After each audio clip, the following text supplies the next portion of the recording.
It is time that I go too. Goodbye, dear Arthur. If I should not survive this night, God keep you, dear, and God help me. Chapter 12. Dr. Seward's Diary. 18th of September. I drove at once to Hillingham and arrived early. Keeping my cab at the gate, I went up the avenue alone. I knocked gently and rang as quietly as possible, for I feared to disturb Lucy or her mother, and hoped to only bring a servant to the door. After a while, finding no response, I knocked and rang again. Still no answer. I cursed the laziness of the servants that they should lie abed at such an hour, for it was now 10 o'clock, and so rang and knocked again, but more impatiently, but still without response. Hitherto I had blamed only the servants, but now a terrible fear began to assail me. Was this desolation but another link in the chain of doom which seemed drawing tight around us? Was it indeed a house of death to which I had come too late? I knew that minutes, even seconds of delay might mean hours of danger to Lucy if she had had again one of those frightful relapses, and I went round the house to try if I could find by chance an entry anywhere. I could find no means of ingress. Every window and door was fastened and locked, and I returned baffled to the porch. As I did so, I heard the rapid pit-pat of a swiftly driven horse's feet. They stopped at the gate, and a few seconds later I met Van Helsing running up the avenue. When he saw me, he gasped out, "Then it was you, and just arrived. How is she? Are we too late? Did you not get my telegram?" I answered as quickly and coherently as I could that I had only got his telegram early in the morning, and had not lost a minute in coming here, and that I could not make anyone in the house hear me. He paused and raised his hat as he said solemnly, "Then I fear we are too late. God's will be done."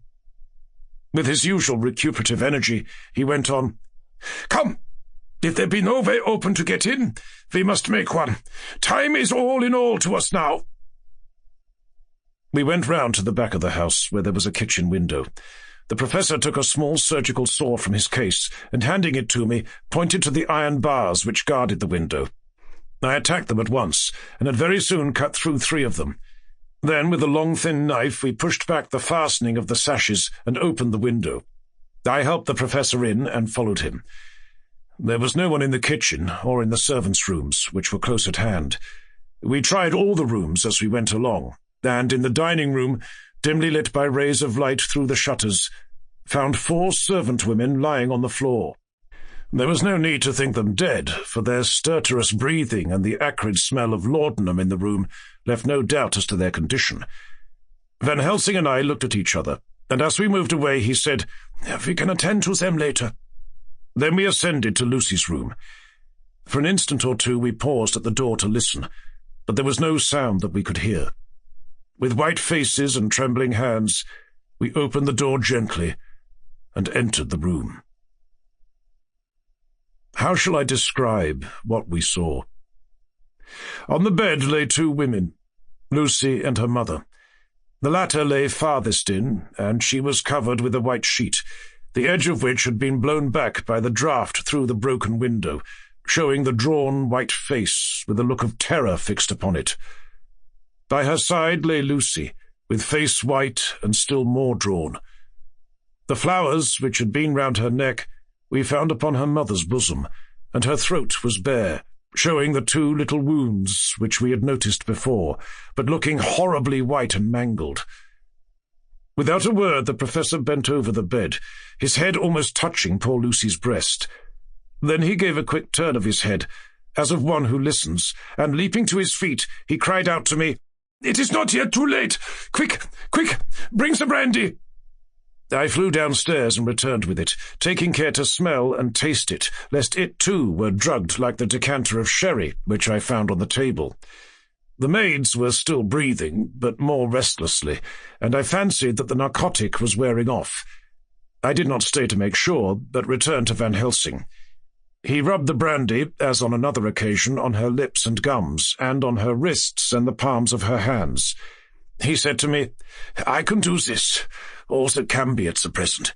You go wake those maids, flick them in the face with a wet towel, and flick them hard. Make some get heat and fire and a warm bath, as this poor soul is nearly as cold as that beside her. She will need be heated before we can do anything more."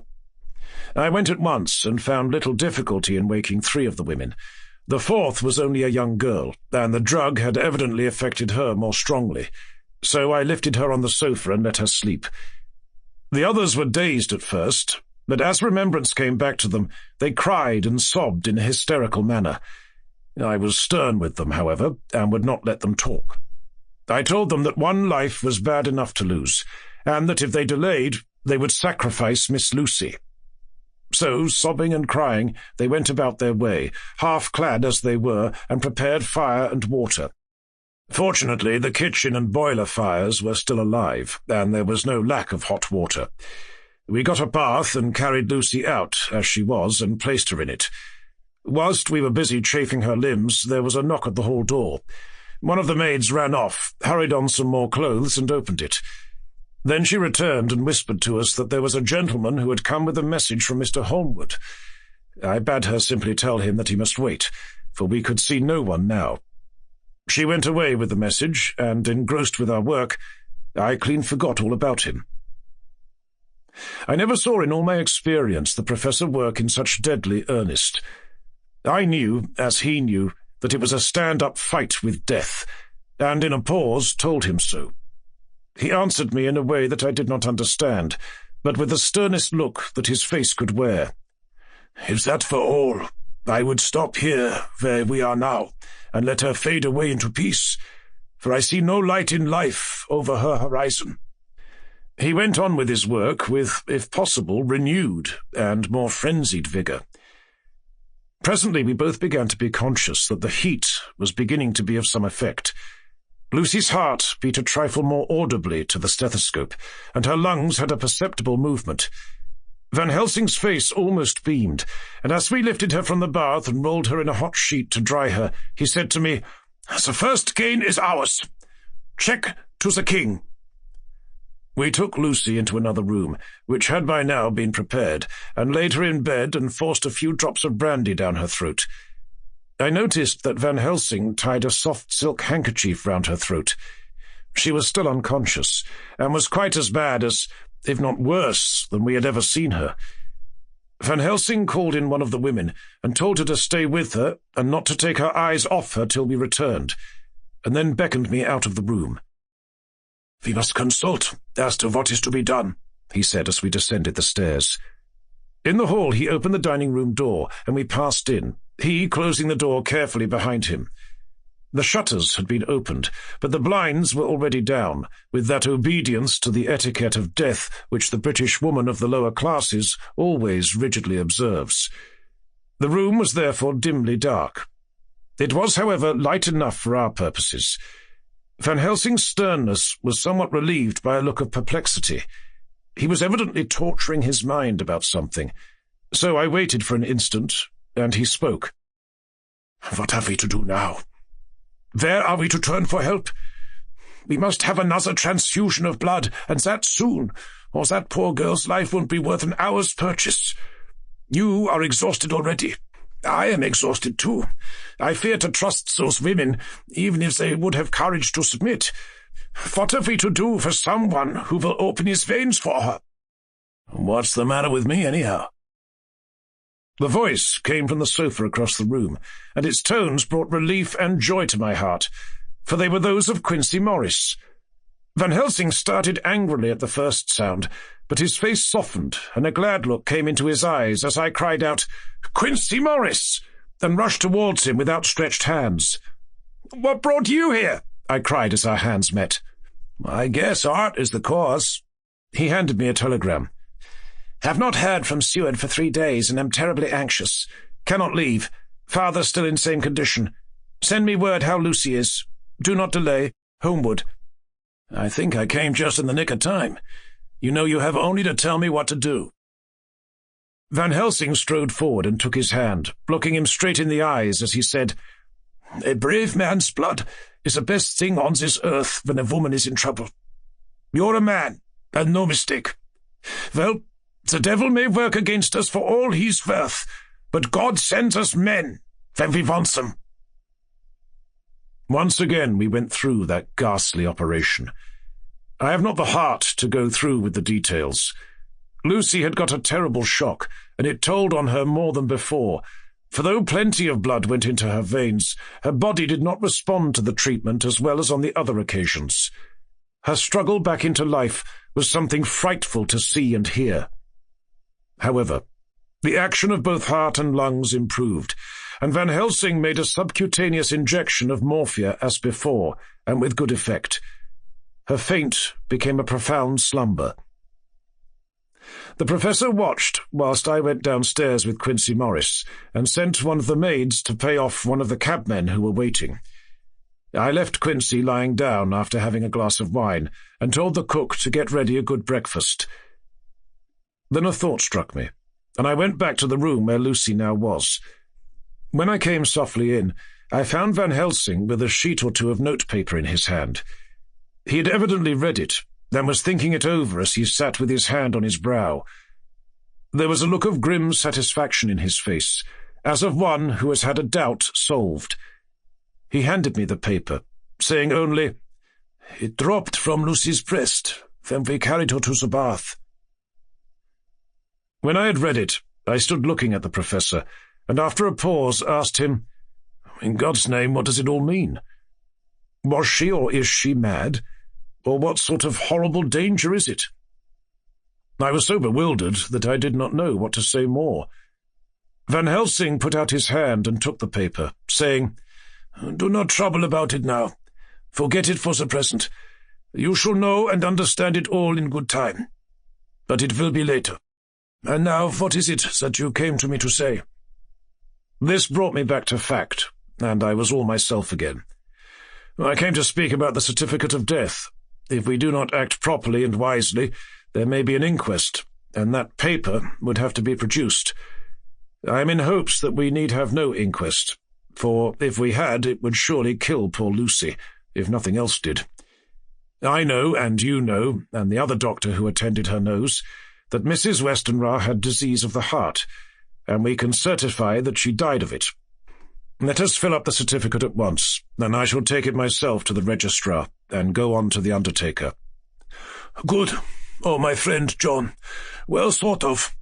Truly Miss Lucy, if she be sad in the foes that beset her, is at least happy in the friends that love her. 1, 2, 3, all opens their veins for her, besides one old man. Ah, yes, I know, friend John. I am not blind. I love you all the more for it. Now go." In the hall I met Quincey Morris with a telegram for Arthur telling him that Mrs. Westenra was dead, that Lucy also had been ill, but was now going on better, and that Van Helsing and I were with her. I told him where I was going, and he hurried me out, but as I was going said, "When you come back, Jack, may I have 2 words with you all to ourselves?" I nodded in reply and went out. I found no difficulty about the registration, and arranged with the local undertaker to come up in the evening to measure for the coffin and to make arrangements. When I got back, Quincey was waiting for me. I told him I would see him as soon as I knew about Lucy, and went up to her room. She was still sleeping, and the professor seemingly had not moved from his seat at her side. From his putting his finger to his lips, I gathered that he expected her to wake before long, and was afraid of forestalling nature. So I went down to Quincey and took him into the breakfast room, where the blinds were not drawn down, and which was a little more cheerful, or rather less cheerless, than the other rooms. When we were alone, he said to me, "Jack Seward, I don't want to shove myself in anywhere where I've no right to be, but this is no ordinary case. You know I love that girl. I wanted to marry her. But although that's all past and gone, I can't help feeling anxious about her all the same. What is it that's wrong with her? The Dutchman, and a fine old fellow he is, I can see that, said that time you 2 came into the room that you must have another transfusion of blood, and that both you and he were exhausted. Now, I know well that you medical men speak in camera, and that a man must not expect to know what they consult about in private. But this is no common matter, and whatever it is, I have done my part. Is not that so?" "That's so," I said, and he went on. "I take it that both you and Van Helsing have done already what I did today. Is not that so? That's so. And I guess Art was in it too. When I saw him 4 days ago down at his own place, he looked queer. I've not seen anything pulled down so quick since I was on the pampas and had a mare that I was fond of go to grass all in a night. One of those big bats that they call vampires had got at her in the night, and what with his gorge and the vein left open, there wasn't enough blood in her to let her stand up, and I had to put a bullet through her as she lay. Jack, if you may tell me without betraying confidence, Arthur was the first, is not that so?" As he spoke, the poor fellow looked terribly anxious. He was in a torture of suspense regarding the woman he loved, and his utter ignorance of the terrible mystery which seemed to surround her intensified his pain. His very heart was bleeding, and it took all the manhood of him, and there was a royal lot of it too, to keep him from breaking down. I paused before answering, for I felt that I must not betray anything which the professor wished kept secret. But already he knew so much, and guessed so much, that there could be no reason for not answering. So I answered in the same phrase. "That's so." "And how long has this been going on?" "About 10 days. 10 days? And I guess, Jack Seward, that poor pretty creature that we all love has had put into her veins within that time the blood of 4 strong men. Man alive, her whole body wouldn't hold it." Then, coming close to me, he spoke in a fierce half-whisper. "What took it out?" I shook my head. "That," I said, "is the crux. Van Helsing is simply frantic about it, and I am at my wit's end. I can't even hazard a guess. There has been a series of little circumstances which have thrown out all our calculations as to Lucy being properly watched. But these shall not occur again. Here we stay until all be well. Or ill." Quincy held out his hand. "Count me in," he said. "You and the Dutchman will tell me what to do, and I'll do it." When she woke late in the afternoon, Lucy's first movement was to feel in her breast, and, to my surprise, produce the paper which Van Helsing had given me to read. The careful professor had replaced it where it had come from, lest on waking she should be alarmed. Her eye then lit on Van Helsing, and on me too, and gladdened. Then she looked around the room, and seeing where she was, shuddered. She gave a loud cry, and put her poor thin hands before her pale face. We both understood what that meant, that she had realized to the full her mother's death. So we tried what we could to comfort her. Doubtless sympathy eased her somewhat, but she was very low in thought and spirit, and wept silently and weakly for a long time. I told her that either or both of us would now remain with her all the time, and that seemed to comfort her. Towards dusk she fell into a doze. Here a very odd thing occurred. While still asleep, she took the paper from her breast and tore it in two. Van Helsing stepped over and took the pieces from her. All the same, however, she went on with the action of tearing, as though the material was still in her hands.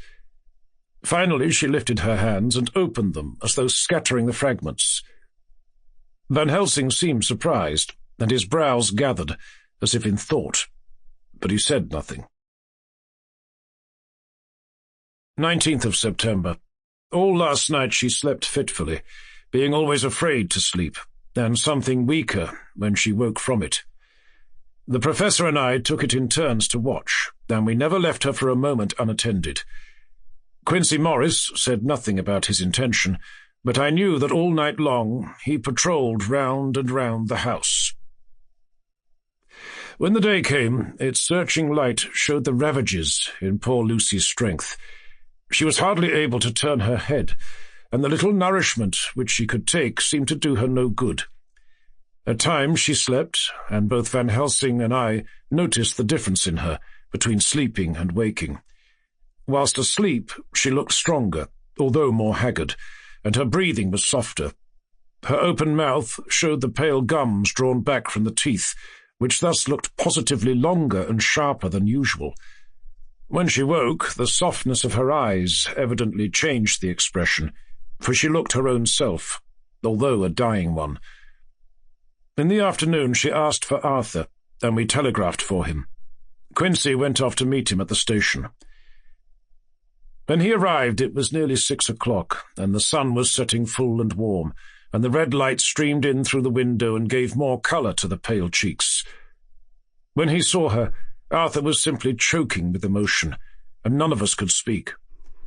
In the hours that had passed, the fits of sleep, or the comatose condition that passed for it, had grown more frequent, so that the pauses, when conversation was possible, were shortened. Arthur's presence, however, seemed to act as a stimulant. She rallied a little, and spoke to him more brightly than she had done since we arrived. He too pulled himself together, and spoke as cheerily as he could, so that the best was made of everything. It was now nearly 1 o'clock, and he and Van Helsing are sitting with her. I am to relieve them in a quarter of an hour, and I am entering this on Lucy's phonograph. Until 6 o'clock, they are to try to rest.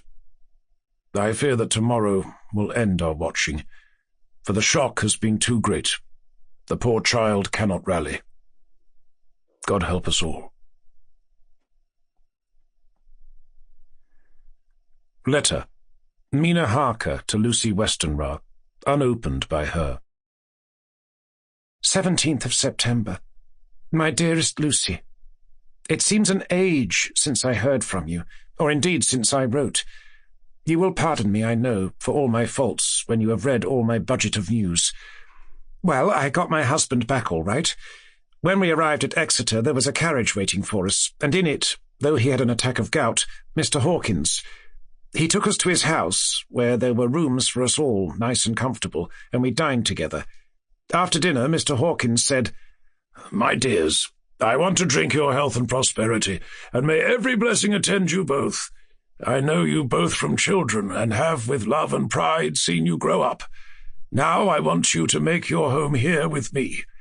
I have left to me neither chick nor child. All are gone, and in my will I have left you everything." I cried, Lucy dear, as Jonathan and the old man clasped hands. Our evening was a very, very happy one. So here we are, installed in this beautiful old house, and from both my bedroom and the drawing-room I can see the great elms of the cathedral close, with their great black stems standing out against the old yellow stone of the cathedral, and I can hear the rooks overhead cawing and chattering and gossiping all day, after the manner of rooks and humans. I am busy, I need not tell you, arranging things and housekeeping. Jonathan and Mr. Hawkins are busy all day, for now that Jonathan is a partner, Mr. Hawkins wants to tell him all about the clients. How is your dear mother getting on? I wish I could run up to town for a day or two to see you, dear, but I dare not go yet, with so much on my shoulders, and Jonathan wants looking after still. He is beginning to put some flesh on his bones again, but he was terribly weakened by the long illness. Even now he sometimes starts out of his sleep in a sudden way, and awakes all trembling, until I can coax him back to his usual placidity. However, thank God, these occasions grow less frequent as the days go on, and they will in time pass away altogether, I trust. And now I have told you my news, let me ask yours. When are you to be married, and where? And who is to perform the ceremony? And what are you to wear? And is it to be a public or a private wedding? Tell me all about it, dear. Tell me all about everything, for there is nothing which interests you which will not be dear to me.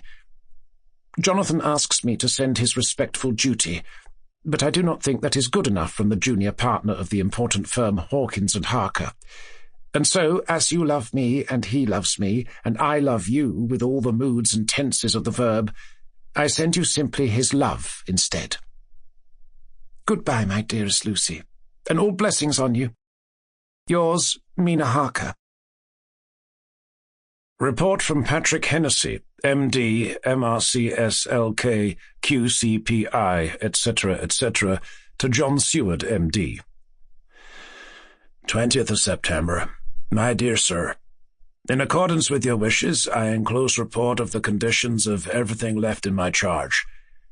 With regard to patient Renfield, there is more to say. He has had another outbreak, which might have had a dreadful ending, but which, as it fortunately happened, was unattended with any unhappy results. This afternoon, a carrier's cart with 2 men made a call at the empty house, whose grounds abut on ours. The house to which, you will remember, the patient twice ran away. The men stopped at our gate to ask the porter their way, as they were strangers. I was myself looking out of the study window, having a smoke after dinner, and saw one of them come up to the house. As he passed the window of Renfield's room, the patient began to rate him from within, and called him all the foul names he could lay his tongue to. The man, who seemed a decent fellow enough, contented himself by telling him to shut up for a foul-mouthed beggar, whereon our man accused him of robbing him and wanting to murder him, and said that he would hinder him if he were to swing for it. I opened the window and signed to the man not to notice, so he contented himself after looking the place over and making up his mind as to what kind of a place he had got to by saying, "Lord bless you, sir, I wouldn't mind what was said to me in a blooming madhouse. I pity you and the governor for having to live in the house with a wild beast like that." Then he asked his ways civilly enough, and I told him where the gate of the empty house was. He went away, followed by threats and curses and revilings from our man. I went down to see if I could make out any cause for his anger, since he is usually such a well-behaved man, and except his violent fits, nothing of the kind had ever occurred. I found him, to my astonishment, quite composed and most genial in his manner. I tried to get him to talk of the incident, but he blandly asked me questions as to what I meant, and led me to believe that he was completely oblivious of the affair. It was, I am sorry to say, however, only another instance of his cunning, for within half an hour I heard of him again. This time he had broken out through the window of his room and was running down the avenue. I called to the attendants to follow me and ran after him, for I feared he was intent on some mischief. My fear was justified when I saw the same cart which had passed before coming down the road, having on it some great wooden boxes. The men were wiping their foreheads and were flushed in the face, as if with violent exercise. Before I could get up to him, the patient rushed at them, and pulling one of them off the cart, began to knock his head against the ground. If I had not seized him just at the moment, I believe he would have killed the man there and then. The other fellow jumped down and struck him over the head with the butt end of his heavy whip. It was a terrible blow, but he did not seem to mind it, but seized him also, and struggled with the three of us, pulling us to and fro as if we were kittens. You know I am no lightweight, and the others were both burly men. At first he was silent in his fighting, but as we began to master him, and the attendants were putting a strait waistcoat on him, he began to shout, "I'll frustrate them! They shan't rob me! They shan't murder me by inches! I'll fight for my lord and master!" and all sorts of similar incoherent ravings. It was with very considerable difficulty that they got him back to the house and put him in the padded room. One of the attendants, Hardy, had a finger broken. However, I set it all right, and he is going on well. The two carriers were at first loud in their threats of actions for damages, and promised to rain all the penalties of the law on us. Their threats were, however, mingled with some sort of indirect apology for the defeat of the two of them by a feeble madman. They said that if it had not been for the way their strength had been spent in carrying and raising the heavy boxes to the cart, they would have made short work of him. They gave as another reason for their defeat the extraordinary state of drouth to which they had been reduced by the dusty nature of their occupation and the reprehensible distance from the scene of their labours of any place of public entertainment. I quite understood their drift, and after a stiff glass of grog, or rather more of the same, and with each a sovereign in hand, they made light of the attack, and swore that they would encounter a worse madman any day for the pleasure of meeting so bloomin' good a bloke as your correspondent. I took their names and addresses, in case they might be needed. They are as follows: Jack Smollett, of Dudding's Rents, King George's Road, Great Walworth, and Thomas Snelling, Peter Farley's Row, Guide Court, Bethnal Green. They are both in the employment of Harris & Sons, Moving and Shipment Company, Orange Masters Yard, Soho. I shall report to you any matter of interest occurring here, and shall write you at once if there is anything of importance. Believe me, dear sir, yours faithfully, Patrick Hennessy. Letter. Mina Harker to Lucy Westenra, unopened by her. 18th of September. My dearest Lucy, such a sad blow has befallen us. Mr. Hawkins has died very suddenly. Some may not think it so sad for us, but we had both come to so love him that it really seems as though we had lost a father. I never knew either father or mother, so that the dear old man's death is a real blow to me. Jonathan is greatly distressed. It is not only that he feels sorrow, deep sorrow for the dear good man who has befriended him all his life, and now, at the end, has treated him like his own son and left him a fortune, which to people of our modest bringing up is wealth beyond the dream of avarice. But Jonathan feels it on another account. He says the amount of responsibility which it puts upon him makes him nervous. He begins to doubt himself. I try to cheer him up, and my belief in him helps him to have a belief in himself. But it is here that the grave shock that he experienced tells upon him the most. Oh, it is too hard that a sweet, simple, noble, strong nature such as his, a nature which enabled him by our dear good friend's aid to rise from clerk to master in a few years, should be so injured that the very essence of its strength is gone. Forgive me, dear, if I worry you with my troubles in the midst of your own happiness. But, Lucy, dear, I must tell someone, for the strain of keeping up a brave and cheerful appearance to Jonathan tries me, and I have no one here that I can confide in. I dread coming up to London, as we must do the day after tomorrow, for poor Mr. Hawkins left in his will that he was to be buried in the grave with his father. As there are no relations at all, Jonathan will have to be chief mourner. I shall try to run over to see you, dearest, if only for a few minutes. Forgive me for troubling you. With all blessings, your loving Mina Harker. Dr. Seward's Diary. 20th of September. Only resolution and habit can let me make an entry tonight. I am too miserable, too low-spirited, too sick of the world and all in it, including life itself, that I would not care if I heard this moment the flapping of the wings of the angel of death. And he has been flapping those grim wings to some purpose of late. Lucy's mother, and Arthur's father, and now... Let me get on with my work. I duly relieved Van Helsing in his watch over Lucy. We wanted Arthur to go to rest also, but he refused at first. It was only when I told him that we should want him to help us during the day, and that we must not all break down for want of rest, lest Lucy should suffer, that he agreed to go. Van Helsing was very kind to him. "Come, my child," he said. "Come with me.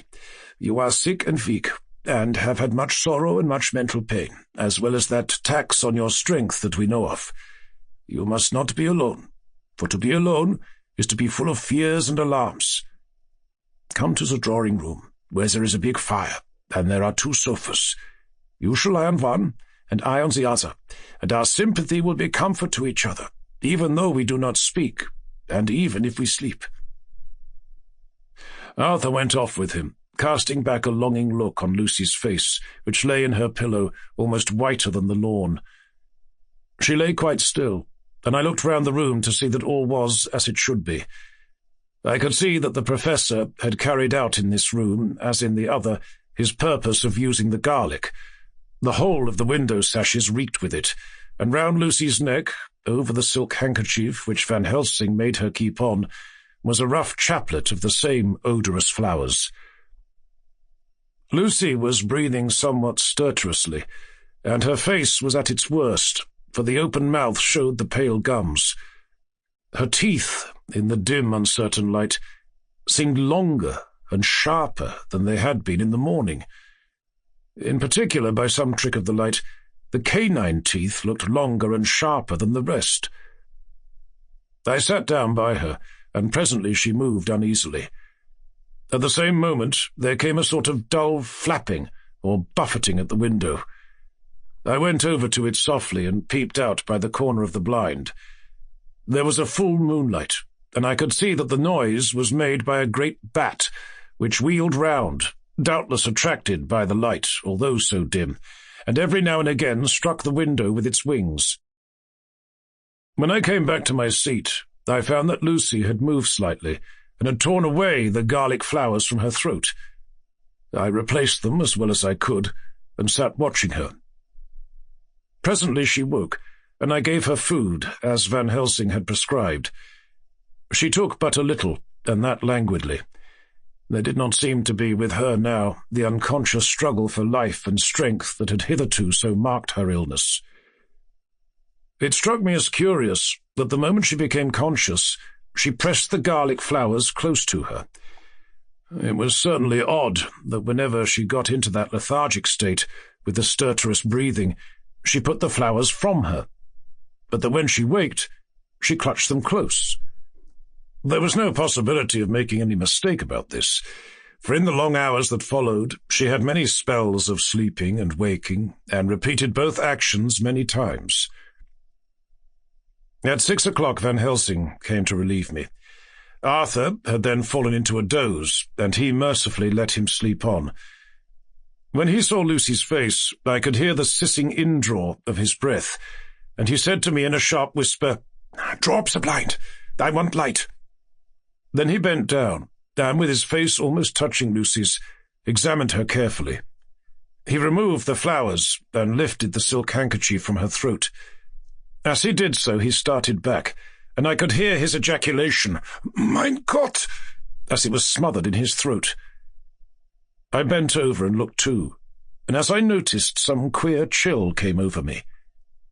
The wounds on the throat had absolutely disappeared. For fully 5 minutes Van Helsing stood looking at her, with his face at its sternest. Then he turned to me and said calmly, "She is dying. It will not be long now. It will be much difference, mark me, whether she dies conscious or in her sleep. Wake that poor boy, and let him come and see the last. He trusts us, and we have promised him." I went to the dining room and waked him. He was dazed for a moment, but when he saw the sunlight streaming in through the edges of the shutters, he thought he was late and expressed his fear. I assured him that Lucy was still asleep, but told him as gently as I could that both Van Helsing and I feared that the end was near. He covered his face with his hands and slid down on his knees by the sofa, where he remained, perhaps a minute, with his head buried, praying, whilst his shoulders shook with grief. I took him by the hand and raised him up. "Come," I said, "my dear old fellow. Summon all your fortitude. It will be best and easiest for her." When we came into Lucy's room, I could see that Van Helsing had, with his usual forethought, been putting matters straight and making everything look as pleasing as possible. He'd even brushed Lucy's hair so that it lay on the pillow in its usual sunny ripples. When we came into the room, she opened her eyes, and seeing him, whispered softly, "Arthur, oh, my love, I'm so glad you've come." He was stooping to kiss her when Van Helsing motioned him back. "No," he whispered, "not yet. Hold her hand. It will comfort her more." So Arthur took her hand and knelt beside her, and she looked her best, with all the soft lines matching the angelic beauty of her eyes. Then, gradually, her eyes closed, and she sank to sleep. For a little bit her breast heaved softly, and her breath came and went like a tired child's. And then, insensibly, there came the strange change which I had noticed in the night. Her breathing grew stertorous, her mouth opened, and the pale gums, drawn back, made the teeth look longer and sharper than ever. In a sort of sleep-waking, vague, unconscious way, she opened her eyes, which were now dull and hard at once, and said in a soft, voluptuous voice, such as I had never heard from her lips, "Arthur, oh, my love, I am so glad you have come. Kiss me." Arthur bent eagerly over to kiss her, but at that instant Van Helsing, who, like me, had been startled by her voice, swooped upon him, and catching him by the neck with both hands, dragged him back with a fury of strength which I never thought he could have possessed, and actually hurled him almost across the room. "Not for your life," he said. "Not for your living soul and hers." And he stood between them like a lion at bay. Arthur was so taken aback that he did not for a moment know what to do or say, and before any impulse of violence could seize him, he realized the place and the occasion, and stood silent, waiting. I kept my eyes fixed on Lucy, as did Van Helsing, and we saw a spasm, as of rage, flit like a shadow over her face, the sharp teeth champed together. Then her eyes closed, and she breathed heavily. Very shortly after, she opened her eyes in all their softness, and putting out her poor, pale, thin hand, took Van Helsing's great brown one. Drawing it to her, she kissed it. "My true friend," she said in a faint voice, but with untellable pathos. "My true friend, and his. Oh, guard him, and give me peace." "I swear it," he said solemnly, kneeling beside her and holding up his hand, as one who registers an oath. Then he turned to Arthur and said to him, "Come, my child, take her hand in yours, and kiss her on the forehead, and only once." Their eyes met instead of their lips, and so they parted. Lucy's eyes closed, and Van Helsing, who had been watching closely, took Arthur's arm and drew him away. And then Lucy's breathing became stertorous again, and all at once it ceased. "It's all over," said Van Helsing.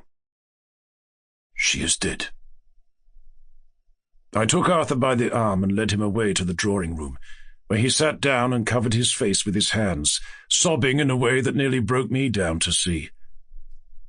I went back to the room and found Van Helsing looking at poor Lucy, and his face was sterner than ever. Some change had come over her body. Death had given back part of her beauty, for her brow and cheeks had recovered some of their flowing lines. Even the lips had lost their deadly pallor. It was as if the blood, no longer needed for the working of the heart, had gone to make the harshness of death as little rude as might be. "We thought her dying. First she slept, and sleeping when she died." I stood beside Van Helsing and said, "Ah, well, poor girl. There is peace for her at last. It is the end." He turned to me and said with grave solemnity, "Not so, alas, not so. It is only the beginning."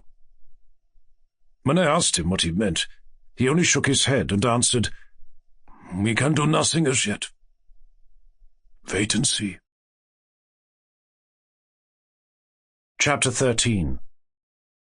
Dr. Seward's Diary continued.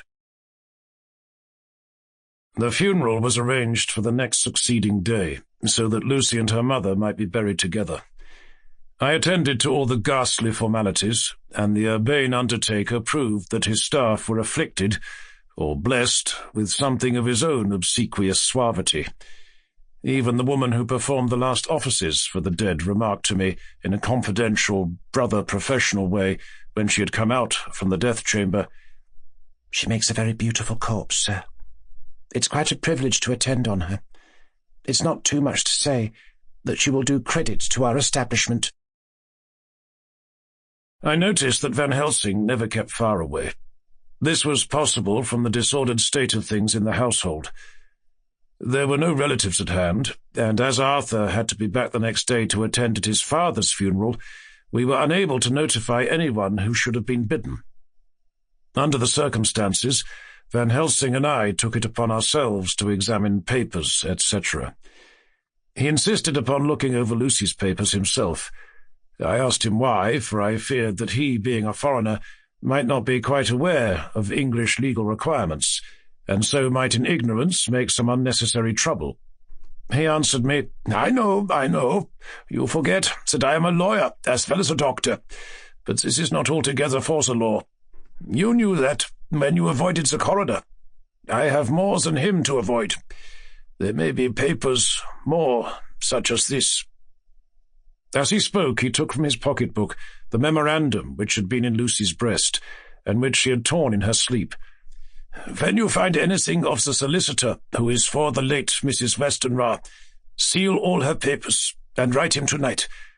For me, I watch here in the room, and in Miss Lucy's old room all night, and I myself search for what may be. It is not well that her very thoughts go into the hands of strangers." I went on with my part of the work, and in another half-hour had found the name and address of Mrs. Westenra's solicitor and had written to him. All the poor lady's papers were in order. Explicit directions regarding the place of burial were given. I had hardly sealed the letter when, to my surprise, Van Helsing walked into the room saying, "Can I help you, friend John? I am free, and if I may, my service is to you." "Have you got what you look for?" I asked, to which he replied, "I did not look for any specific thing. I only hope to find, and find I have, all that there was, only some letters and a few memoranda, and a diary new begun. But I have some here, and we shall for the present say nothing of them. I shall see that poor lad tomorrow evening, and with his sanction I shall use some." When we had finished the work in hand, he said to me, "And now, friend John, I think we may to bed. We want sleep, both you and I, and rest to recuperate.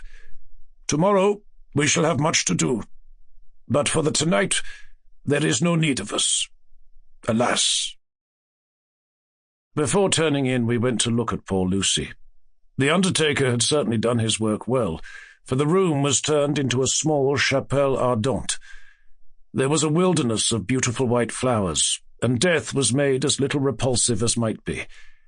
The end of the winding sheet was laid over the face. When the professor bent over and turned it gently back, we both started at the beauty before us, the tall wax candles showing a sufficient light to note it well. All Lucy's loveliness had come back to her in death, and the hours that had passed, instead of leaving traces of decay's effacing fingers, had but restored the beauty of life, till positively I could not believe my eyes that I was looking at a corpse. The professor looked sternly grave. He had not loved her as I had, and there was no need for tears in his eyes. He said to me, "Remain till I return," and left the room. He came back with a handful of wild garlic from the box waiting in the hall, but which had not been opened, and placed the flowers amongst the others on and around the bed. Then he took from his neck inside his collar a little gold crucifix and placed it over the mouth. He restored the sheet to its place, and we came away. I was undressing in my own room when, with a premonitory tap at the door, he entered and at once began to speak. "Tomorrow I want you to bring me before night a set of post-mortem knives." "Must we make an autopsy?" I asked. "Yes and no. I want to operate, but not as you think. Let me tell you now, but not a word to another. I want to cut off her head and take out her heart. Ah, but you are a surgeon and so shocked. You, whom I have seen with no tremble of hand or heart, do operations of life and death that make the rest shudder. Oh, but I must not forget, my dear friend John, that you loved her, and I have not forgotten it. For it is I that shall operate, and you must only help. I would like to do it tonight, but for Arthur I must not.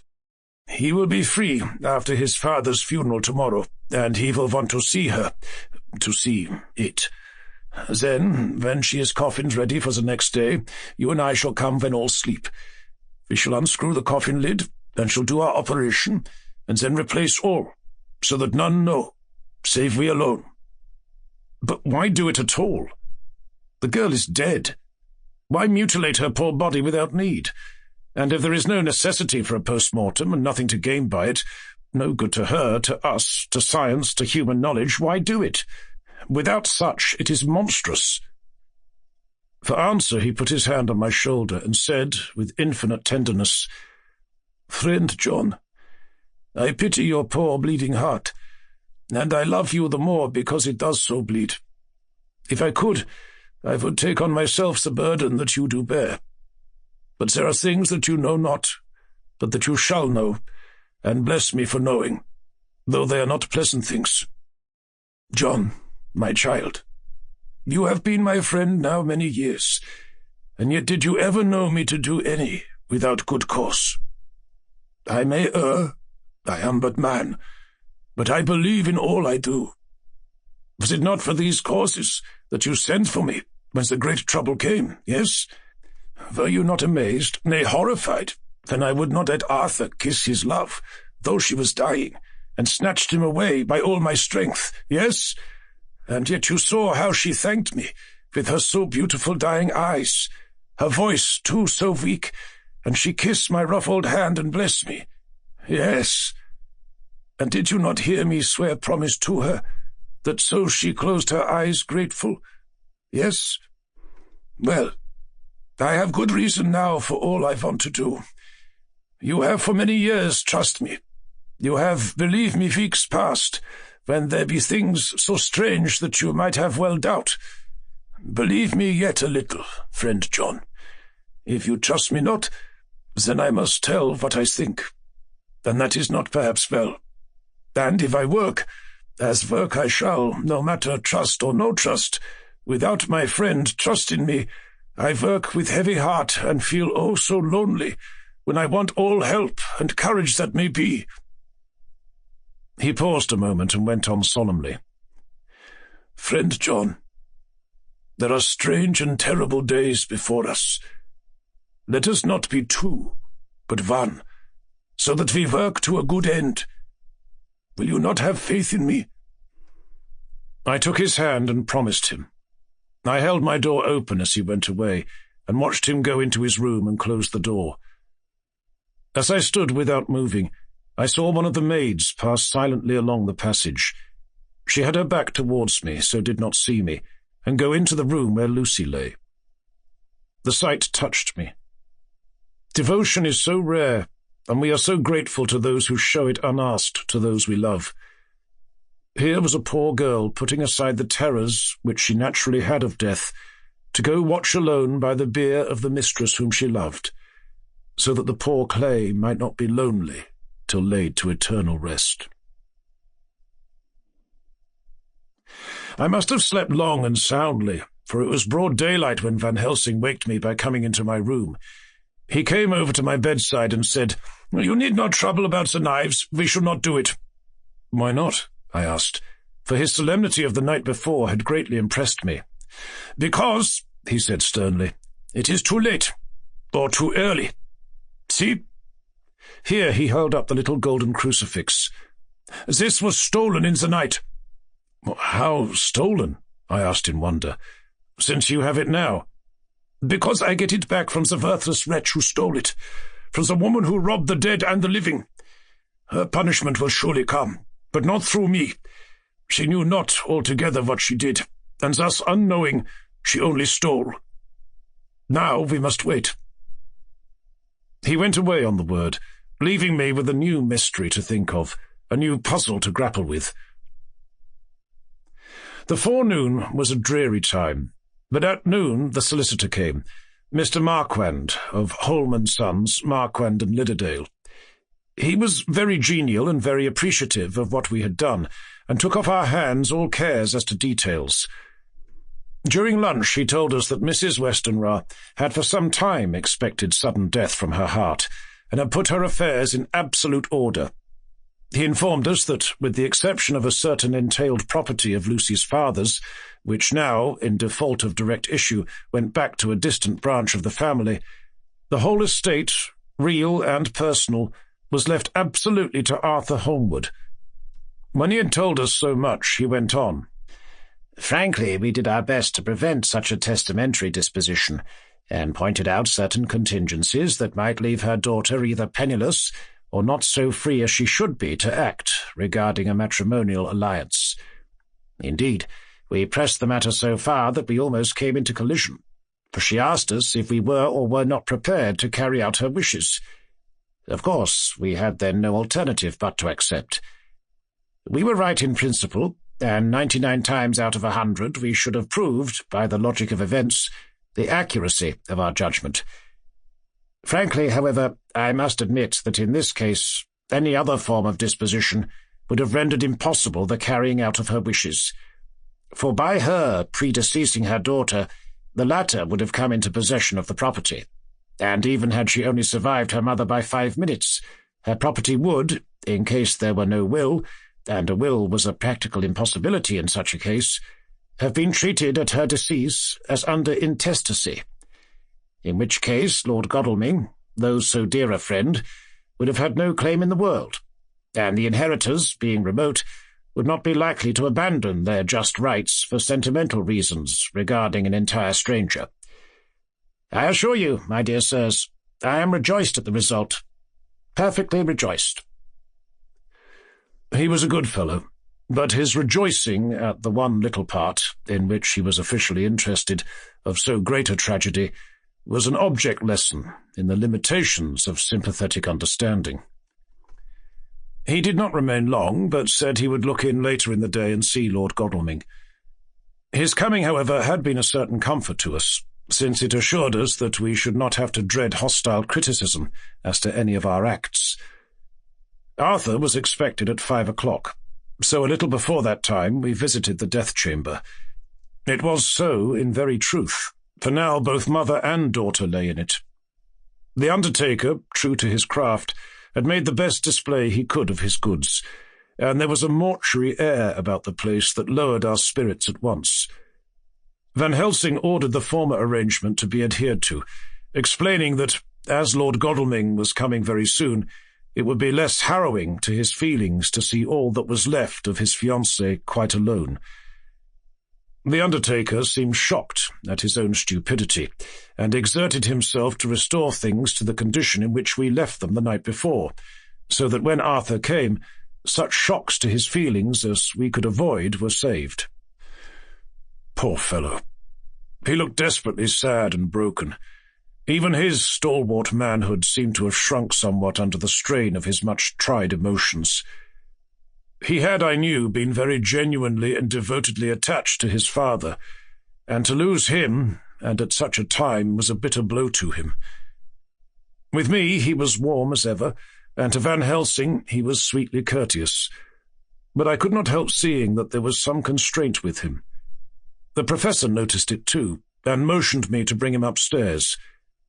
I did so, and left him at the door of the room, as I felt he would like to be quite alone with her. But he took my arm and led me in, saying huskily, "You loved her too, old fellow. She told me all about it, and there was no friend had a closer place in her heart than you. I don't know how to thank you for all you have done for her. I can't think yet." Here he suddenly broke down, and threw his arms round my shoulders and laid his head on my breast, crying, "Oh, Jack! Jack, what shall I do? The whole of life seems gone from me all at once. There is nothing in the wide world for me to live for." I comforted him as well as I could. In such cases men do not need much expression. A grip of the hand, the tightening of an arm over the shoulder, a sob in unison, are expressions of sympathy dear to a man's heart. I stood still and silent till his sobs died away, and then I said softly to him, "Come and look at her." Together we moved over to the bed, and I lifted the lawn from her face. God, how beautiful she was! Every hour seemed to be enhancing her loveliness. It frightened and amazed me somewhat, and as for Arthur, he fell a-trembling, and finally was shaken with doubt, as with an ague. At last, after a long pause, he said to me in a faint whisper, "Jack, is she really dead?" I assured him sadly that it was so, and went on to suggest, for I felt that such a horrible doubt should not have life for a moment longer than I could help, that it often happened that after death faces became softened and even resolved into their youthful beauty, that this was especially so when death had been preceded by an acute or prolonged suffering. It seemed to quite do away with any doubt, and after kneeling beside the couch for a while and looking at her lovingly and long, he turned aside. I told him that that must be goodbye, as the coffin had to be prepared. So he went back and took her dead hand in his and kissed it, and bent over and kissed her forehead. He came away, fondly looking back over his shoulder at her as he came. I left him in the drawing-room, and told Van Helsing that he had said goodbye, so the latter went to the kitchen to tell the undertaker's men to proceed with the preparations and to screw up the coffin. When he came out of the room again, I told him of Arthur's question, and he replied, I am not surprised. Just now I doubted for a moment myself. We all dined together, and I could see that poor Art was trying to make the best of things. Van Helsing had been silent all dinner time, but when we had lit our cigars, he said, "Lord—" But Arthur interrupted him. "No, not that, for God's sake. Not yet, at any rate. Forgive me, sir. I did not mean to speak offensively. It is only because my loss is so recent." The professor answered very sweetly. "I only used that name because I was in doubt. I must not call you Mr., and I have grown to love you. Yes, my dear boy, to love you as Arthur." Arthur held out his hand and took the old man's warmly. "Call me what you will," he said. "I hope I may always have the title of a friend. And let me say that I am at a loss for words to thank you for your goodness to my poor dear." He paused a moment and went on. "I know that she understood your goodness even better than I do. And if I was rude, or in any way wanting, at that time you acted so— You remember?" The professor nodded. "You must forgive me." He answered with a grave kindness. "I know it is hard for you to quite trust me then, for to trust such violence needs to understand. And I take it that you cannot trust me now, for you do not yet understand. And there may be more times when I shall want you to trust when you cannot, and may not, and must not yet understand. But the time will come when your trust shall be whole and complete in me, and when you shall understand as though the sunlight himself shone through. Then you shall bless me from first to last for your own sake, and for the sake of others, and for her dear sake, to whom I swore to protect. And indeed, sir," said Arthur warmly, "I shall in all ways trust you. I know and believe you have a very noble heart, and you are Jack's friend, and you are hers. You shall do what you like." The professor cleared his throat a couple of times, as though about to speak, then finally said, "May I ask you something now?" "Certainly." "You know that Mrs. Westenra left you all her property?" "No, poor dear. I never thought of it." "And as it is all yours, you have a right to deal with it as you will. I want you to give me permission to read all Miss Lucy's papers and letters. Believe me, it is no idle curiosity. I have a motive of which, be sure, she would have approved. I have them all here. I took them before we knew that all was yours, so that no strange hand might touch them, no strange eye looks through words into her soul. I shall keep them, if I may. Even you may not see them yet, but I shall keep them safe. No word shall be lost, and in the good time I shall give them back to you. It's a hard thing I ask, but you will do it, will you not? For Lucy's sake?"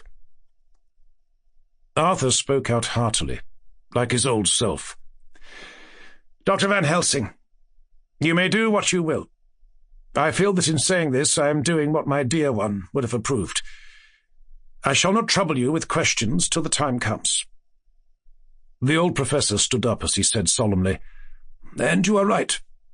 There will be pain for us all, but it will not be all pain, nor will this pain be the last.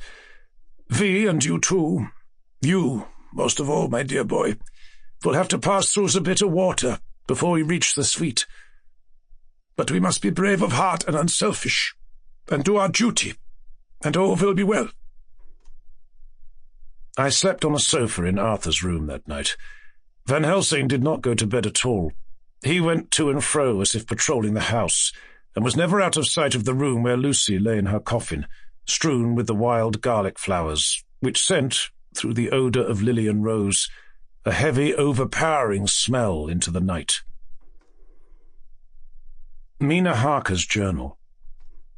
22nd of September. In the train to Exeter. Jonathan sleeping.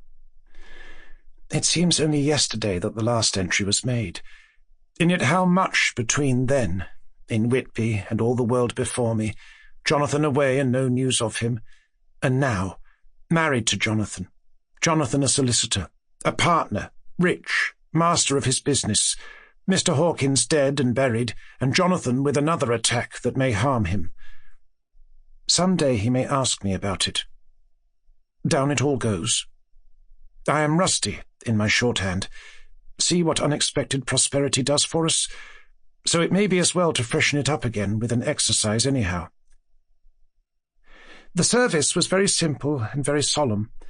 There were only ourselves and the servants there, one or two old friends of his from Exeter, his London agent, and a gentleman representing Sir John Paxton, the president of the Incorporated Law Society. Jonathan and I stood hand in hand, and we felt that our best and dearest friend was gone from us. We came back to town quietly, taking a bus to Hyde Park Corner. Jonathan thought it would interest me to go into the Row for a while, so we sat down. But there were very few people there, and it was sad-looking and desolate to see so many empty chairs. It made us think of the empty chair at home. So we got up and walked down Piccadilly. Jonathan was holding me by the arm, the way he used to in old days before I went to school. I felt it very improper, for you can't go on for some years teaching etiquette and decorum to other girls without the pedantry of it biting into yourself a bit. But it was Jonathan, and he was my husband, and we didn't know anybody who saw us, and we didn't care if they did. So on we walked. I was looking at a very beautiful girl in a big cartwheel hat, sitting in a Victoria outside Giuliano's, when I felt Jonathan clutch my arm so tight that he hurt me, and he said under his breath, "My God." I'm always anxious about Jonathan, for I fear that some nervous fit may upset him again. So I turned to him quickly and asked him what it was that disturbed him. He was very pale, and his eyes seemed bulging out, as, half in terror and half in amazement, he gazed at a tall, thin man with a beaky nose and black moustache and pointed beard, who was also observing the pretty girl. He was looking at her so hard that he did not see either of us, and so I had a good view of him. His face was not a good face. It was hard and cruel and sensual, and his big white teeth, that looked all the whiter because his lips were so red, were pointed like an animal's. Jonathan kept staring at him, till I was afraid he would notice. I feared he might take it ill. He looked so fierce and nasty. I asked Jonathan why he was disturbed, and he answered, evidently thinking that I knew as much about it as he did, "Do you see who it is?" "No, dear," I said. "I don't know him. Who is it?" His answer seemed to shock and thrill me, for it was said as if he did not know that it was to me, Mina, to whom he was speaking. "It is the man himself." The poor dear was evidently terrified at something, very greatly terrified. I do believe that if he had not had me to lean on and to support him, he would have sunk down.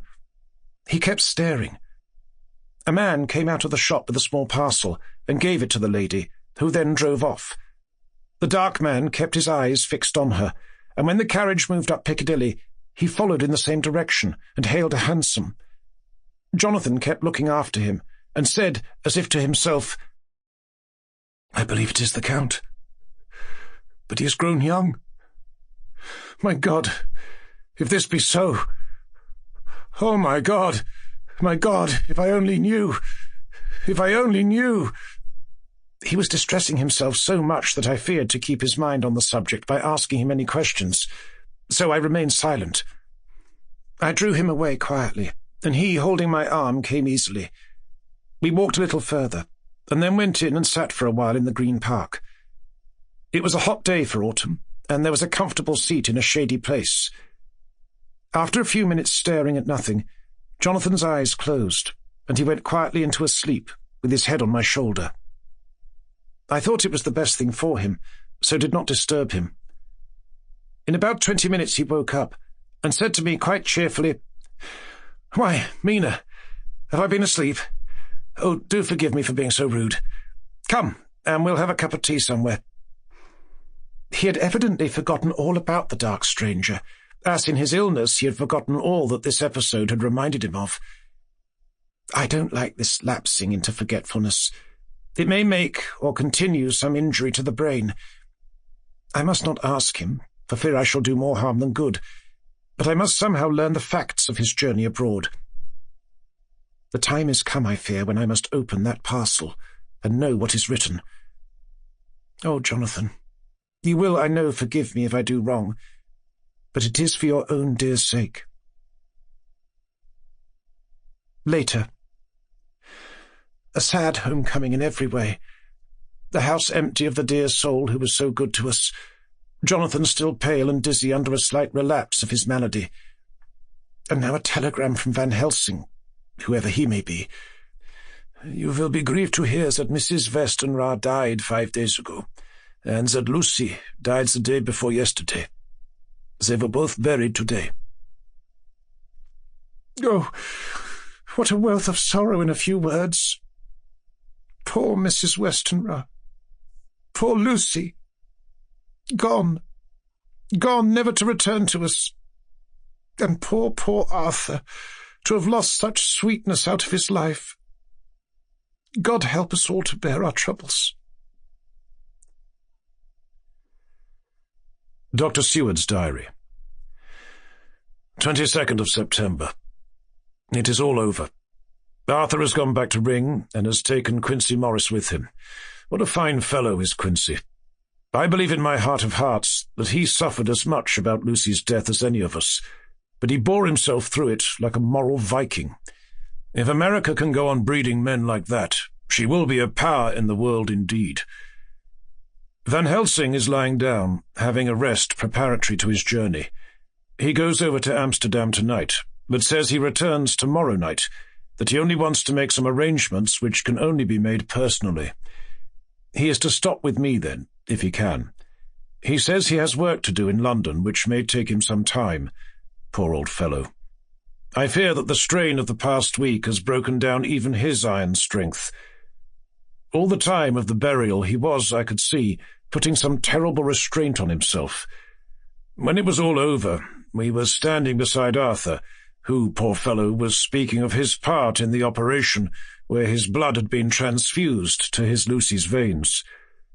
I could see Van Helsing's face grow white and purple by turns.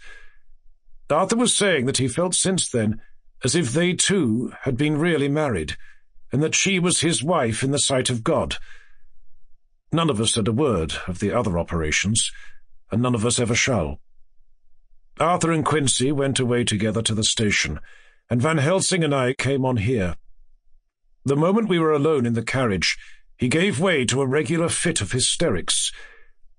He has denied to me since that it was hysterics, and insisted that it was only his sense of humour asserting itself under very terrible conditions.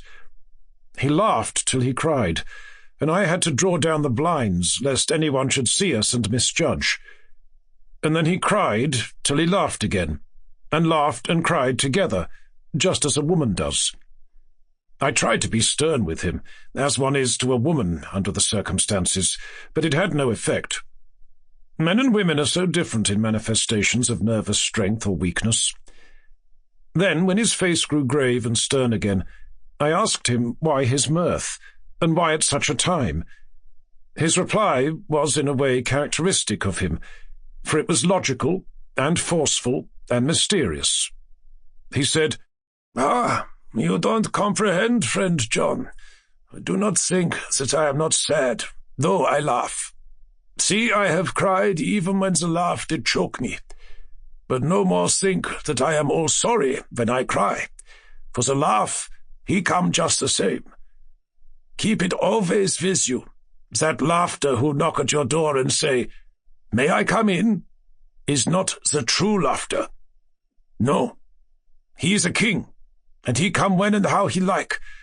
He ask no person, he choose no time of suitability. He say, 'I am here.' Behold, in example, I grieve my heart out for that so sweet young girl. I give my blood for her, though I am old and worn. I give my time, my skill, my sleep. I let my other sufferers want, so that she may have all. And yet I can laugh at her very grave. Laugh when the clay from the spade of the sexton drop upon her coffin and say, 'Thud, thud,' to my heart, till it send back the blood from my cheek. My heart bleed for that poor boy, that dear boy, So of the age of mine own boy, had I been so blessed that he live, and with his hair and eyes the same. There you know now why I love him so. And yet when he says things that touch my husband heart to the quick, and make my father heart yearn to him as to no other man, not even to you, friend John, for we are more level in experiences than father and son. Yet even at such moment King laugh, he come to me and shout and bellow in my ear, Here I am! Here I am! Till the blood come dance back and bring some of the sunshines that he carry with him to my cheek. Oh, friend John, it is a strange world, a sad world, a world full of miseries and woes and troubles. And yet when King laugh come, he makes them all dance to the tune he play. Bleeding hearts and dry bones of the churchyard, and tears that burn as they fall, all dance together to the music that he make with that smileless mouth of him. And believe me, friend John, that he is good to come, and kind. We men and women are like ropes drawn tight with strain, that pull us different ways.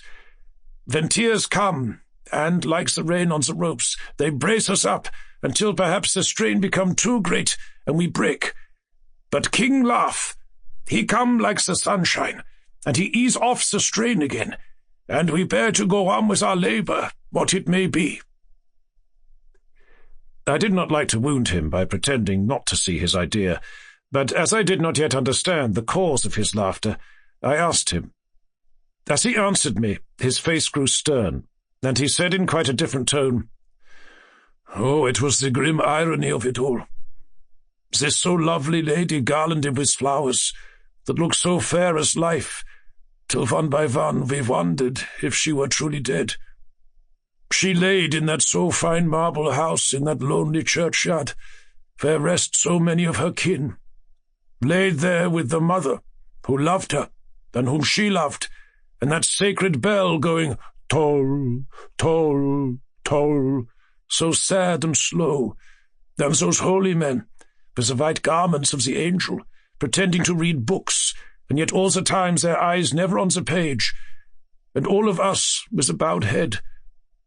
And all for what? She is dead, so is it not?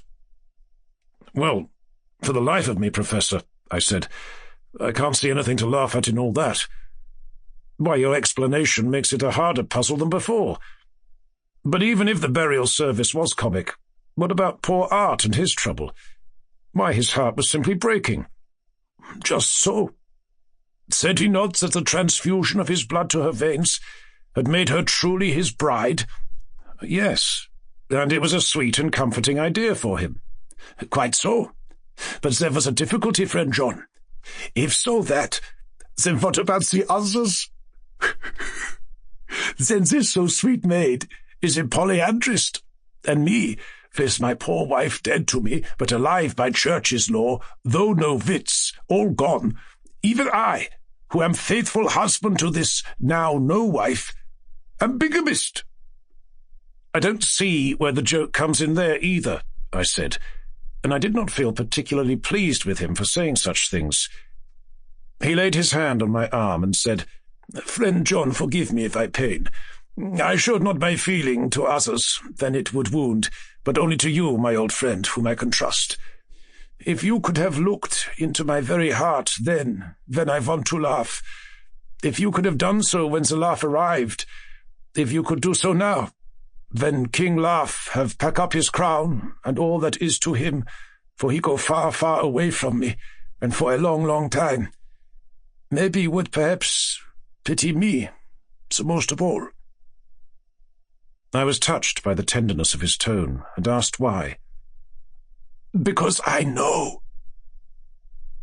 And now we are all scattered, and for many a long day loneliness will sit over our roofs with brooding wings. Lucy lies in the tomb of her kin, a lordly death-house in a lonely churchyard, away from teeming London, where the air is fresh and the sun rises over Hampstead Hill, and where wild flowers grow of their own accord. So I can finish this diary, and God only knows if I shall ever begin another. If I do, or if I even open this again, it will be to deal with different people and different themes. For here, at the end, where the romance of my life is told, ere I go back to take up the thread of my life work, I say sadly and without hope, fini. The Westminster Gazette, 25th of September. A Hampstead Mystery. The neighbourhood of Hampstead is just at present exercised with a series of events which seem to run on lines parallel to those of what was known to the writers of headlines as the Kensington Horror, or the Stabbing Woman, or the Woman in Black. During the past 2 or 3 days, several cases have occurred of young children straying from home or neglecting to return from their playing on the heath. In all these cases, the children were too young to give any properly intelligible account of themselves, but the consensus of their excuses is that they had been with a bloofer lady. It has always been late in the evening when they have been missed, and on 2 occasions the children have not been found until early in the following morning. It is generally supposed in the neighbourhood that as the first child missed gave his reason for being away that a bloofer lady had asked him to come for a walk, the others had picked up the phrase and used it as occasion served.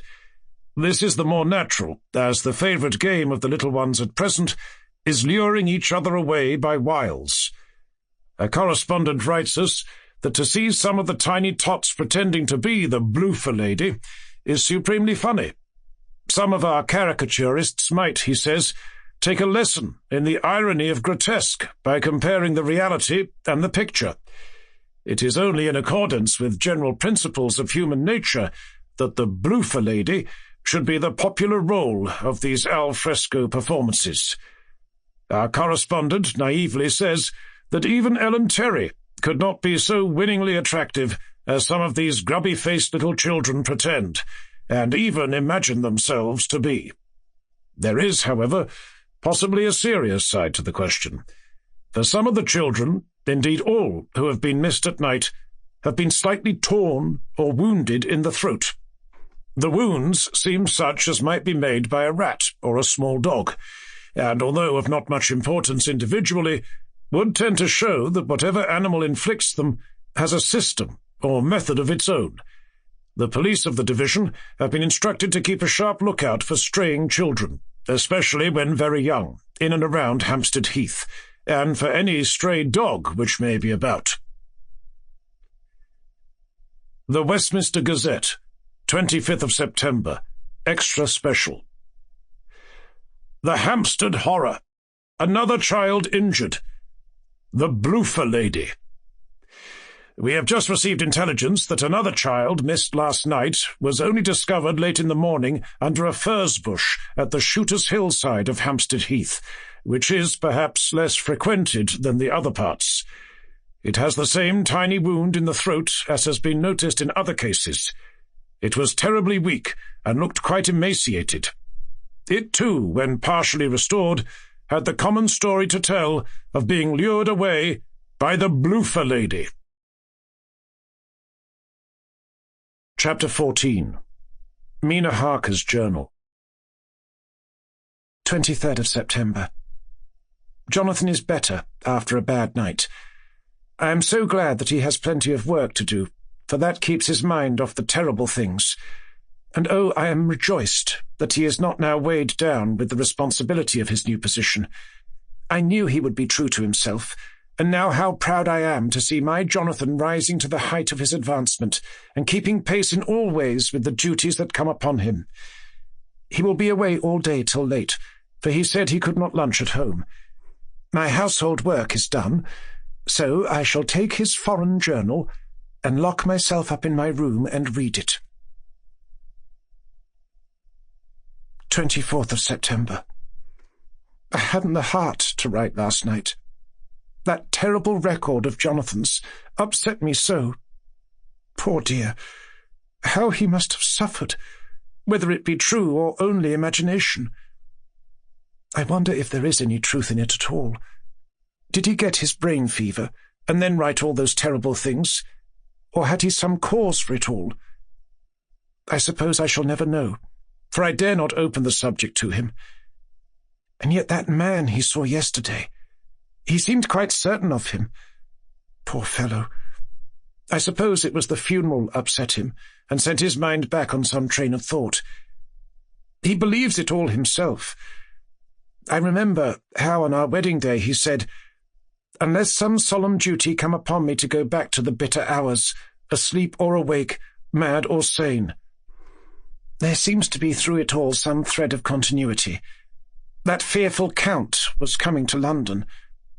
If it should be, and he came to London with his teeming millions, there may be a solemn duty, and if it come, we must not shrink from it. I shall be prepared. I shall get my typewriter this very hour and begin transcribing. Then we shall be ready for other eyes if required, and if it be wanted. Then perhaps, if I am ready, poor Jonathan may not be upset, for I can speak for him, and never let him be troubled or worried with it at all. If ever Jonathan quite gets over the nervousness, he may want to tell me of it all, and I can ask him questions and find out things, and see how I may comfort him. Letter. Van Helsing to Mrs. Harker. 24th of September. Confidence. Dear Madam, I pray you to pardon my writing, in that I am so far friend as that I sent to you sad news of Miss Lucy Westenra's death. By the kindness of Lord Godalming, I am empowered to read her letters and papers, for I am deeply concerned about certain matters vitally important. In them I find some letters from you, which show how great friends you were, and how you love her. Oh, Madam Mina, by that love I implore you help me. It is for others' good that I ask, to redress great wrong, and to lift much and terrible troubles, that may be more great than you can know. May it be that I see you. You can trust me. I am friend of Dr. John Seward and of Lord Godalming, that was Arthur of Miss Lucy. I must keep it private for the present from all.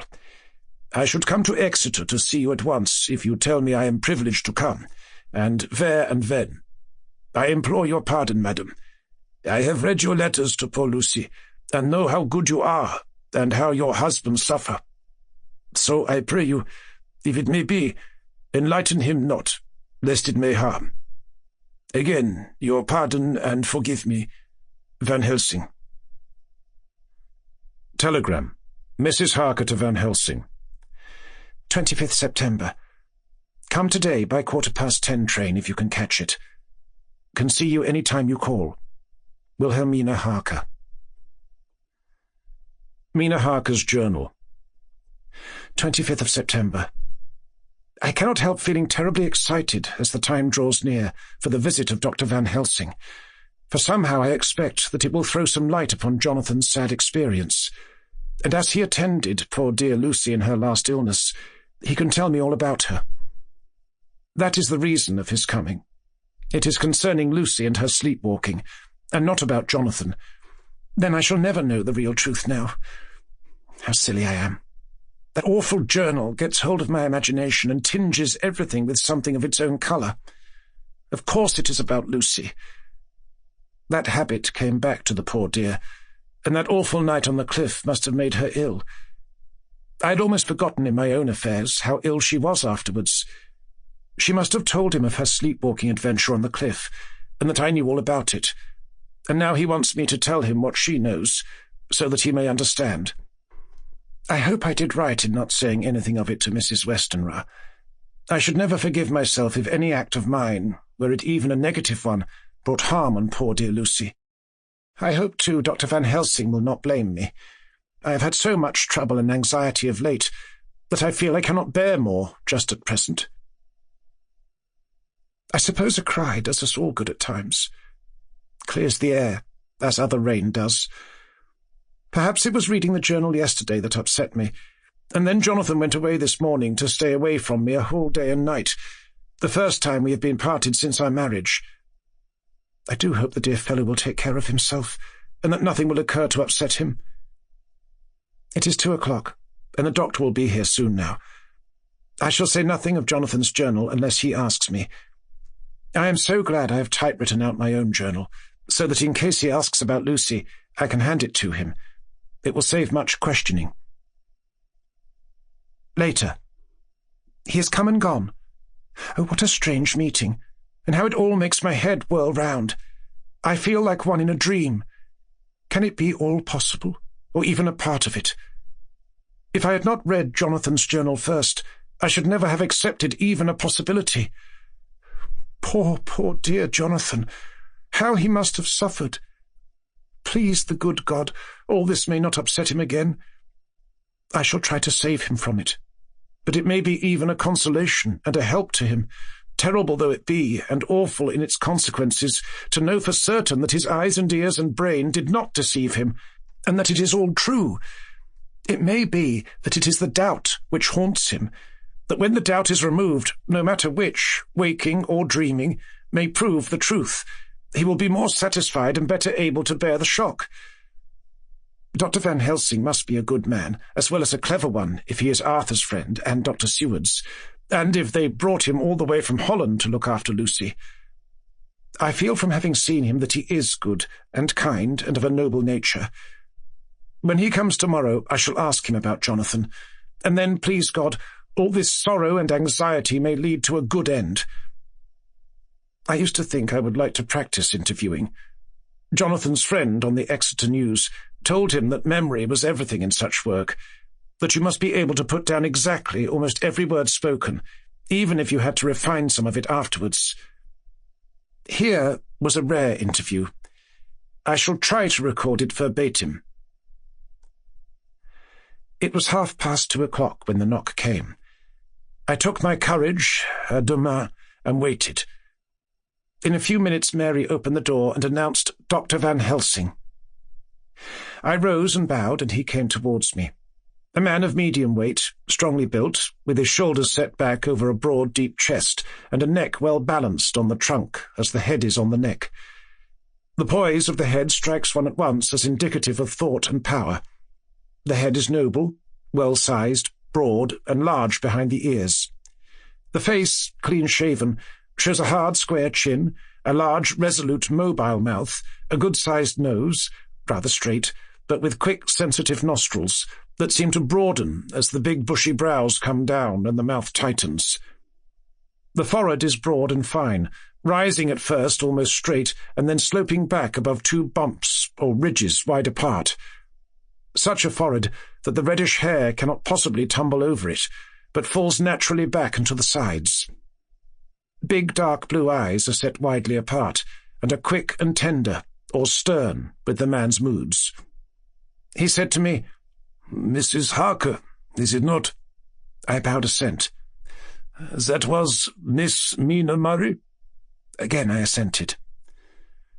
"It is Mina Murray that I came to see, that was friend of that poor dear child Lucy Westenra. Madame Mina, it is on account of the dead I come." "Sir," I said, "you could have no better claim on me than that you are a friend and helper of Lucy Westenra." And I held out my hand.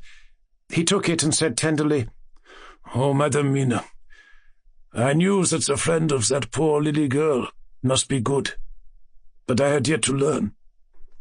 He finished his speech with a courtly bow. I asked him what it was that he wanted to see me about, so he at once began. "I have read your letters to Miss Lucy. Forgive me, but I had to begin to inquire somewhere, and there was none to ask. I know that you were with her at Whitby. She sometimes kept a diary. You need not look surprised, Madame Mina. It was begun after you had left, and was in imitation of you. And in that diary she traces by inference certain things to a sleepwalking in which she puts down that you saved her. In great perplexity, then, I come to you, and ask you out of your so much kindness to tell me all of it that you can remember." "I can tell you, I think, Dr. Van Helsing, all about it." "Ah, then you have good memory for facts, for details. It is not always so with young ladies." "No, Doctor, but I wrote it all down at the time. I can show it to you if you like." "Oh, Madame Mina, I will be grateful. You will do me much favour." I could not resist the temptation of mystifying him a bit. I suppose it is some of the taste of the original apple that remains still in our mouths. So I handed him the shorthand diary. He took it with a grateful bow and said, "May I read it?" "If you wish," I answered as demurely as I could. He opened it, and for an instant his face fell. Then he stood up and bowed. "Oh, you so clever woman," he said. "I knew long that Mr. Jonathan was a man of much thankfulness. But see, his wife have all the good things. And will you not so much honour me, and so help me as to read it for me? Alas, I know not the shorthand." By this time my little joke was over, and I was almost ashamed. So I took the typewritten copy from my work-basket and handed it to him. "Forgive me," I said. "I could not help it. But I had been thinking that it was of dear Lucy that you wished to ask, and so that you might not have time to wait, not on my account, but because I know your time must be precious, I have written it out on the typewriter for you." He took it, and his eyes glistened. "You are so good," he said. "And may I read it now? I may want to ask you some things when I have read." "By all means," I said. "Read it over whilst I order lunch, and then you can ask me questions whilst we eat." He bowed and settled himself in a chair with his back to the light, and became absorbed in the papers, whilst I went to see after lunch, chiefly in order that he might not be disturbed. When I came back, I found him walking hurriedly up and down the room, his face all ablaze with excitement. He rushed up to me and took me by both hands. "Oh, Madam Mina," he said, "how can I say what I owe to you? This paper is as sunshine. It opens the gate to me. I am dazed, I am dazzled with so much light, and yet clouds roll in behind the light every time. But that you cannot comprehend. Oh, but I am grateful to you, you so clever woman. Madame," he said this very solemnly, "if ever Abraham Van Helsing can do anything for you or yours, I trust you will let me know.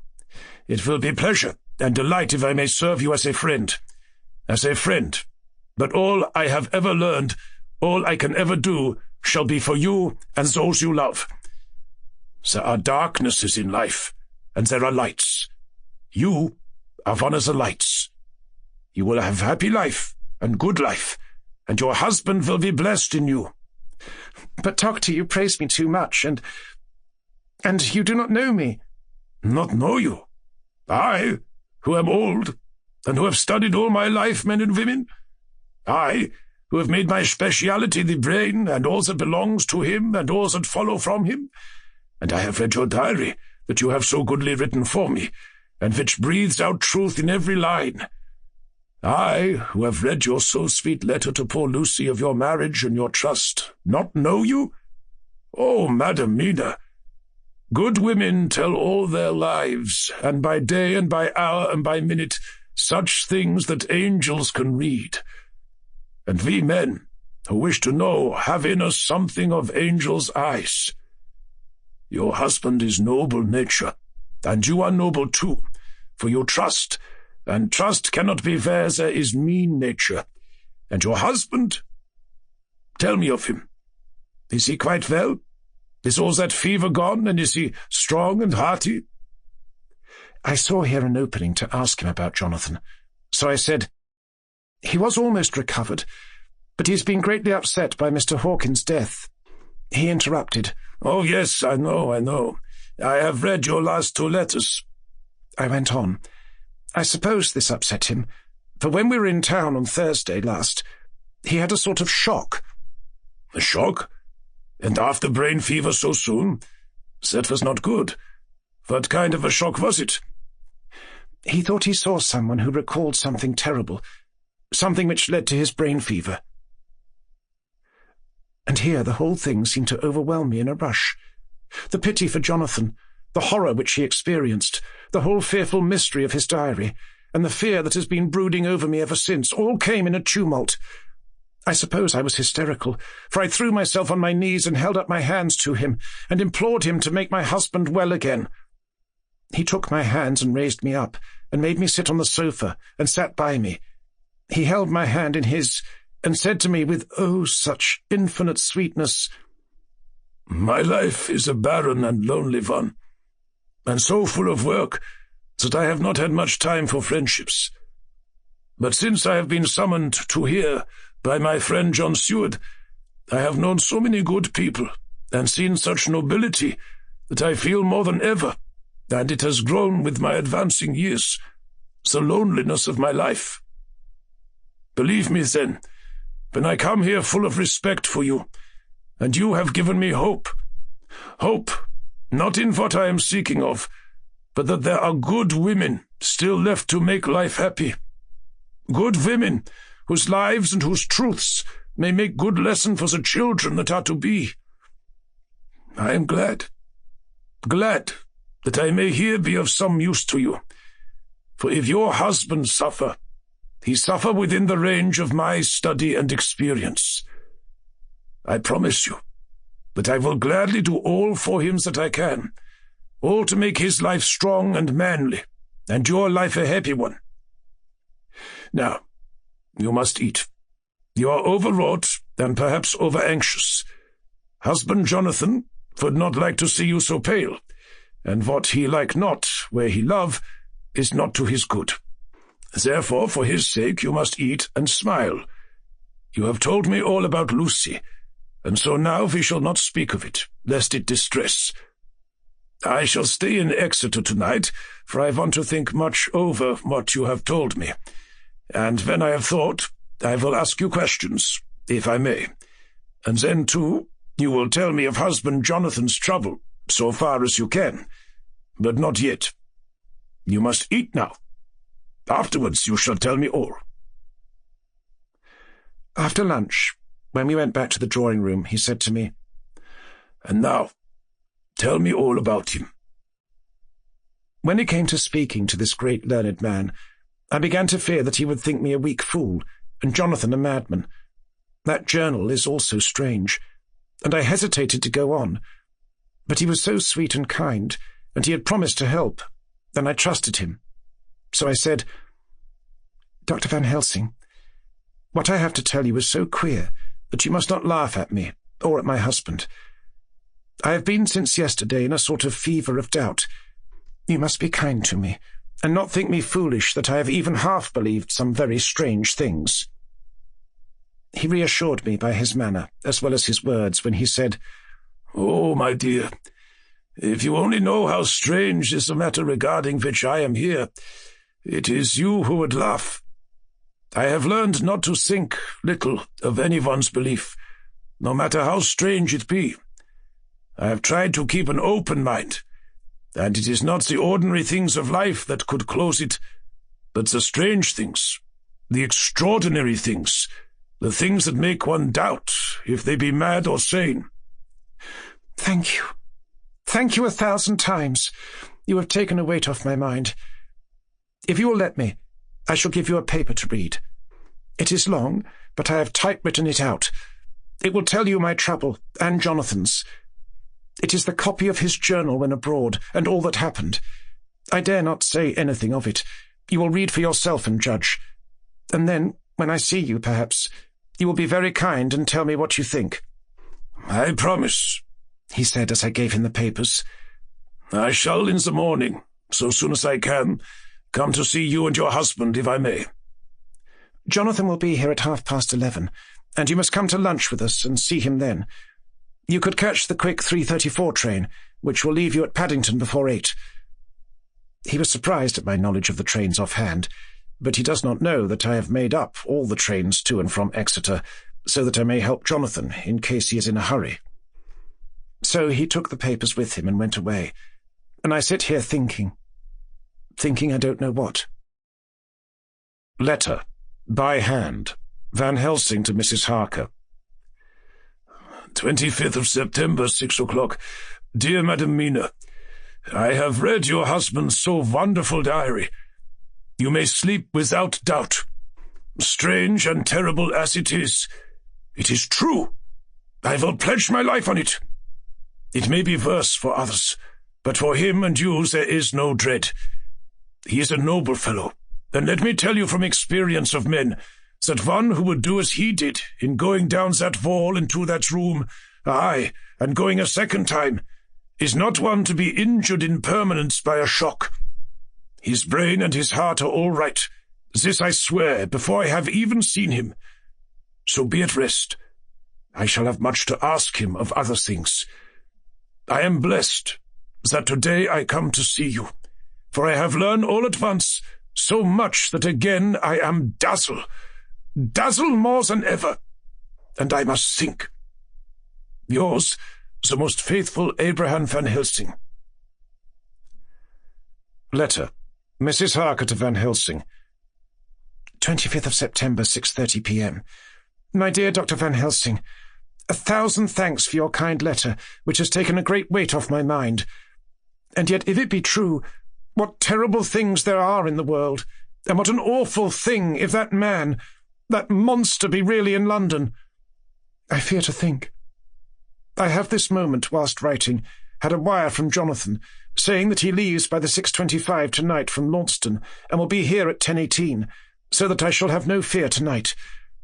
Will you, therefore, instead of lunching with us, please come to breakfast at 8 o'clock, if this be not too early for you. You can get away, if you are in a hurry, by the 10:30 train, which will bring you to Paddington by 2:35. Do not answer this, as I shall take it that, if I do not hear, you will come to breakfast. Believe me, your faithful and grateful friend, Mina Harker. Jonathan Harker's Journal. 26th of September. I thought never to write in this diary again, but the time has come.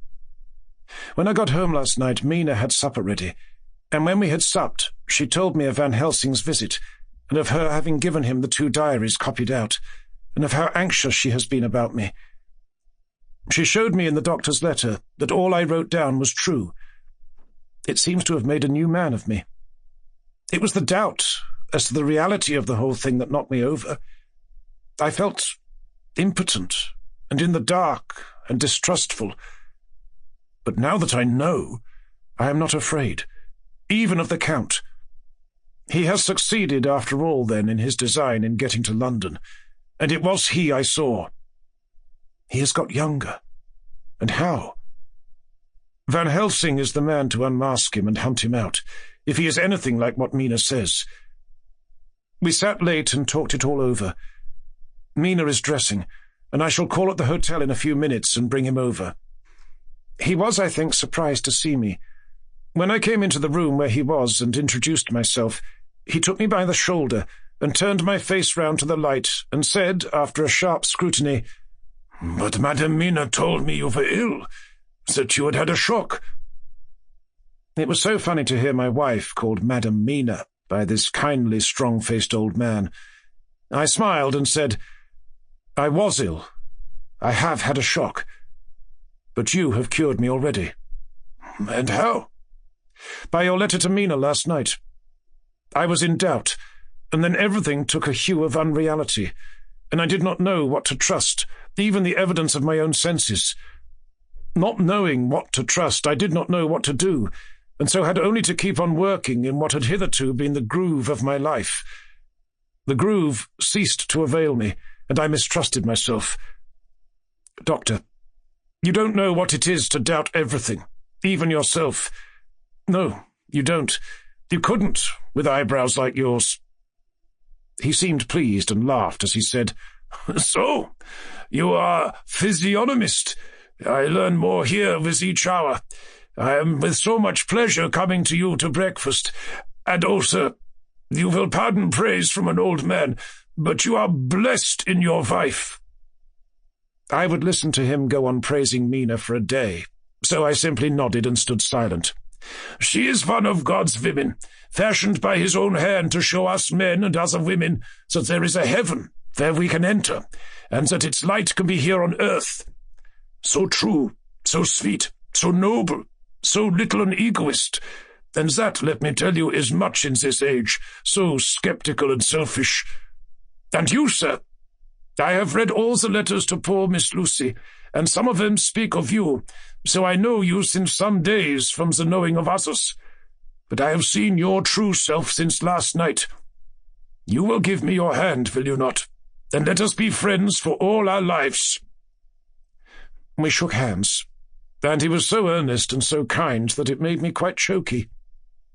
"And now," he said, "may I ask you for some more help? I have a great task to do, and at the beginning it is to know. You can help me here. Can you tell me what went before your going to Transylvania? Later on I may ask more help, and of a different kind. But at first this will do." "Look here, sir," I said. "Does what you have to do concern the Count?" "It does," he said solemnly. "Then I am with you heart and soul. As you go by the 10:30 train, you will not have time to read them, but I shall get the bundle of papers. You can take them with you and read them in the train." After breakfast I saw him to the station. When we were parting, he said, "Perhaps you will come to town if I send to you, and take Madam Mina too?" "We shall both come when you will," I said. I had got him the morning papers and the London papers of the previous night, and while we were talking at the carriage window, waiting for the train to start, he was turning them over. His eyes suddenly seemed to catch something in one of them, the Westminster Gazette. I knew it by the colour, and he grew quite white.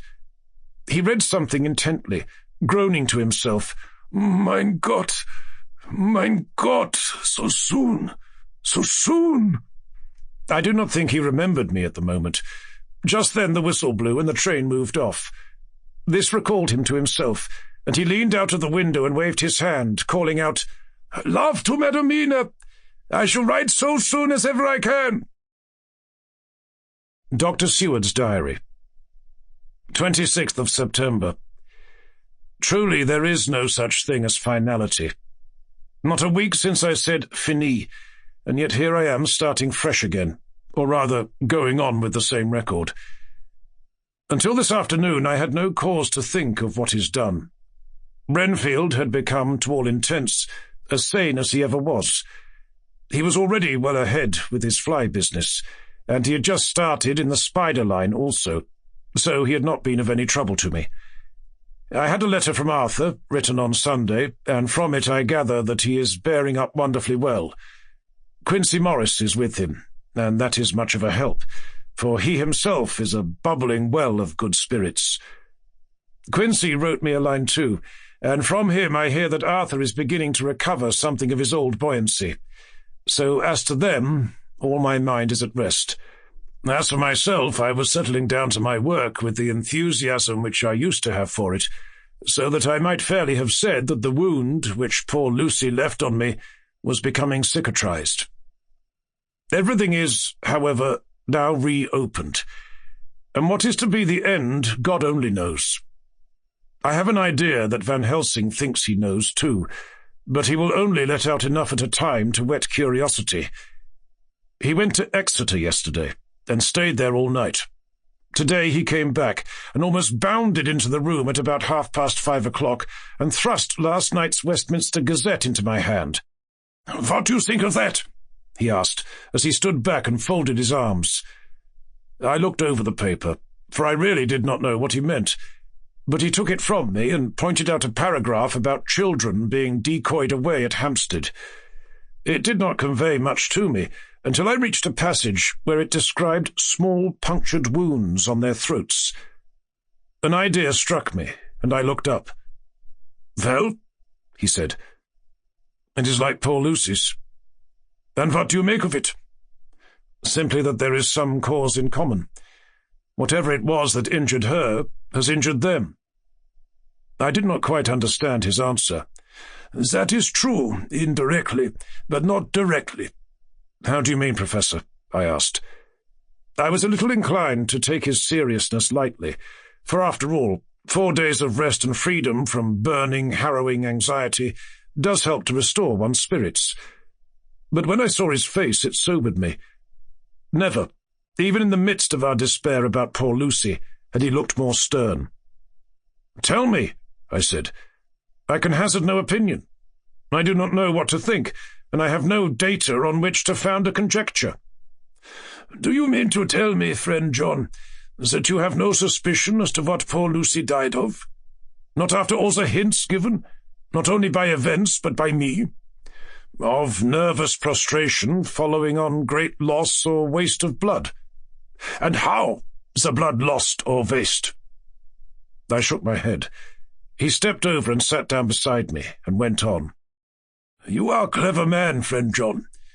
You reason well, and your wit is bold. But you are too prejudiced. You do not let your eyes see, nor your ears hear, and that which is outside your daily life is not of account to you. Do you not think that there are things which you cannot understand, and yet which are? That some people see things that others cannot? But there are things old and new which must not be contemplated by men's eyes, because they know, or think they know, some things which other men have told them.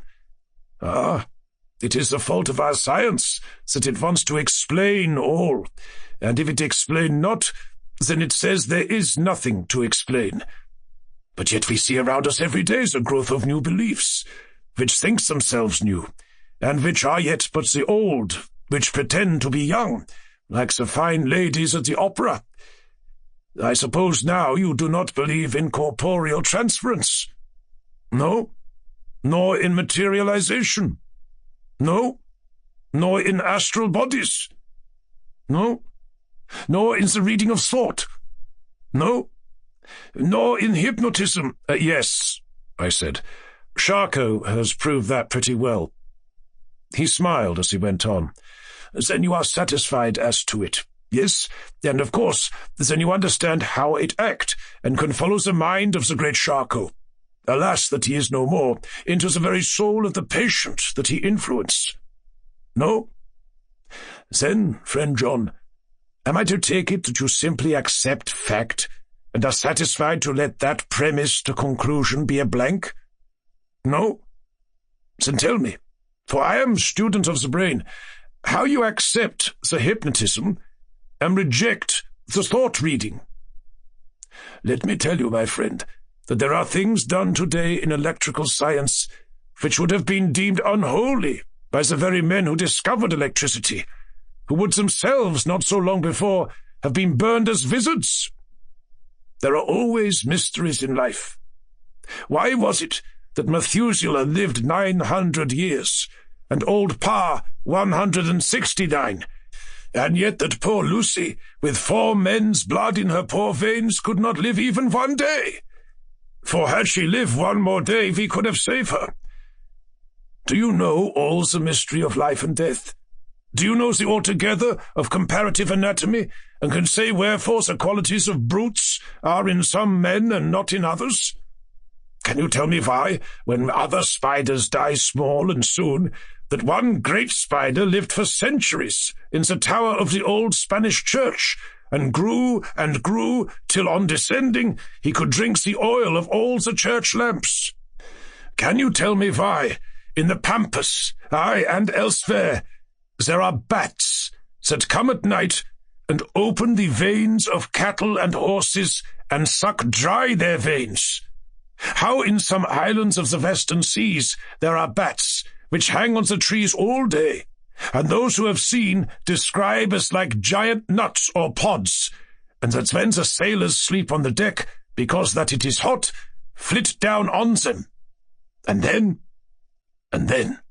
in the morning, are found dead men, white, as even Miss Lucy was. Good God, Professor, I said, starting up. Do you mean to tell me that Lucy was bitten by such a bat, and that such a thing is here in London in the 19th century? He waved his hand for silence and went on. Can you tell me why the tortoise lives more long than generations of men? Why the elephant goes on and on till he have seen dynasties, and why the parrot never die only of bite of cat or dog or other complaint? Can you tell me why men believe in all ages and places that there are some few who live on always, if they be permit, that there are men and women who cannot die? We all know, because science has vouched for the fact, that there have been toads shut up in rocks for thousands of years, shut in one so small hole that only hold him since the youth of the world.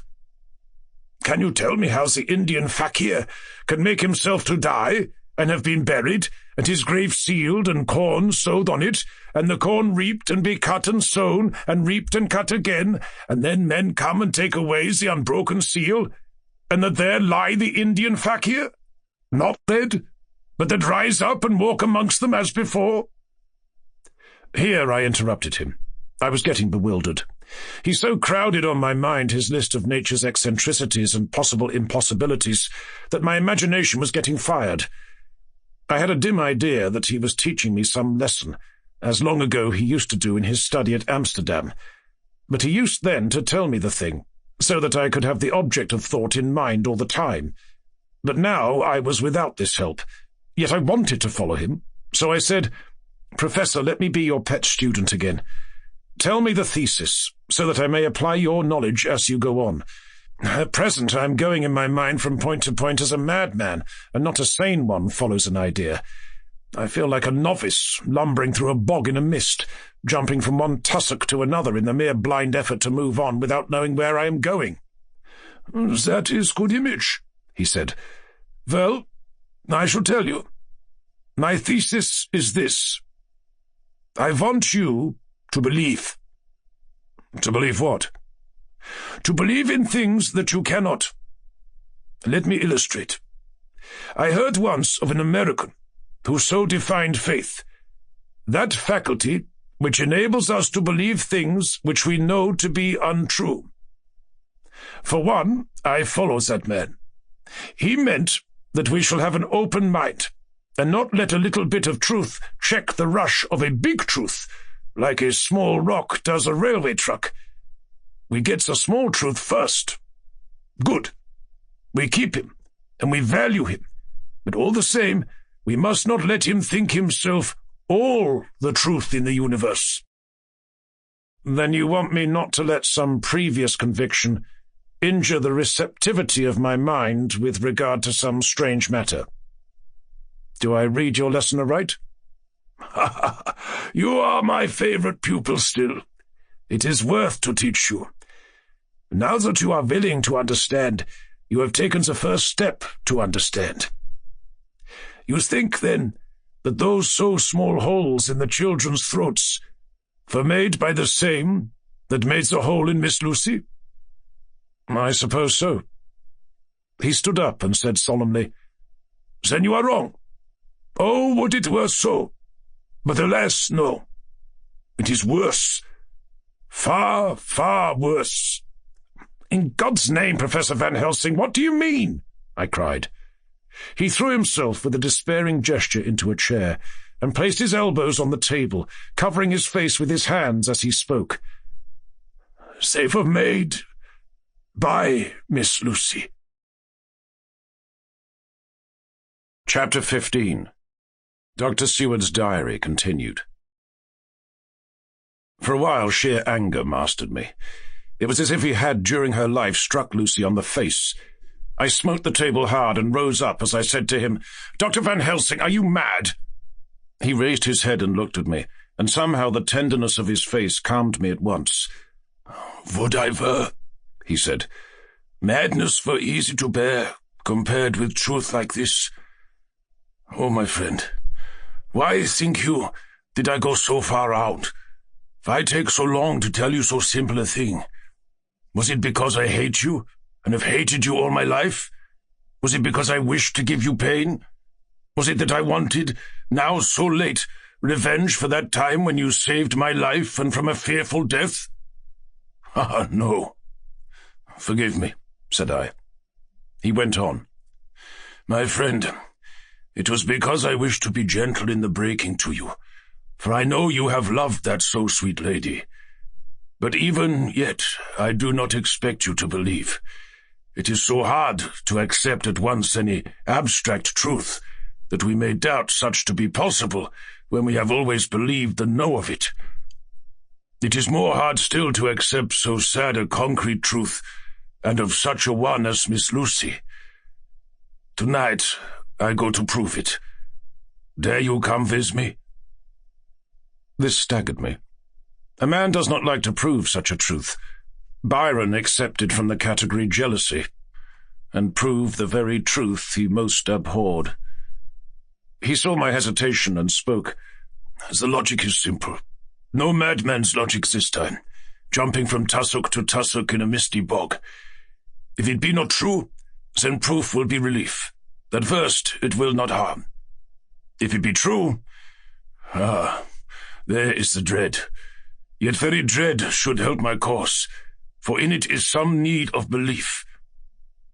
Come, I tell you what I propose. First, that we go off now and see that child in the hospital.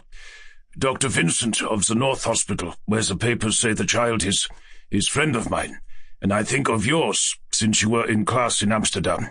He will let 2 scientists see his case, if he will not let 2 friends. We shall tell him nothing, but only that we wish to learn. And then... He took a key from his pocket and held it up. And then we spend the night, you and I, in the churchyard where Lucy lies. This is the key that locked the tomb. I had it from the coffin man to give to Arthur. My heart sank within me, for I felt that there was some fearful ordeal before us. I could do nothing, however, so I plucked up what heart I could and said that we had better hasten, as the afternoon was passing. We found the child awake. It had had a sleep and taken some food, and altogether was going on well. Dr. Vincent took the bandage from its throat and showed us the punctures. There was no mistaking the similarity to those which had been on Lucy's throat. They were smaller, and the edges looked fresher. That was all. We asked Vincent to what he attributed them, and he replied that it must have been a bite of some animal, perhaps a rat. But for his own part, he was inclined to think that it was one of the bats, which are so numerous on the northern heights of London. "Out of so many harmless ones," he said, "there may be some wild specimen from the south of a more malignant species.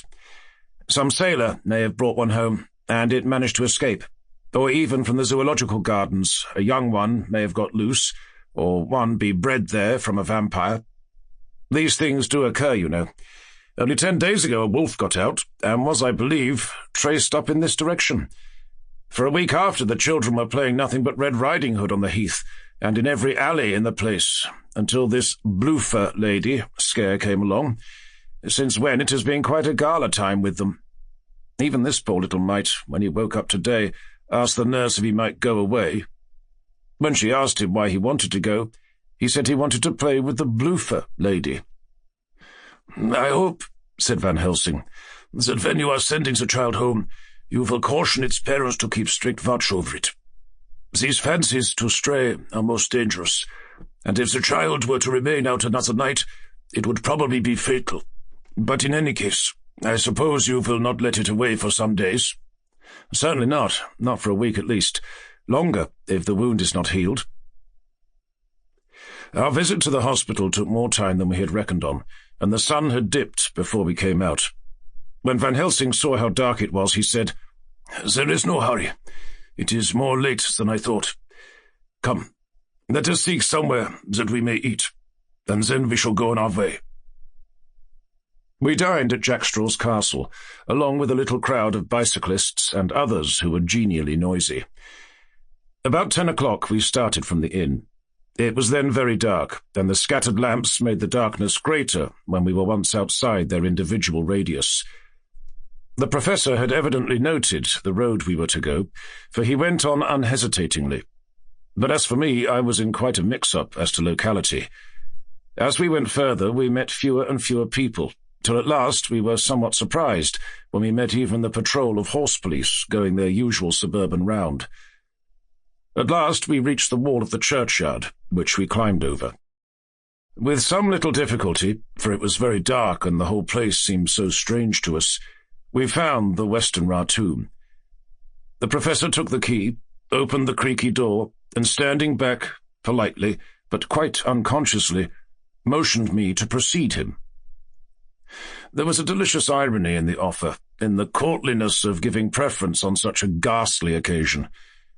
My companion followed me quickly, and cautiously drew the door to, after carefully ascertaining that the lock was a falling and not a spring one. In the latter case, we should have been in a bad plight. Then he fumbled in his bag, and taking out a matchbox and a piece of candle, proceeded to make a light. The tomb in the daytime, and when wreathed with fresh flowers, had looked grim and gruesome enough. But now, some days afterwards, when the flowers hung lank and dead, their whites turning to rust and their greens to browns, when the spider and the beetle had resumed their accustomed dominance, when time-discoloured stone and dust-encrusted mortar, and rusty dank iron and tarnished brass, and clouded silver plating gave back the feeble glimmer of a candle, the effect was more miserable and sordid than could have been imagined.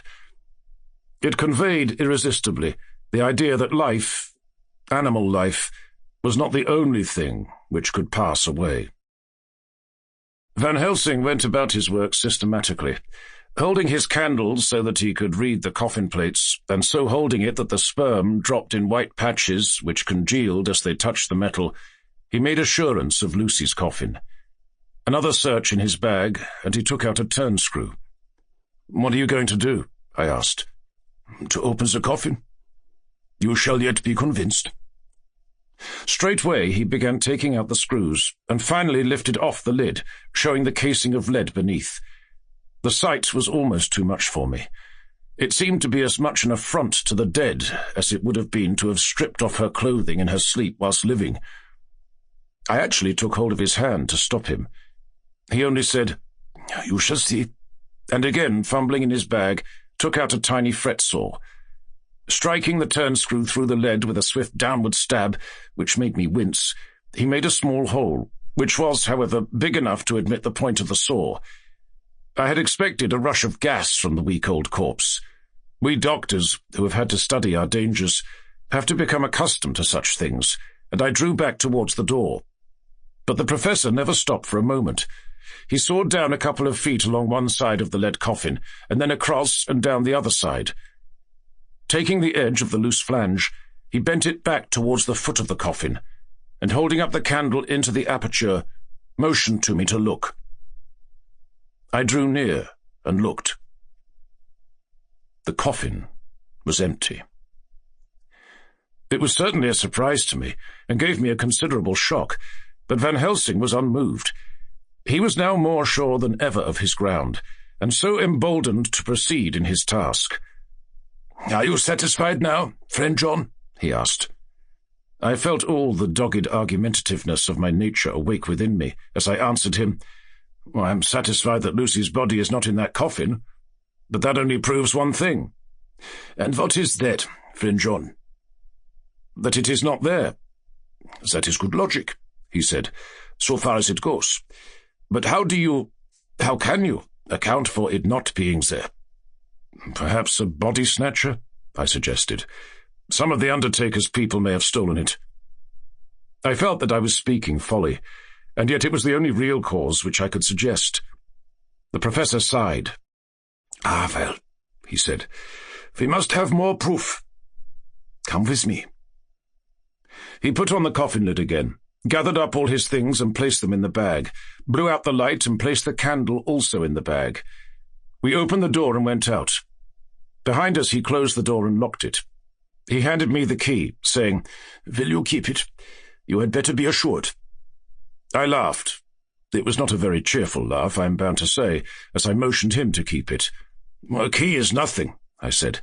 "There may be duplicates. And anyhow, it is not difficult to pick a lock of that kind." He said nothing, but put the key in his pocket. Then he told me to watch at one side of the churchyard, whilst he would watch at the other. I took up my place behind a yew tree, and I saw his dark figure move until the intervening headstones and trees hid it from my sight. It was a lonely vigil. Just after I had taken my place, I heard a distant clock strike 12, and in time came 1 and 2.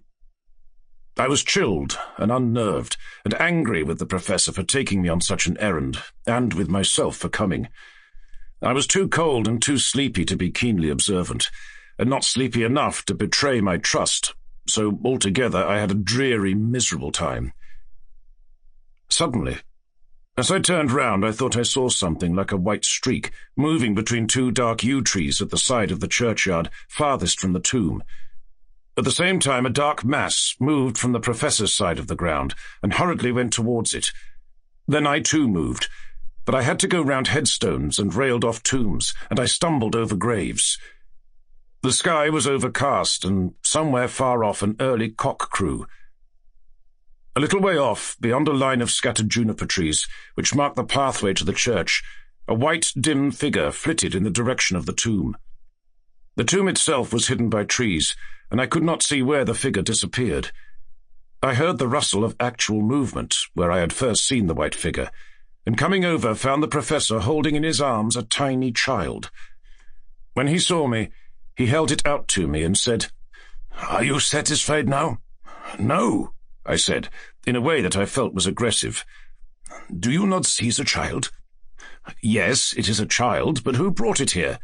And is it wounded?" I asked. "We shall see," said the professor, and with one impulse we took our way out of the churchyard, he carrying the sleeping child.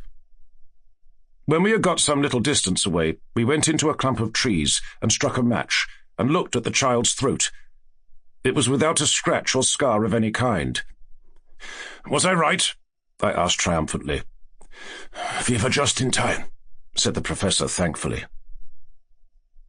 We had now to decide what we were to do with the child, and so consulted about it. If we were to take it to a police station, we should have to give some account of our movements during the night. At least we should have had to make some statement as to how we had come to find the child. So finally we decided that we would take it to the heath, and, when we heard a policeman coming, would leave it where he could not fail to find it. We would then seek our way home as quickly as we could.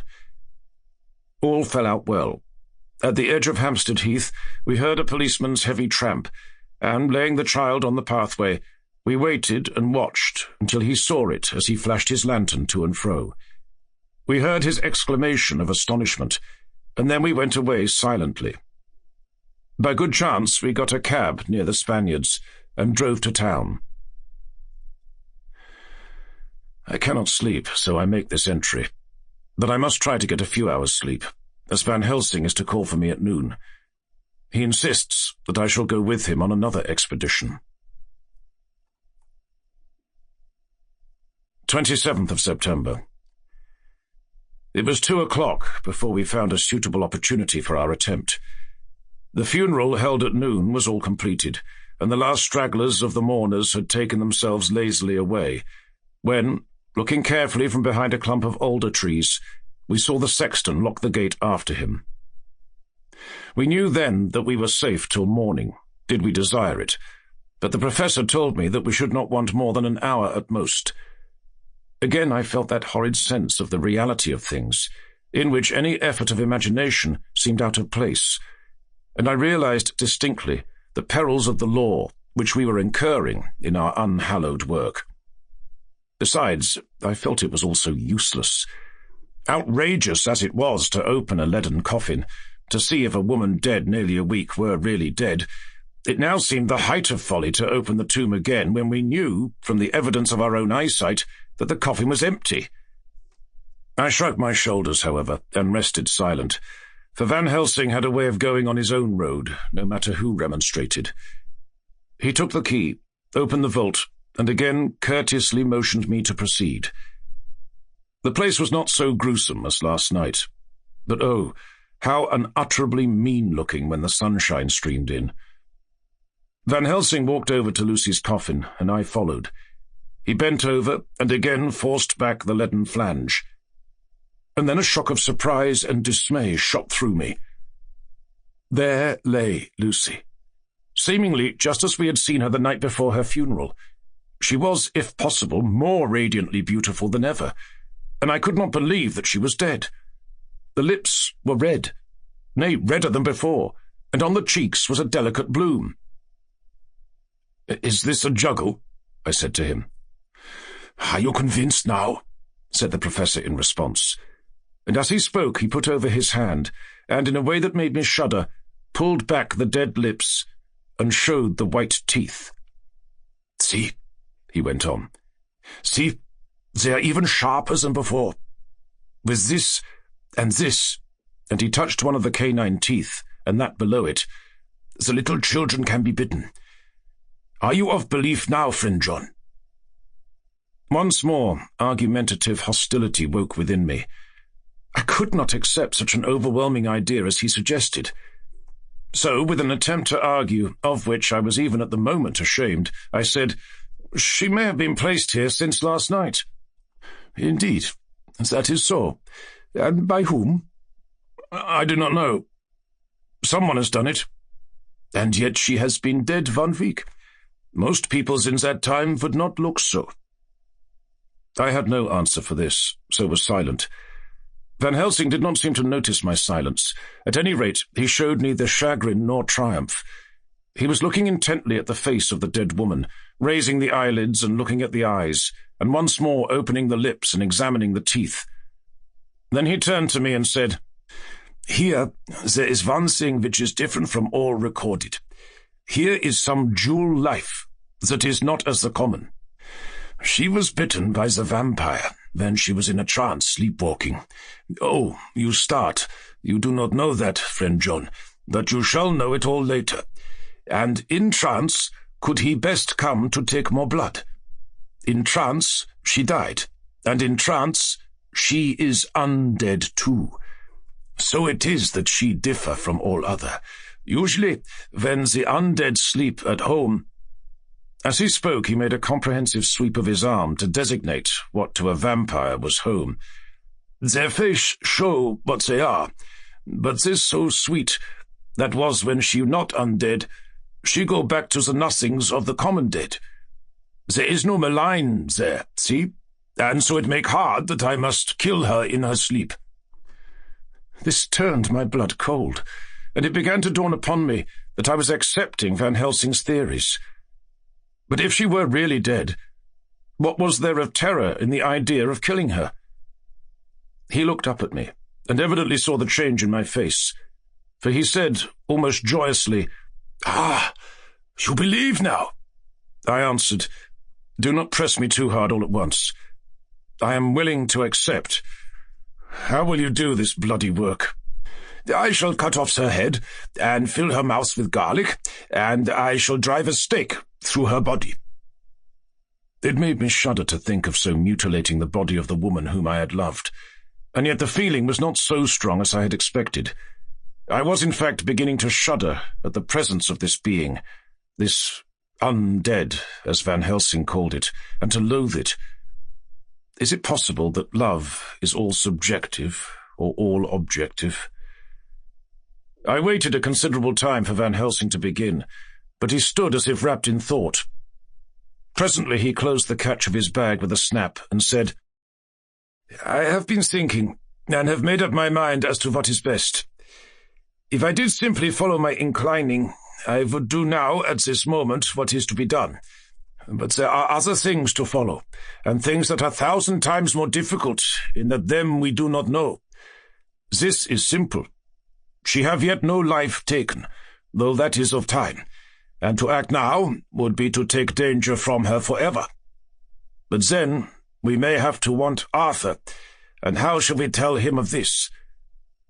If you, who saw the wounds on Lucy's throat, and saw the wounds so similar on the child's at the hospital, if you, who saw the coffin empty last night, and full today with a woman who have not changed, only to be more rose and more beautiful in a whole week after she die, if you know of this, and know of the white figure last night that brought the child to the churchyard, and yet of your own senses you did not believe, how then can I expect Arthur, who know none of those things, to believe?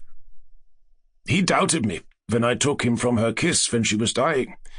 I know he has forgiven me because in some mistaken idea I have done things that prevent him say goodbye as he ought, and he may think that in some more mistaken idea this woman was buried alive, and that in most mistake of all, we have killed her.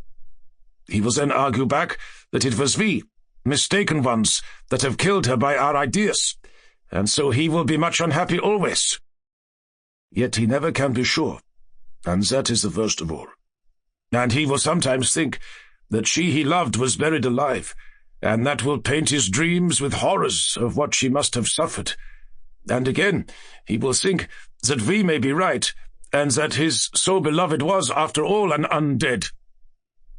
No, I told him once, and since then I learn much. Now, since I know it is all true, 100,000 times more do I know that he must pass through the bitter waters to reach the sweet. He, poor fellow, must have 1 hour that will make the very face of heaven grow black to him. Then we can act for good all round and send him peace.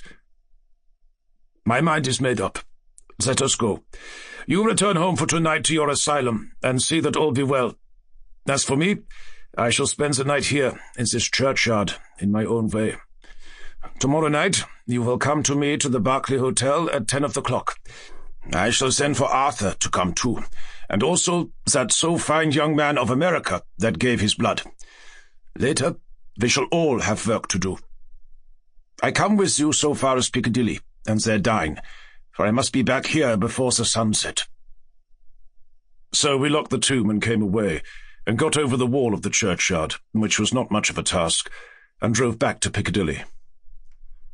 Note left by Van Helsing in his portmanteau. Berkeley Hotel, directed to John Seward, M.D., not delivered. 27th September. Friend John, I write this in case anything should happen. I go alone to watch in that churchyard. It pleases me that the undead, Miss Lucy, shall not leave tonight, that so on the morrow night she may be more eager. Therefore I shall fix some things she like not, garlic and a crucifix, and so seal up the door of the tomb. She is young as undead, and will heed. Moreover, these are only to prevent her coming out. They may not prevail on her wanting to get in, for then the undead is desperate, and must find the line of least resistance, whatsoever it may be. I shall be at hand all the night from sunset till after the sunrise, and if there be aught that may be learned, I shall learn it. For Miss Lucy, or from her, I have no fear. But that other, to whom is there, that she is undead, he have now the power to seek her tomb and find shelter. He is cunning, as I know from Mr. Jonathan, and from the way that all along he have fooled us when he played with us for Miss Lucy's life, and we lost. And in many ways the undead are strong. He have always the strength in his hand of 20 men. Even we 4, who gave our strength to Miss Lucy, it also is all to him. Besides, he can summon his wolf, and I know not what. So if it be that he comes thither on this night, he shall find me, but none other shall, until it be too late. But it may be that he will not attempt the place. There is no reason why he should. His hunting ground is more full of game than the churchyard where the undead woman sleep, and the one old man watch. Therefore I write this in case. Take the papers that are with this, the diaries of Harker and the rest, and read them, and then find this great undead, and cut off his head and burn his heart, or drive a stake through it, so that the world may rest from him. If it be so, farewell. Van Helsing. Dr. Seward's Diary. 28th of September. It is wonderful what a good night's sleep will do for one. Yesterday I was almost willing to accept Van Helsing's monstrous ideas, but now they seem to start out lurid before me as outrages on common sense. I have no doubt that he believes it all. I wonder if his mind can have become in any way unhinged. Surely there must be some rational explanation of all these mysterious things. Is it possible that the professor can have done it himself?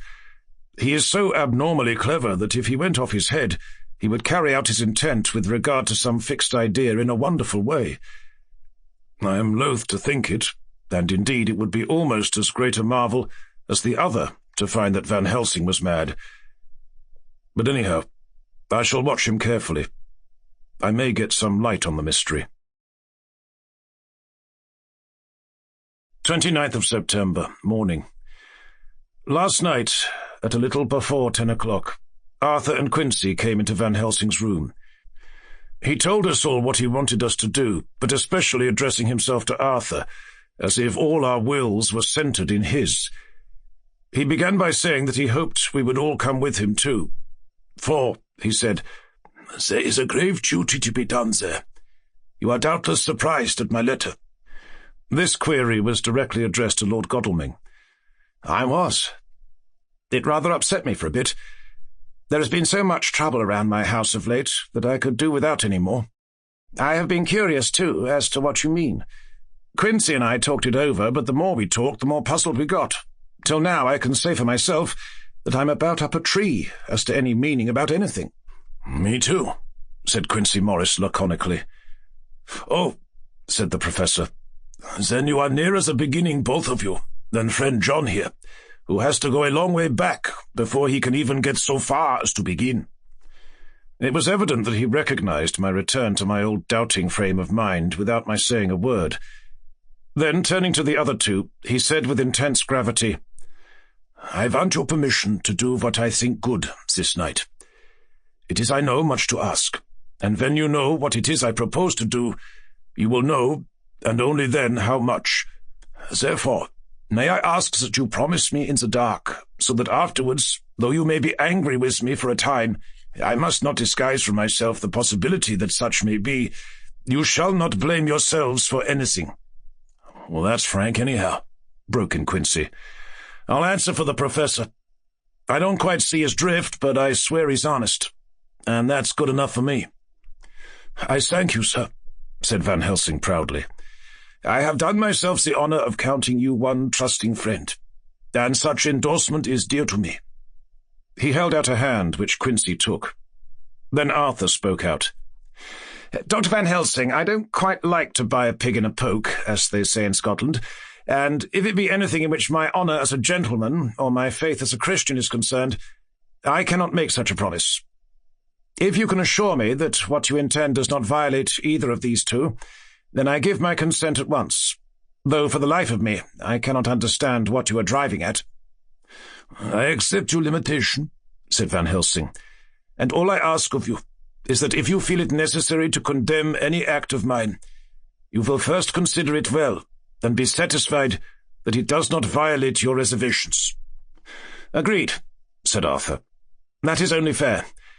And now that the pourparlers are over, may I ask what it is we are to do?" "I want you to come with me, and to come in secret, to the churchyard at Kingstead." Arthur's face fell as he said in an amazed sort of way, "Where poor Lucy is buried?" The professor bowed. Arthur went on, "And when there?" "To enter the tomb." Arthur stood up. "Professor, are you in earnest, or is it some monstrous joke? Pardon me, I see that you are in earnest." He sat down again, but I could see that he sat firmly and proudly, as one who is on his dignity. There was silence until he asked again, "And when in the tomb?" "To open the coffin." "This is too much," he said, angrily rising again. "I am willing to be patient in all things that are reasonable, but in this desecration of the grave of one who—" He fairly choked with indignation. The professor looked pityingly at him. "If I could spare you one pang, my poor friend," he said, "God knows I would. But this night our feet must tread in thorny paths, or later, and forever, the feet you love must walk in paths of flame."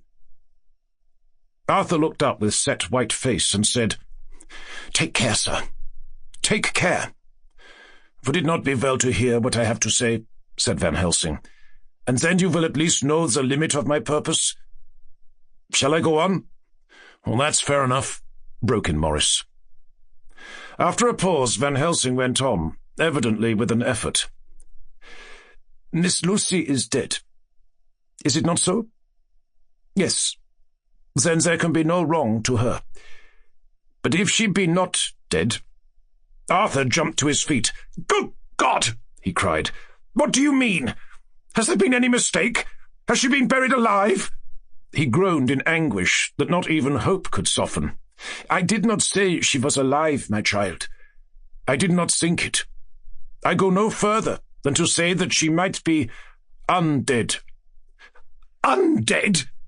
Not alive? What do you mean? Is this all a nightmare, or what is it?" "There are mysteries which men can only guess at, which age by age they may solve only in part.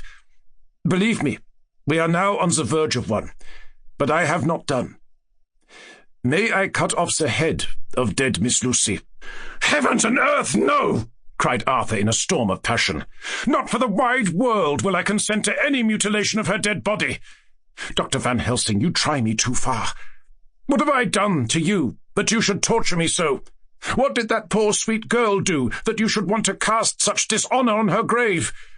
Are you mad to speak such things, or am I mad to listen to them? Don't dare to think more of such a desecration. I shall not give my consent to anything you do. I have a duty to do in protecting her grave from outrage, and by God I shall do it!" Van Helsing rose up from where he had all the time been seated, and said gravely and sternly, "My Lord Godalming, I too have a duty to do, a duty to others, a duty to you, a duty to the dead, and by God I shall do it. All I ask you now is that you come with me, that you look and listen, and if, when later I make the same request, you do not be more eager for its fulfillment even than I am, then I shall do my duty, whatever it may seem to me. And then, to follow of your lordship's wishes, I shall hold myself at your disposal to render an account of you, when and where you will." His voice broke a little, and he went on with a voice full of pity. "But I beseech you, do not go forth in anger with me. In a long life of acts, which were often not pleasant to do, and which sometimes did wring my heart, I have never had so heavy a task as now. Believe me, that if the time comes for you to change your mind towards me, one look from you will wipe away all this so sad hour, for I would do what a man can to save you from sorrow.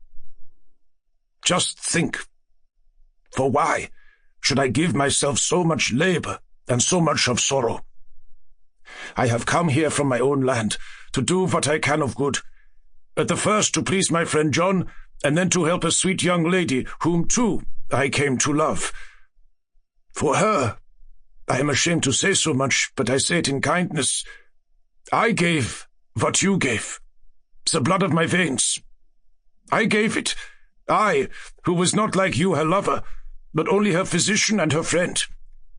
I gave to her my nights and days, before death, after death. And if my death can do her good even now, then she is the dead undead. She shall have it freely."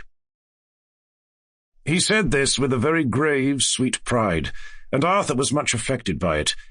He took the old man's hand and said in a broken voice, "Oh, it is hard to think of it, and I cannot understand, but at least I shall go with you and wait." Chapter 16. Dr. Seward's Diary, continued. It was just 12:15 when we got into the churchyard over the low wall. The night was dark, with occasional gleams of moonlight between the rents of the heavy clouds that scudded across the sky. We all kept somehow close together, with Van Helsing slightly in front as he led the way. When we had come close to the tomb, I looked well at Arthur, for I feared that the proximity to a place laden with so sorrowful a memory would upset him, but he bore himself well. I took it that the very mystery of the proceeding was in some way a counteractant to his grief. The professor unlocked the door, and seeing a natural hesitation amongst us for various reasons, solved the difficulty by entering first himself. The rest of us followed, and he closed the door. He then lit a dark lantern and pointed to the coffin. Arthur stepped forward hesitatingly. Van Helsing said to me, "You were with me here yesterday. Was the body of Miss Lucy in that coffin?" "It was." The professor turned to the rest, saying, "You hear? And yet there is no one who does not believe with me." He took his screwdriver and again took off the lid of the coffin. Arthur looked on, very pale but silent. When the lid was removed, he stepped forward. He evidently did not know that there was a leaden coffin, or at any rate had not thought of it. When he saw the rent in the lead, the blood rushed to his face for an instant, but as quickly fell away again, so that he remained of a ghastly whiteness. He was still silent. Van Helsing forced back the leaden flange, and we all looked in and recoiled. The coffin was empty. For several minutes no one spoke a word. The silence was broken by Quincey Morris. "Professor, I answered for you. Your word is all I want. I wouldn't ask such a thing ordinarily. I wouldn't so dishonor you as to imply a doubt. But this is a mystery that goes beyond any honor or dishonor. Is this your doing? I swear to you by all that I hold sacred, that I have not removed nor touched her. What happened was this. 2 nights ago my friend Seward and I came here, with good purpose, believe me. I opened that coffin, which was then sealed up, and we found it as now empty. We then waited, and saw something white come through the trees. The next day we came here in daytime, and she lay there. Did she not, friend John?" "Yes." "That night we were just in time.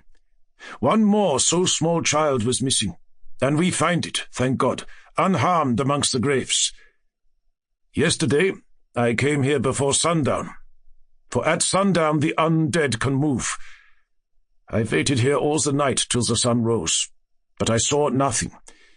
It was most probable that it was because I had laid over the clamps of those doors garlic, which the undead cannot bear, and other things which they shun. Last night there was no exodus, so tonight, before the sundown, I took away my garlic and other things. And so it is we find this coffin empty. But bear with me. So far there is much that is strange. Wait you with me outside, unseen and unheard, and things much stranger are yet to be. So." Here he shut the dark slide of his lantern. "Now to the outside." He opened the door, and we filed out, he coming last and locking the door behind him. Oh, but it seemed fresh and pure in the night air after the terror of that vault. How sweet it was to see the clouds race by and the passing gleams of the moonlight between the scudding clouds crossing and passing, like the gladness and sorrow of a man's life. How sweet it was to breathe the fresh air that had no taint of death and decay. How humanizing to see the red lighting of the sky beyond the hill, and to hear far away the muffled roar that marks the life of a great city. Each in his own way was solemn and overcome. Arthur was silent, and was, I could see, striving to grasp the purpose and the inner meaning of the mystery. I was myself tolerably patient, and half inclined again to throw aside doubt and to accept Van Helsing's conclusions. Quincey Morris was phlegmatic, in the way of a man who accepts all things, and accepts them in the spirit of cool bravery, with hazard of all he has to stake. Not being able to smoke, he cut himself a good-sized plug of tobacco and began to chew. As to Van Helsing, he was employed in a definite way. First he took from his bag a mass of what looked like thin, wafer-like biscuit, which was carefully rolled up in a white napkin. Next he took out a double handful of some whitish stuff, like dough or putty.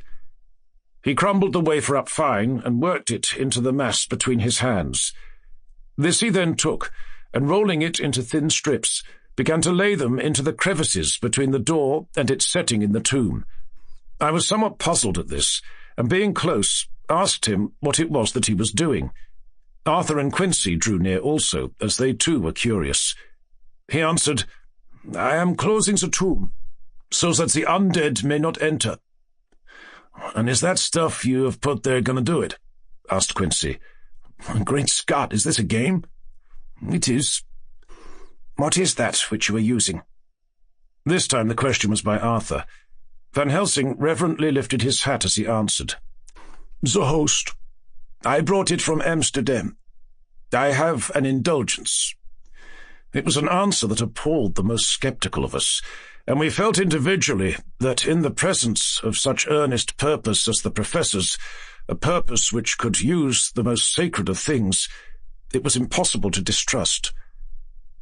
In respectful silence we took the places assigned to us close round the tomb, but hidden from the sight of anyone approaching. I pitied the others, especially Arthur. I had myself been apprenticed by my former visits to this watching horror, and yet I, who had up to an hour ago repudiated the proofs, felt my heart sink within me. Never did tombs look so ghastly white.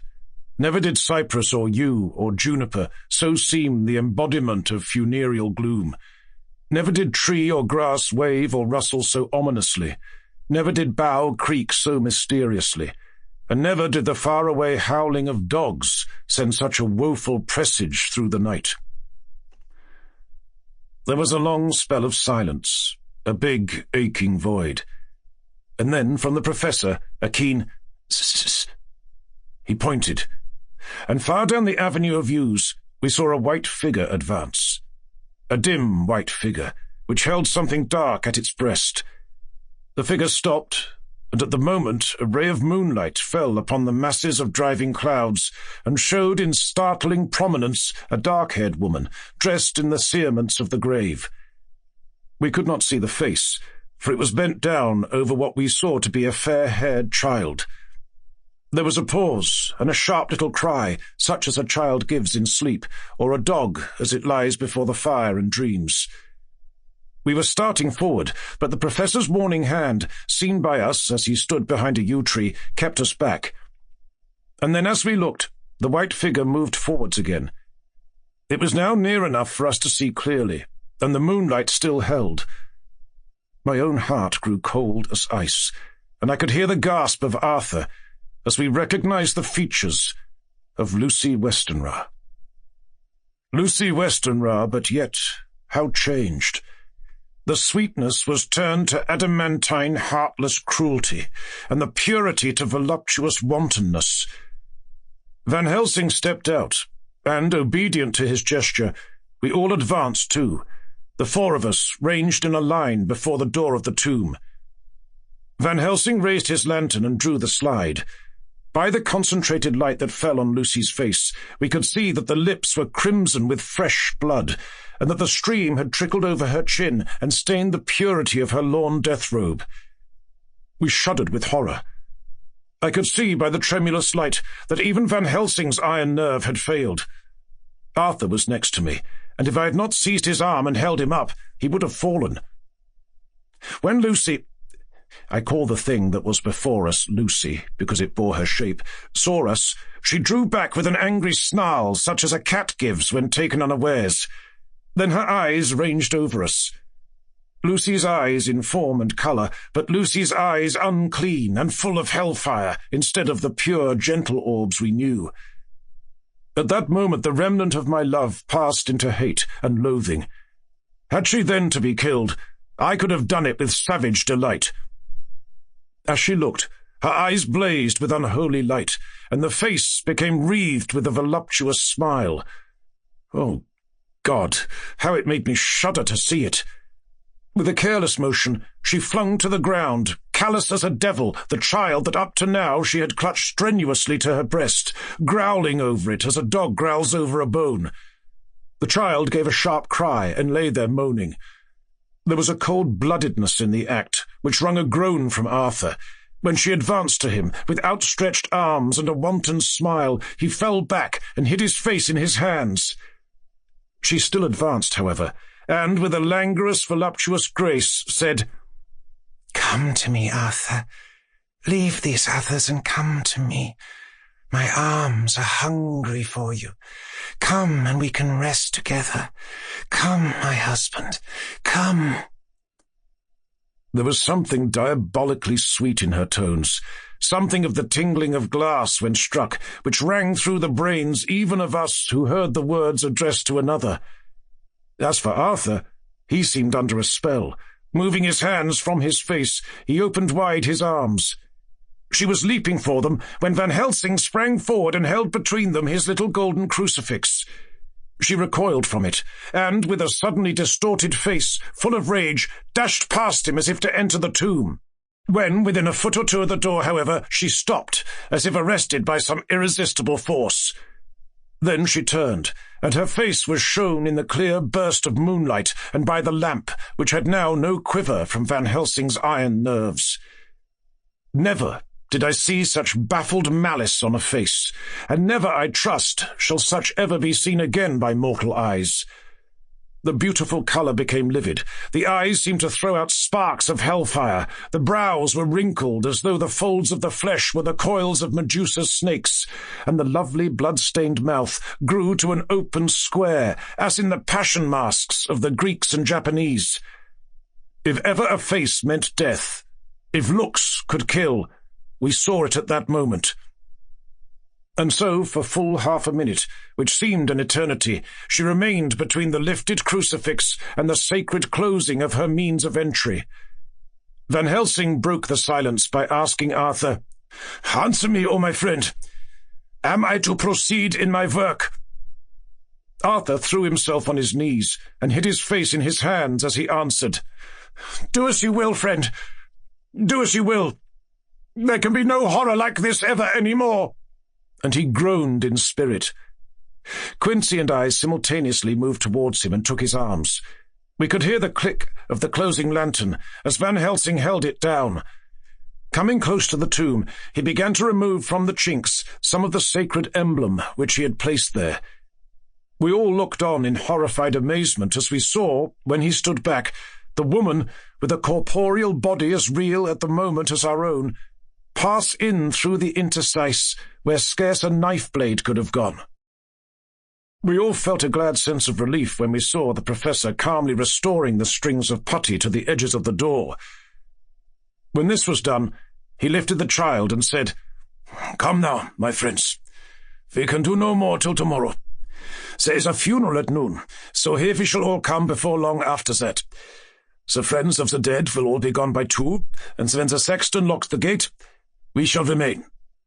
Then there is more to do, but not like this of tonight. As for this little one, he is not much harm, and by tomorrow night he shall be well. We shall leave him where the police will find him, as on the other night, and then to home." Coming close to Arthur, he said, "My friend Arthur, you have had a sore trial, but after, when you look back, you will see how it was necessary. You are now in the bitter waters, my child. By this time tomorrow, you will, please God, have passed them, and have drunk of the sweet waters. So do not mourn overmuch. Till then, I shall not ask you to forgive me." Arthur and Quincy came home with me, and we tried to cheer each other on the way. We had left the child in safety, and were tired, so we all slept with more or less reality of sleep. 29th of September, night. A little before 12 o'clock, we 3, Arthur, Quincy Morris, and myself, called for the professor. It was odd to notice that by common consent we had all put on black clothes. Of course Arthur wore black, for he was in deep mourning, but the rest of us wore it by instinct. We got to the churchyard by 1:30 and strolled about, keeping out of official observation, so that when the gravediggers had completed their task and the sexton, under the belief that everyone had gone, had locked the gate, we had the place all to ourselves. Van Helsing, instead of his little black bag, had with him a long leather one, something like a cricketing bag. It was manifestly of fair weight. When we were alone and had heard the last of the footsteps die out up the road, we silently, and as if by ordered intention, followed the professor to the tomb. He unlocked the door, and we entered, closing it behind us. Then he took from his bag the lantern, which he lit, and also 2 wax candles, which, when lighted, he stuck, by melting their own ends, on other coffins, so that they might give light sufficient to work by. When he again lifted the lid off Lucy's coffin, we all looked, Arthur trembling like an aspen, and saw that the body lay there in all its death beauty. But there was no love in my own heart, nothing but loathing for the foul thing which had taken Lucy's shape without her soul. I could see even Arthur's face grow hard as he looked. Presently he said to Van Helsing, "Is this really Lucy's body, or only a demon in her shape?" "It is her body, and yet not it. But wait a while. and you all see her as she was, and is. She seemed like a nightmare of Lucy as she lay there, the pointed teeth, the blood-stained voluptuous mouth, which it made one shudder to see, the whole carnal and unspiritual appearance, seeming like a devilish mockery of Lucy's sweet purity. Van Helsing, with his usual methodicalness, began taking the various contents from his bag and placing them ready for use.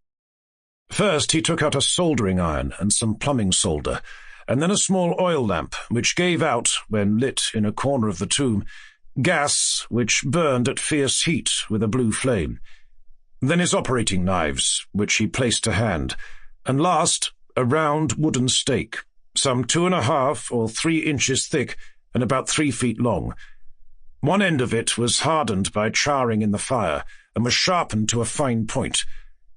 With this stake came a heavy hammer, such as in households is used in the coal cellar for breaking the lumps. To me, a doctor's preparations for work of any kind are stimulating and bracing, but the effect of these things on both Arthur and Quincy was to cause them a sort of consternation. They both, however, kept their courage and remained silent and quiet. When all was ready, Van Helsing said, "Before we do anything, let me tell you this. It is out of the law and experience of the ancients, and of all those who have studied the powers of the undead. When they become such, there comes with the change the curse of immortality. They cannot die, but must go on age after age, adding new victims and multiplying the evils of the world. For all that die from the preying of the undead becomes themselves undead and prey on their kind. And so the circle goes on ever widening, like as the ripples from a stone thrown in the water. Friend Arthur, if you had met that kiss which you know of before poor Lucy died, or again, last night when you opened your arms to her, you would in time, when you had died, have become Nosferatu, as they call it in Eastern Europe, and would all time make more of those undeads that so have filled us with horror. The career of this so unhappy dear lady is but just begun. Those children whose blood she suck are not as yet so much the worse. But if she live on undead, more and more they lose their blood, and by her power over them they come to her, and so she draws their blood with that so wicked mouth. But if she die in truth, then all cease. The tiny wounds of the throats disappear, and they go back to their plays, unknowing ever of what has been. But of the most blessed of all, when this now undead be made to rest as true dead, then the soul of the poor lady whom we love shall again be free. Instead of working wickedness by night and growing more debased in the assimilating of it by day, she shall take her place with the other angels. So that, my friend, it will be a blessed hand for her that shall strike the blow that sets her free. To this I am willing. But is there none amongst us who has a better right? Will it be no joy to think of hereafter in the silence of the night when sleep is not? It was my hand that sent her to the stars. It was the hand of him that loved her best, the hand that of all she would herself have chosen, had it been to her to choose. Tell me, if there be such a one amongst us." We all looked at Arthur. He saw, too, what we all did, the infinite kindness which suggested that his should be the hand which would restore Lucy to us as a holy and not an unholy memory. He stepped forward and said bravely, though his hand trembled and his face was as pale as snow, "My true friend, from the bottom of my broken heart I thank you. Tell me what I am to do, and I shall not falter." Van Helsing laid a hand on his shoulder and said, "Brave lad. A moment's courage and it is done. This stake must be driven through her. It will be a fearful ordeal, be not deceived in that, But it will be only a short time, and you will then rejoice more than your pain was great. From this grim tomb you will emerge as though you tread on air. But you must not falter when once you have begun. Only think that we, your true friends, are round you, and that we pray for you all the time."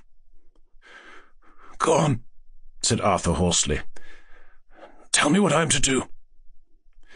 "Take this stake in your left hand, ready to place the point over the heart, and the hammer in your right. Then, when we begin our prayer for the dead, I shall read him.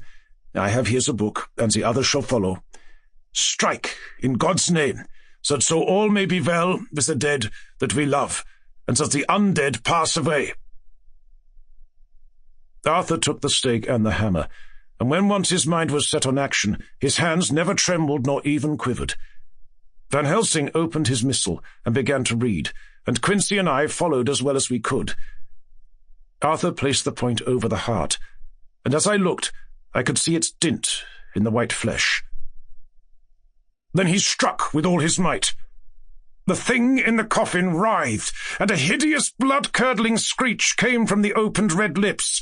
The body shook and quivered and twisted in wild contortions. The sharp white teeth champed together till the lips were cut, and the mouth was smeared with a crimson foam. But Arthur never faltered. He looked like a figure of Thor as his untrembling arm rose and fell, driving deeper and deeper the mercy-bearing stake, whilst the blood from the pierced heart welled and spurted up around it. His face was set, and high duty seemed to shine through it. The sight of it gave us courage, so that our voices seemed to ring through the little vault. And then the writhing and quivering of the body became less, and the teeth seemed to champ and the face to quiver. Finally, it lay still.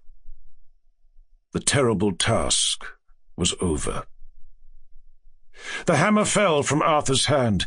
He reeled and would have fallen had we not caught him. The great drops of sweat sprang from his forehead, and his breath came in broken gasps. It had indeed been an awful strain on him, and had he not been forced to his task by more than human considerations, he could never have gone through with it. For a few minutes we were so taken up with him that we did not look towards the coffin. When we did, however, a murmur of startled surprise ran from one to the other of us. We gazed so eagerly that Arthur rose, for he had been seated on the ground, and came and looked too. And then a glad, strange light broke over his face, and dispelled altogether the gloom of horror that lay upon it.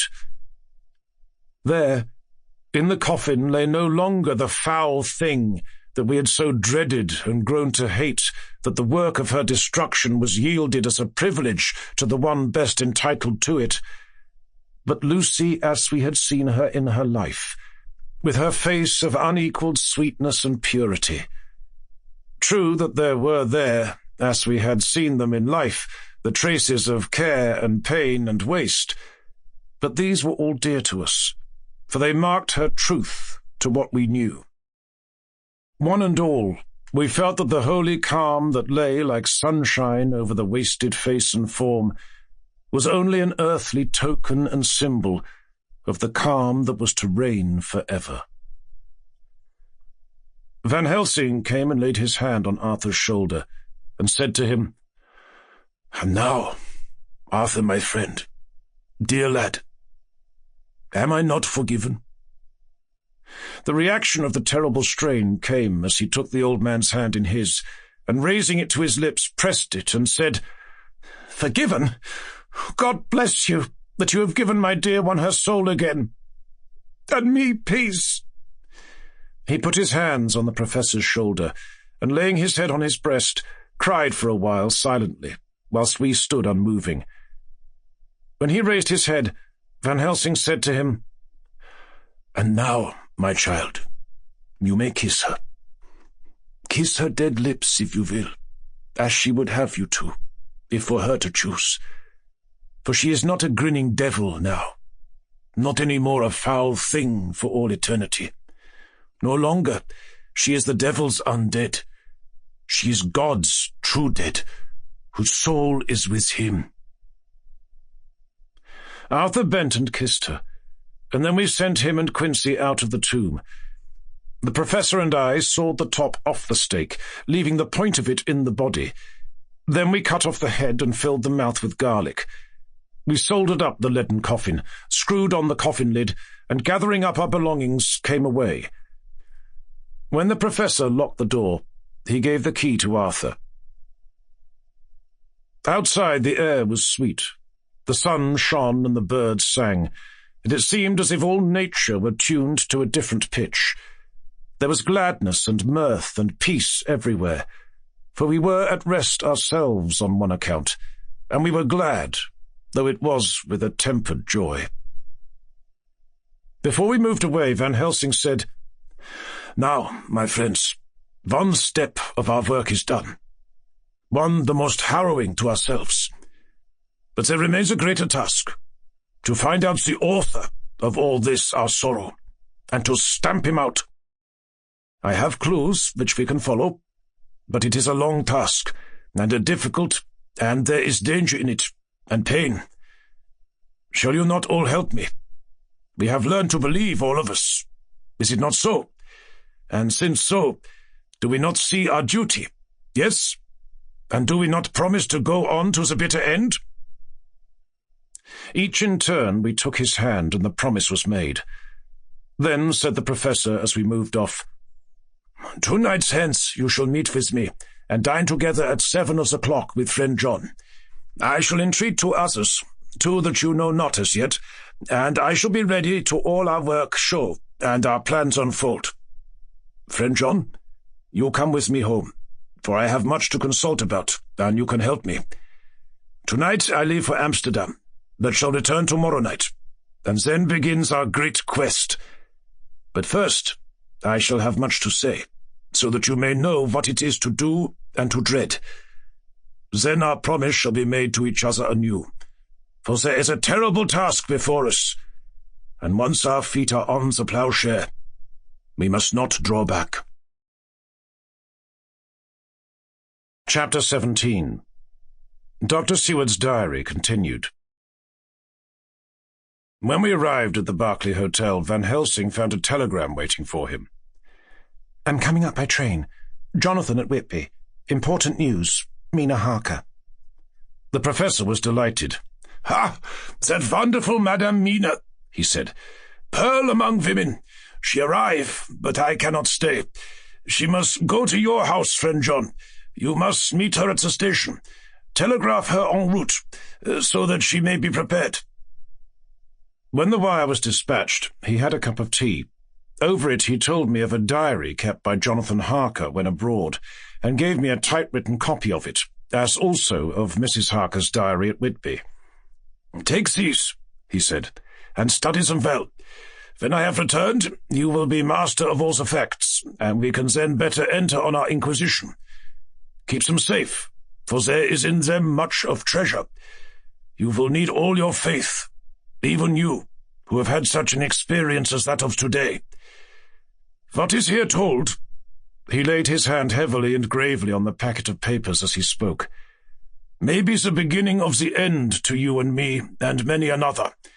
Or it may sound the knell of the undead who walks the earth. Read all, I pray you, with the open mind, and if you can add in any way to the story here told, do so, for it is all important. You have kept diary of all these so strange things. Is it not so?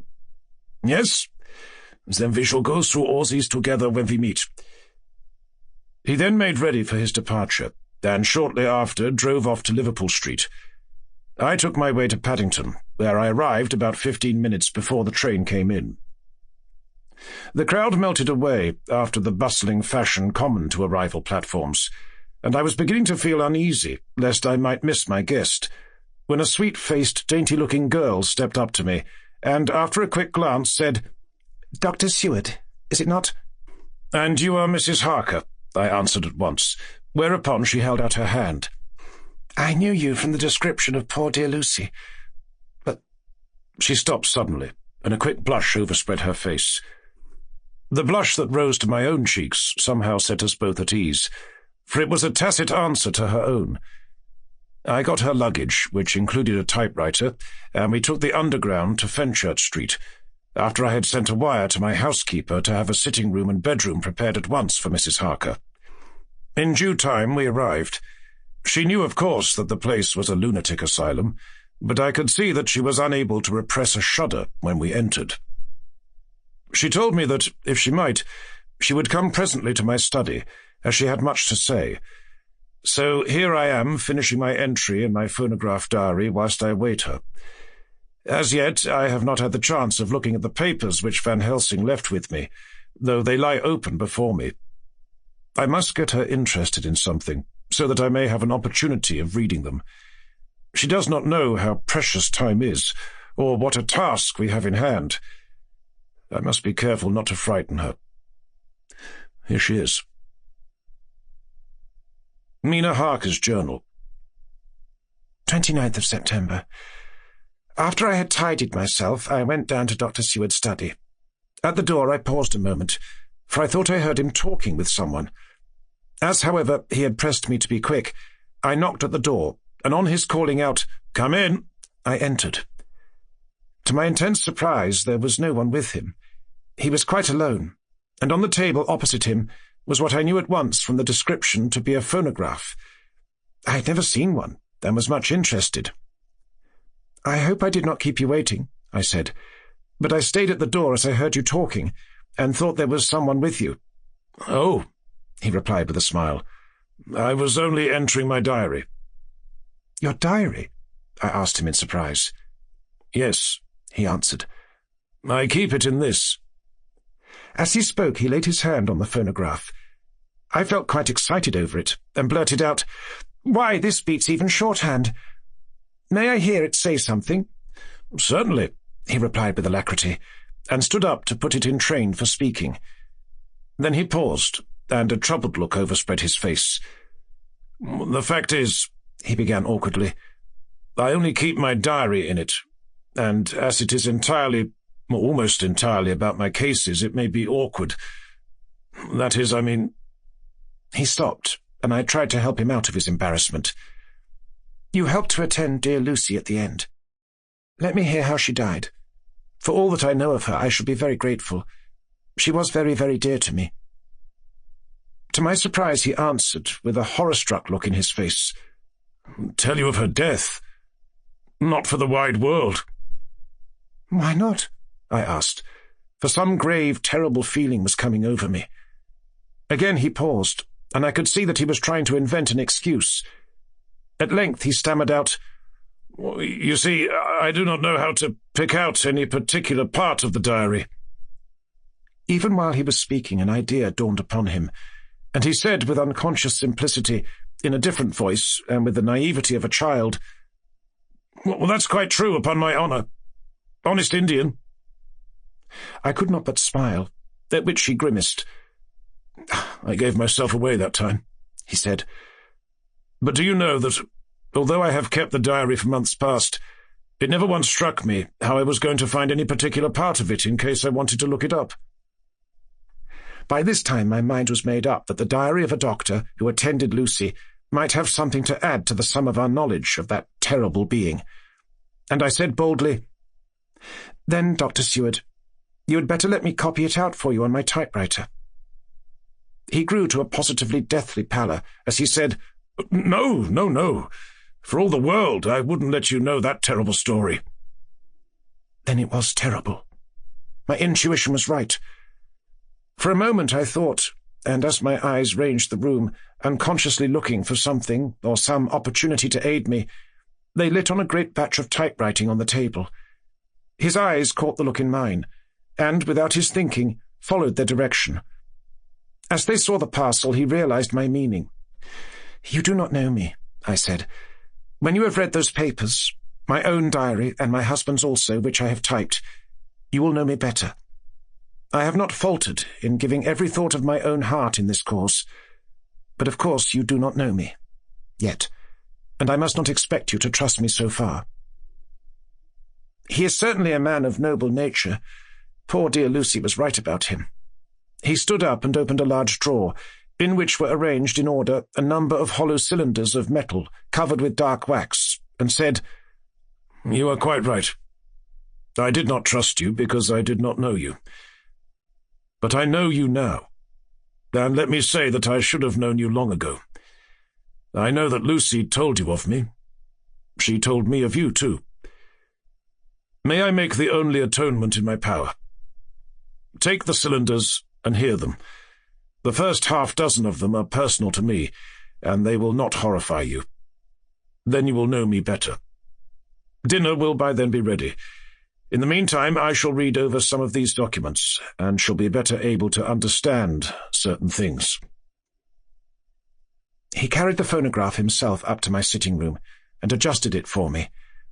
Now I shall learn something pleasant, I am sure, for it will tell me the other side of a true love episode, of which I know one side already.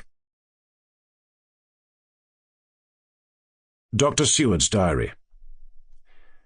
29th of September. I was so absorbed in that wonderful diary of Jonathan Harker and that other of his wife that I let the time run on without thinking. Mrs. Harker was not down when the maid came to announce dinner, so I said, "She is possibly tired. Let dinner wait an hour," and I went on with my work. I had just finished Mrs. Harker's diary when she came in. She looked sweetly pretty, but very sad, and her eyes were flushed with crying. This somehow moved me much. Of late, I have had cause for tears, God knows, but the relief of them was denied me. And now the sight of those sweet eyes, brightened with recent tears, went straight to my heart. So I said as gently as I could, "I greatly fear I have distressed you." "Oh, no, not distressed me," she replied. "But I have been more touched than I can say by your grief. That is a wonderful machine, but it is cruelly true. It told me in its very tones the anguish of your heart. It was like a soul crying out to Almighty God. No one must hear them spoken ever again. See, I have tried to be useful. I have copied out the words on my typewriter, and none other need now hear your heartbeat, as I did." "No one need ever know, shall ever know," I said in a low voice. She laid her hand on mine and said very gravely, "Ah, but they must." "Must? But why?" I asked. "Because it is a part of the terrible story, a part of poor dear Lucy's death and all that led to it. Because in the struggle which we have before us to rid the earth of this terrible monster, we must have all the knowledge and all the help which we can get. I think that the cylinders which you gave me contained more than you intended me to know, but I can see that there are, in your record, many lights to this dark mystery. You will let me help, will you not? I know all up to a certain point, and I see already, though your diary only took me to the 7th of September, how poor Lucy was beset, and how her terrible doom was being wrought out. Jonathan and I have been working day and night since Professor Van Helsing saw us. He has gone to Whitby to get more information, and he will be here tomorrow to help us. We need have no secrets amongst us. Working together, and with absolute trust, we can surely be stronger than if some of us were in the dark." She looked at me so appealingly, and at the same time manifested such courage and resolution in her bearing, that I gave in at once to her wishes. "You shall," I said, "do as you like in the matter. God forgive me if I do wrong. There are terrible things yet to learn of, but if you have so far travelled on the road to poor Lucy's death, you will not be content, I know, to remain in the dark. Nay, the end, the very end, may give you a gleam of peace. Come, there is dinner. We must keep one another strong for what is before us. We have a cruel and dreadful task. When you have eaten, you shall learn the rest, and I shall answer any questions you ask, if there be anything which you do not understand, though it was apparent to us who were present." Mina Harker's Journal. 29th of September. After dinner I came with Dr. Seward to his study. He brought back the phonograph from my room, and I took my typewriter. He placed me in a comfortable chair and arranged the phonograph so that I could touch it without getting up, and showed me how to stop it in case I should want to pause. Then he very thoughtfully took a chair with his back to me, so that I might be as free as possible, and began to read. I put the forked metal to my ears and listened. When the terrible story of Lucy's death, and all that followed, was done, I lay back in my chair powerless. Fortunately, I am not of a fainting disposition. When Dr. Seward saw me, he jumped up with a horrified exclamation, and hurriedly taking a case bottle from a cupboard, gave me some brandy, which in a few minutes somewhat restored me. My brain was all in a whirl, and only that there came through all the multitude of horrors the holy ray of light that my dear, dear Lucy was at last at peace. I do not think I could have borne it without making a scene. It is all so wild and mysterious and strange that if I had not known Jonathan's experience in Transylvania, I could not have believed. As it was, I didn't know what to believe, and so got out of my difficulty by attending to something else. I took the cover off my typewriter and said to Dr. Seward, "Let me write this all out now. We must be ready for Dr. Van Helsing when he comes. I have sent a telegram to Jonathan to come on here when he arrives in London from Whitby. In this matter, dates are everything, and I think that if we get all our material ready and have every item put in chronological order, we shall have done much. You tell me that Lord Godalming and Mr. Morris are coming too. Let us be able to tell him when they come." He accordingly set the phonograph at a slow pace, and I began to typewrite from the beginning of the 7th cylinder. I used manifold, and so took 3 copies of the diary, just as I had done with all the rest. It was late when I got through, but Dr. Seward went about his work of going his round of patients. When he had finished, he came back and sat near me, reading, so that I did not feel too lonely whilst I worked. How good and thoughtful he is. The world seems full of good men, even if there are monsters in it. Before I left him, I remembered what Jonathan put in his diary of the professor's perturbation at reading something in an evening paper at the station at Exeter. So, seeing that Dr. Seward keeps his newspapers, I borrowed the files of the Westminster Gazette and the Pall Mall Gazette and took them to my room. I remember how much the Daily Graph and the Whitby Gazette, of which I had made cuttings, helped us to understand the terrible events at Whitby when Count Dracula landed. So I shall look through the evening papers since then, and perhaps I shall get some new light. I am not sleepy, and the work will help to keep me quiet.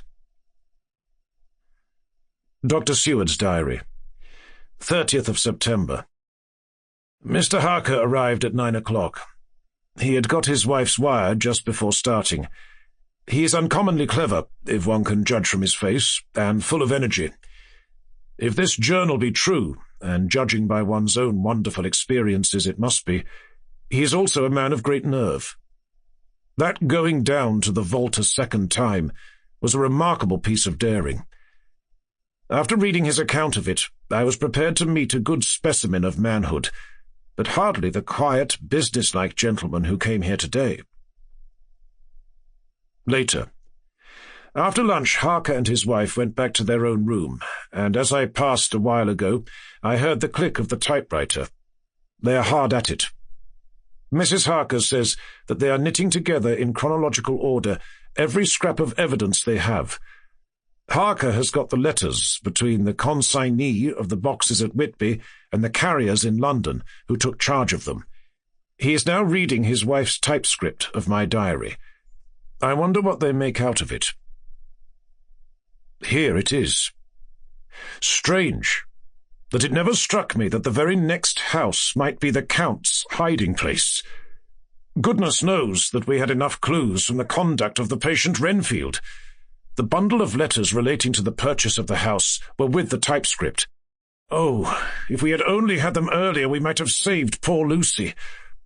Stop. That way madness lies. Harker has gone back and is again collating his material. He says that by dinner-time they will be able to show a whole connected narrative. He thinks that in the meantime I should see Renfield, as hitherto he has been a sort of index to the coming and going of the Count. I hardly see this yet, but when I get at the dates I suppose I shall. What a good thing that Mrs. Harker put my cylinders into type. We never could have found the dates otherwise. I found Renfield sitting placidly in his room with his hands folded, smiling benignly. At the moment he seemed as sane as anyone I ever saw. I sat down and talked with him on a lot of subjects, all of which he treated naturally. He then, of his own accord, spoke of going home, a subject he has never mentioned, to my knowledge, during his sojourn here. In fact, he spoke quite confidently of getting his discharge at once. I believe that, had I not had the chat with Harker and read the letters and the dates of his outbursts, I should have been prepared to sign for him after a brief time of observation. As it is, I am darkly suspicious. All those outbreaks were in some way linked with the proximity of the Count. What, then, does this absolute content mean? Can it be that his instinct is satisfied as to the vampire's ultimate triumph?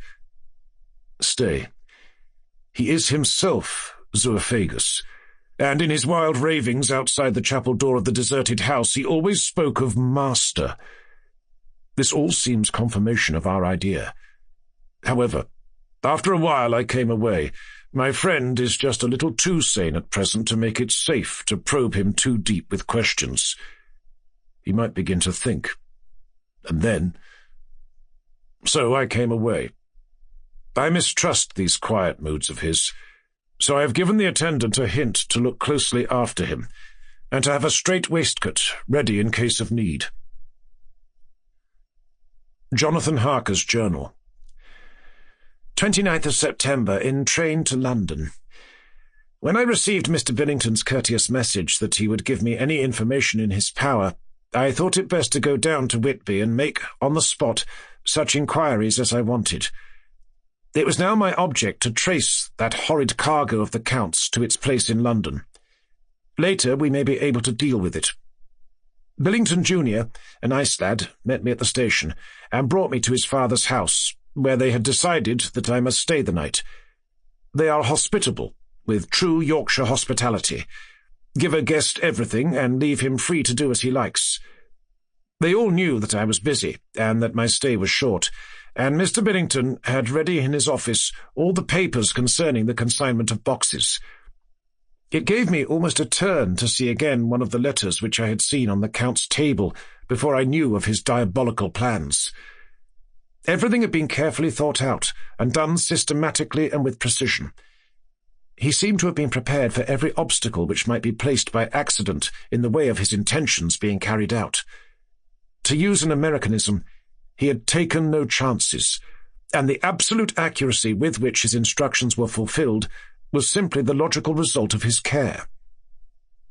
I saw the invoice, and took note of it. 50 cases of common earth, to be used for experimental purposes. Also the copy of letter to Carter Patterson and their reply. Of both of these I got copies. This was all the information Mr. Billington could give me, so I went down to the port and saw the coastguards, the customs officers, and the harbour master. They had all something to say of the strange entry of the ship, which is already taking its place in local tradition, but no one could add to the simple description 50 cases of common earth. I then saw the station master, who kindly put me in communication with the men who had actually received the boxes. Their tally was exact with the list, and they had nothing to add except that the boxes were main and mortal heavy, and that shifting them was dry work. One of them added that it was hard lines that there wasn't any gentleman, such like as yourself, squire, to show some sort of appreciation of their efforts in a liquid form. Another put in a rider that the thirst then generated was such that even the time which had elapsed had not completely allayed it. Needless to add, I took care before leaving to lift, for ever and adequately, this source of reproach. 30th of September.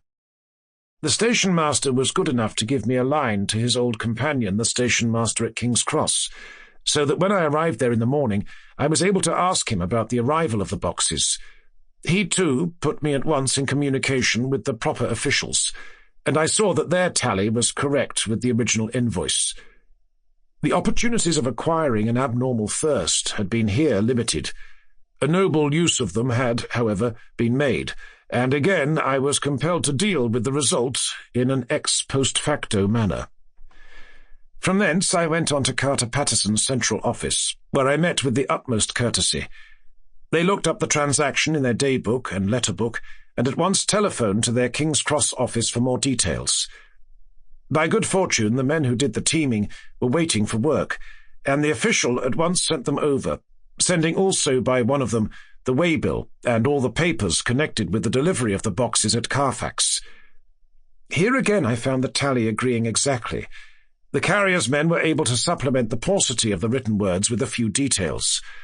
These were, I shortly found, connected almost solely with the dusty nature of the job and of the consequent thirst engendered in the operators. On my affording an opportunity, through the medium of the currency of the realm, of the allaying, at a later period, this beneficial evil, one of the men remarked, "That here house, governor, is the rummiest I ever was in. Blimey, but it ain't been touched since 100 years. There was dust that thick in the place that you might have slept on it without hurting of your bones. And the place was that neglected that you might have smelled old Jerusalem in it. But the old chapel, that took the sight, that did. Me and me mate, we thought we couldn't ever get out quick enough. Lord, I wouldn't take less nor £1 a moment to stay there after dark." Having been in the house, I could well believe him. But if he knew what I know, he would, I think, have raised his terms. Of one thing I am now satisfied, that all the boxes which arrived at Whitby from Varna in the Demeter were safely deposited in the old chapel at Carfax. There should be 50 of them there, unless any have since been removed, as from Dr. Seward's diary, I fear. I shall try to see the carter who took away the boxes from Carfax when Renfield attacked them. By following up this clue, we may learn a good deal. Later. Mina and I have worked all day, and we have put all the papers into order. Mina Harker's journal. 30th of September. I am so glad that I hardly know how to contain myself. It is, I suppose, the reaction from the haunting fear which I have had, that this terrible affair and the reopening of his old wound might act detrimentally on Jonathan. I saw him leave for Whitby with as brave a face as I could, but I was sick with apprehension. The effort has, however, done him good. He was never so resolute, never so strong, never so full of volcanic energy as at present. It is just as that dear, good Professor Van Helsing said.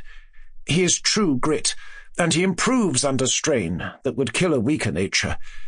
He came back full of life and hope and determination. We have got everything in order for tonight. I feel myself quite wild with excitement. I suppose one ought to pity anything so hunted as is the Count. That is just it. This thing is not human, not even beast. To read Dr. Seward's account of poor Lucy's death and what followed is enough to dry up the springs of pity in one's heart. Later.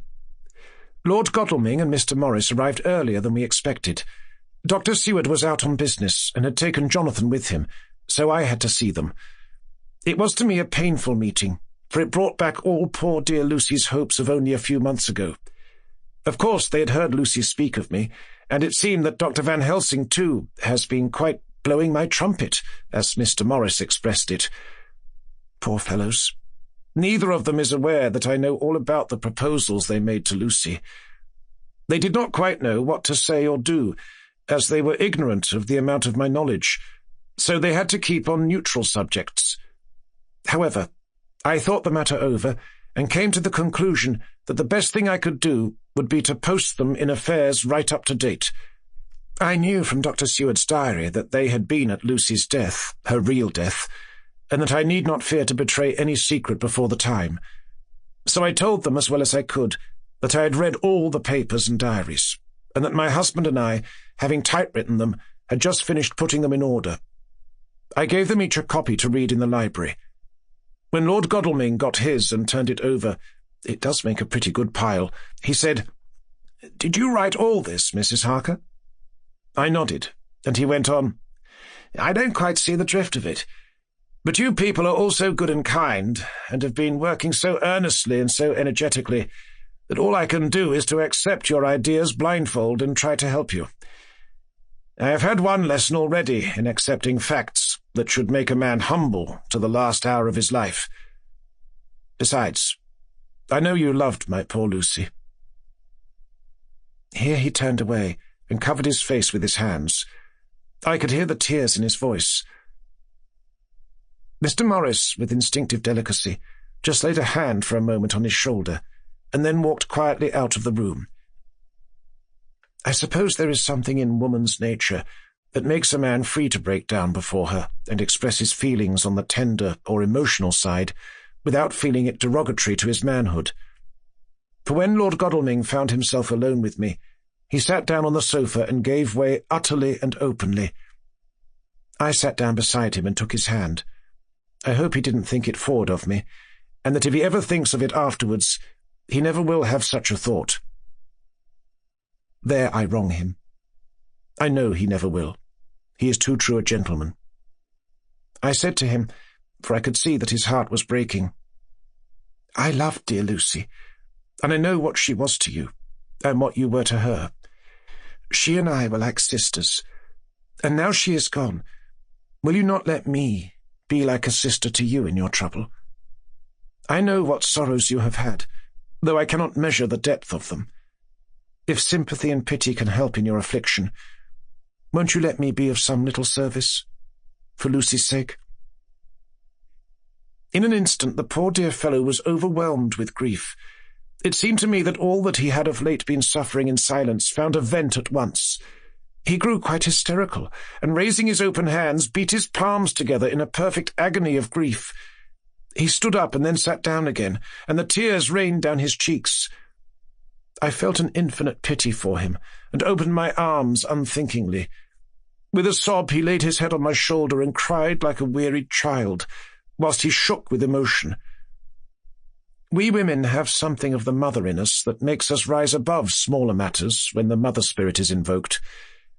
I felt this big, sorrowing man's head resting on me, as though it were that of the baby that some day may lie on my bosom, and I stroked his hair as though he were my own child. I never thought at the time how strange it all was. After a little bit his sobs ceased, and he raised himself with an apology, though he made no disguise of his emotion.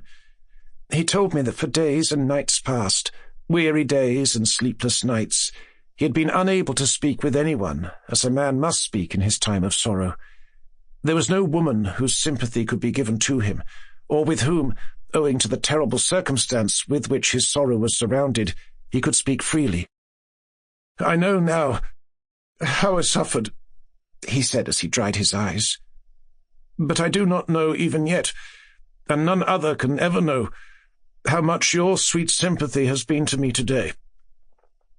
I shall know better in time, and believe me that, though I am not ungrateful now, my gratitude will grow with my understanding. You will let me be like a brother, will you not, for all our lives? For dear Lucy's sake?" "For dear Lucy's sake," I said, as we clasped hands. "Aye, and for your own sake," he added. "For if a man's esteem and gratitude are ever worth the winning, you have won mine today. If ever the future should bring to you a time when you need a man's help, believe me, you will not call in vain. God grant that no such time may ever come to you to break the sunshine of your life. But if it should ever come, promise me that you will let me know." He was so earnest, and his sorrow was so fresh, that I felt it would comfort him, so I said, "I promise." As I came along the corridor, I saw Mr. Morris looking out of a window. He turned as he heard my footsteps. "How is Art?" he said. Then, noticing my red eyes, he went on, I see you have been comforting him. Poor old fellow. He needs it. No one but a woman can help a man when he is in trouble of the heart. And he had no one to comfort him." He bore his own trouble so bravely that my heart bled for him. I saw the manuscript in his hand, and I knew that when he read it, he would realize how much I knew. So I said to him, "I wish I could comfort all who suffer from the heart. Will you let me be your friend, and will you come to me for comfort if you need it? You will know later on why I speak."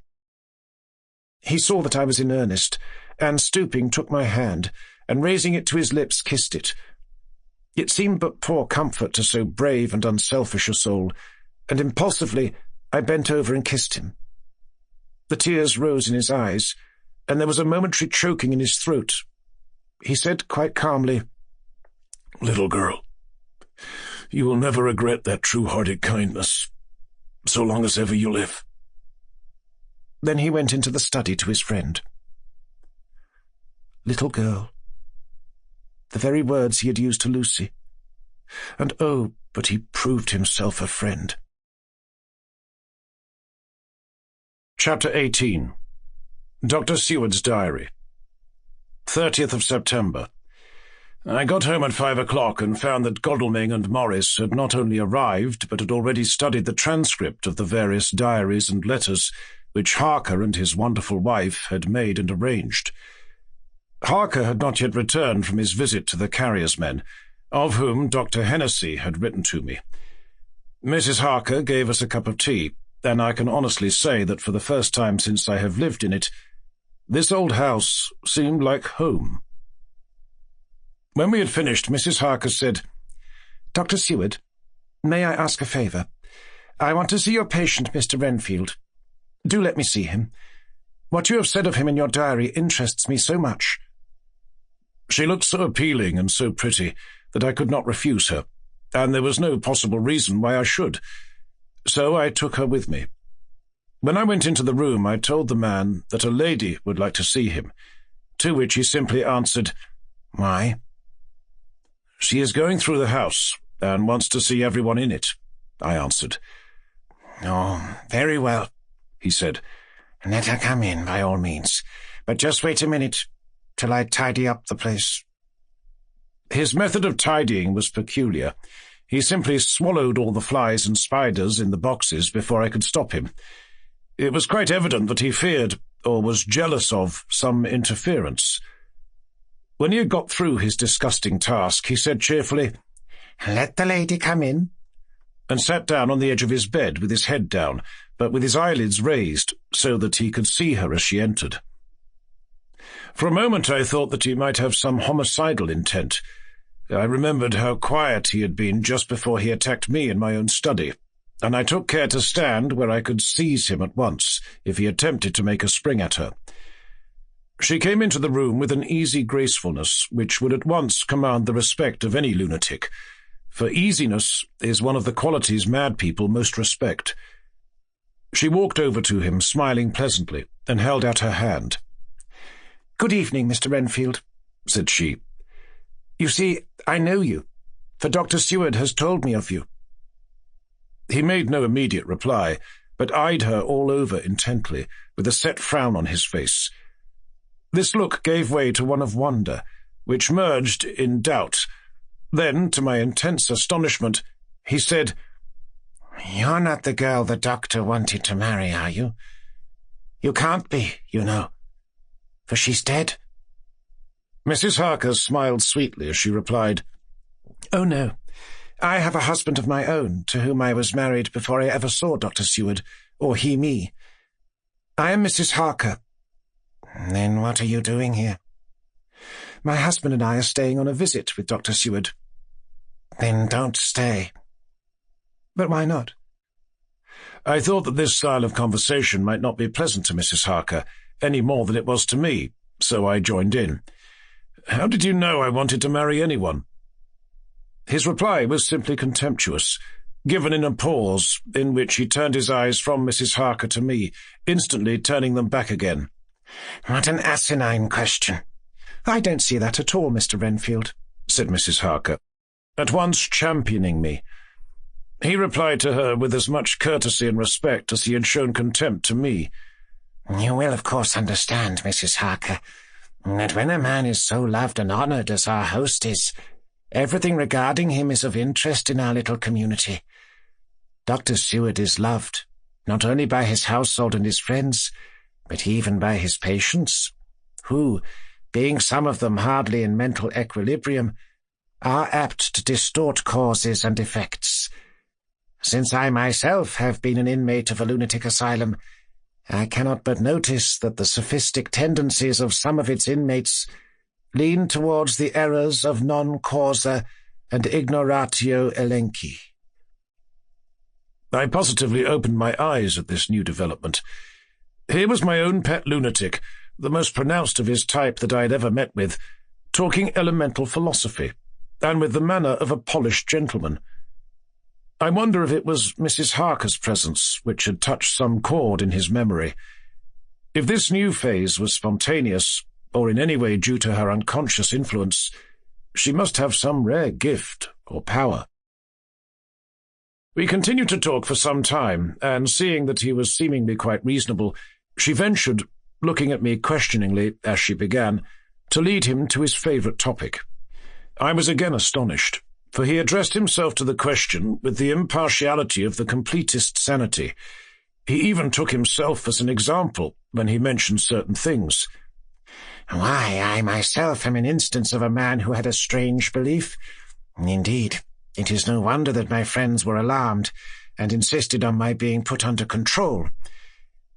I used to fancy that life was a positive and perpetual entity, and that by consuming a multitude of live things, no matter how low in the scale of creation, one might indefinitely prolong life. At times I held the belief so strongly that I actually tried to take human life. The doctor here will bear me out, but on one occasion I tried to kill him for the purpose of strengthening my vital powers by the assimilation with my own body of his life through the medium of his blood, relying, of course, upon the scriptural phrase, "For the blood is the life." Though, indeed, the vendor of a certain nostrum has vulgarized the truism to the very point of contempt. Isn't that true, Doctor? I nodded assent, for I was so amazed that I hardly knew what to either think or say. It was hard to imagine that I had seen him eat up his spiders and flies not 5 minutes before. Looking at my watch, I saw that I should go to the station to meet Van Helsing, so I told Mrs. Harker that it was time to leave. She came at once, after saying pleasantly to Mr. Renfield, "Goodbye, and I hope I may see you often, under auspices pleasanter to yourself." To which, to my astonishment, he replied, "Goodbye, my dear. I pray God I may never see your sweet face again. May he bless and keep you." When I went to the station to meet Van Helsing, I left the boys behind me. Poor Art seemed more cheerful than he has been since Lucy first took ill, and Quincy is more like his own bright self than he has been for many a long day. Van Helsing stepped from the carriage with the eager nimbleness of a boy. He saw me at once and rushed up to me, saying, "Ah, friend John, how goes all? Well, so, I have been busy, for I come here to stay, if need be. All affairs are settled with me, and I have much to tell. Madam Mina is with you? Yes, and her so fine husband? And Arthur, and my friend Quincy, they are with you too? Good." As I drove to the house, I told him of what had passed, and of how my own diary had come to be of some use through Mrs. Harker's suggestion, at which the professor interrupted me. "Ah, that wonderful Madam Mina! She has man's brain, brains that a man should have were he much gifted, and a woman's heart. The good God fashioned her for a purpose, believe me, when he made that so good combination. Friend John, up to now fortune has made that woman of help to us. After tonight, she must not have to do with this so terrible affair. It is not good that she run a risk so great. We men are determined, nay, are we not pledged to destroy this monster? But it is no part for a woman. Even if she be not harmed, her heart may fail her in so much and so many horrors, and hereafter she may suffer, both in waking from her nerves and in sleep from her dreams. And besides, she is young woman, and not so long married. There may be other things to think of sometime, if not now. You tell me she has wrote all. Then she must consult with us. But tomorrow she say goodbye to this work, and we go alone." I agreed heartily with him, and then I told him what we had found in his absence, that the house which Dracula had bought was the very next one to my own. He was amazed, and a great concern seemed to come on him. "Oh, that we had known it before," he said, "for then we might have reached him in time to save poor Lucy. However, the milk that is spilt cries not out afterwards, as you say. We should not think of that, but go on our way to the end." Then he fell into a silence that lasted till we entered my own gateway. Before we went to prepare for dinner, he said to Mrs. Harker, "I am told, Madam Mina, by my friend John, that you and your husband have put up in exact order all things that have been up to this moment." "Not up to this moment, Professor," she said impulsively, "but up to this morning." "But why not up to now? We have seen hitherto how good light all the little things have made. We have told our secrets, and yet no one who has told is the worse for it." Mrs. Harker began to blush, and taking a paper from her pocket, she said, "Dr. Van Helsing, will you read this, and tell me if it must go in? It is my record of today. I, too, have seen the need of putting down at present everything, however trivial, but there is little in this except what is personal. Must it go in?" The professor read it over gravely, and handed it back, saying, "It need not go in if you do not wish it, but I pray that it may. It can but make your husband love you the more, and all us, your friends, more honour you, as well as more esteem and love." She took it back with another blush and a bright smile. And so now, up to this very hour, all the records we have are complete and in order. The professor took away one copy to study after dinner, and before our meeting, which is fixed for 9 o'clock. The rest of us have already read everything, so when we meet in the study we shall all be informed as to facts, and can arrange our plan of battle with this terrible and mysterious enemy. Mina Harker's Journal. 30th of September. When we met in Dr. Seward's study 2 hours after dinner, which had been at 6 o'clock, we unconsciously formed a sort of board or committee. Professor Van Helsing took the head of the table, to which Dr. Seward motioned him as he came into the room. He made me sit next to him on his right, and asked me to act as secretary. Jonathan sat next to me. Opposite us were Lord Godalming, Dr. Seward, and Mr. Morris, Lord Godalming being next the professor, and Dr. Seward in the centre. The professor said, "I may, I suppose, take it that we are all acquainted with the facts that are in these papers?" We all expressed assent, and he went on. "Then it were, I think, good that I tell you something of the kind of enemy with which we have to deal. I shall then make known to you something of the history of this man, which has been ascertained for me. So we then can discuss how we shall act, and can take our measure according. There are such beings as vampires. Some of us have evidence that they exist. Even had we not the proof of our own unhappy experience, the teachings and the records of the past give proof enough for sane peoples. I admit that at the first I was skeptic. Were it not that through long years I have trained myself to keep an open mind, I could not have believed until such time as that fact thunder on my ear. See, I prove. Alas, had I known at the first what now I know, nay, had I even guessed at him, one so precious life had been spared to many of us who did love her. But that is gone, and we must so work that other poor souls perish not, thus we can save. The Nosferatu do not die like the bee when he sting once. He is only stronger, and being stronger, have yet more power to work evil. This vampire which is amongst us is of himself so strong in person as 20 men. He is of cunning more than mortal, for his cunning is the growth of ages. He have still the aids of necromancy, which is, as his etymology imply, the divination by the dead, and all the dead that he can come nigh to are for him at command. He is brute, and more than brute. He is devil in callous, and the heart of him is not. He can, within limitations, appear at will, when and where, and in any of the forms that are to him. He can, within his range, direct the elements, the storm, the fog, the thunder. He can command all the meaner things, the rat and the owl and the bat, the moth and the fox and the wolf. He can grow and become small, and he can at times vanish and come unknown. How, then, are we to begin our strike to destroy him? How shall we find his where, and, having found it, how can we destroy? My friends, this is much. It is a terrible task that we undertake, and there may be consequence to make the brave shudder.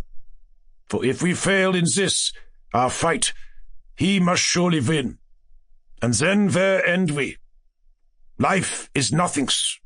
I heed him not, but to fail here is not mere life or death. It is that we become as him, that we henceforward become foul things of the night like him, without heart or conscience, preying on the bodies and the souls of those we love best. To us forever are the gates of heaven shut, for who shall open them to us again?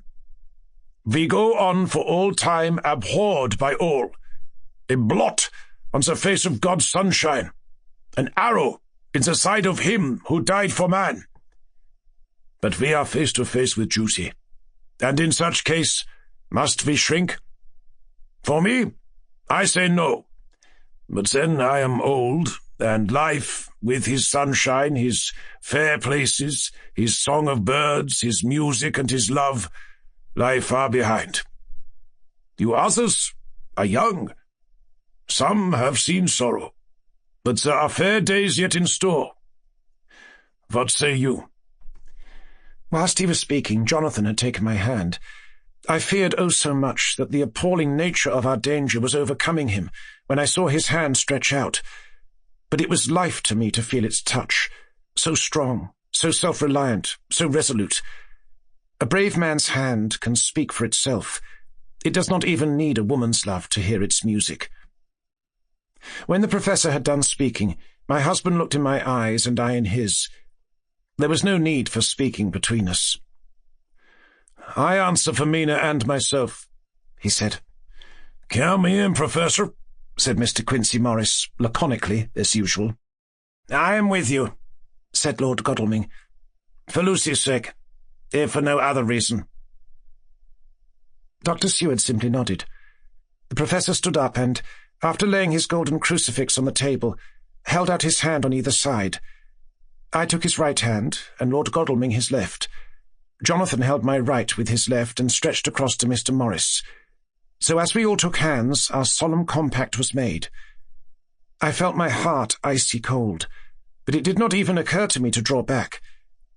We resumed our places, and Dr. Van Helsing went on with a sort of cheerfulness which showed that the serious work had begun. It was to be taken as gravely and in as businesslike a way as any other transaction of life. Well, you know what we have to contend against. But we, too, are not without strength. We have on our side power of combination, a power denied to the vampire kind. We have sources of science. We are free to act and think, and the hours of the day and the night are ours equally. In fact, so far as our powers extend, they are unfettered, and we are free to use them. We have self-devotion in a course, and an end to achieve which is not a selfish one. These things are much. Now, let us see how far the general powers arrayed against us are restrict, and how the individual cannot. In fact, let us consider the limitations of the vampire in general, and of this one in particular. All we have to go upon are traditions and superstitions.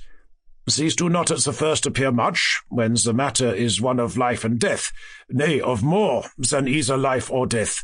Yet must we be satisfied, in the first place, because we have to be, no other means is at our control, and secondly, because, after all, these things, tradition and superstition, are everything. Does not the belief in vampires rest for others, though not, alas, for us, on them? A year ago, which of us would have received such a possibility in the midst of our scientific, skeptical, matter-of-fact 19th century? We even scouted a belief that we saw justified under our very eyes. Take it, then, that the vampire and the belief in his limitations and his cure rest for the moment on the same base. For let me tell you, he is known everywhere that men have been.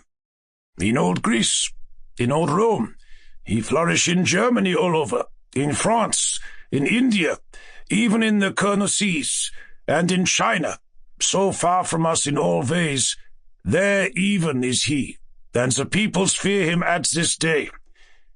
He have followed the wake of the berserker Icelander, the devil-begotten Hun, the Slav, the Saxon, the Magyar. So far, then, we have all we may act upon.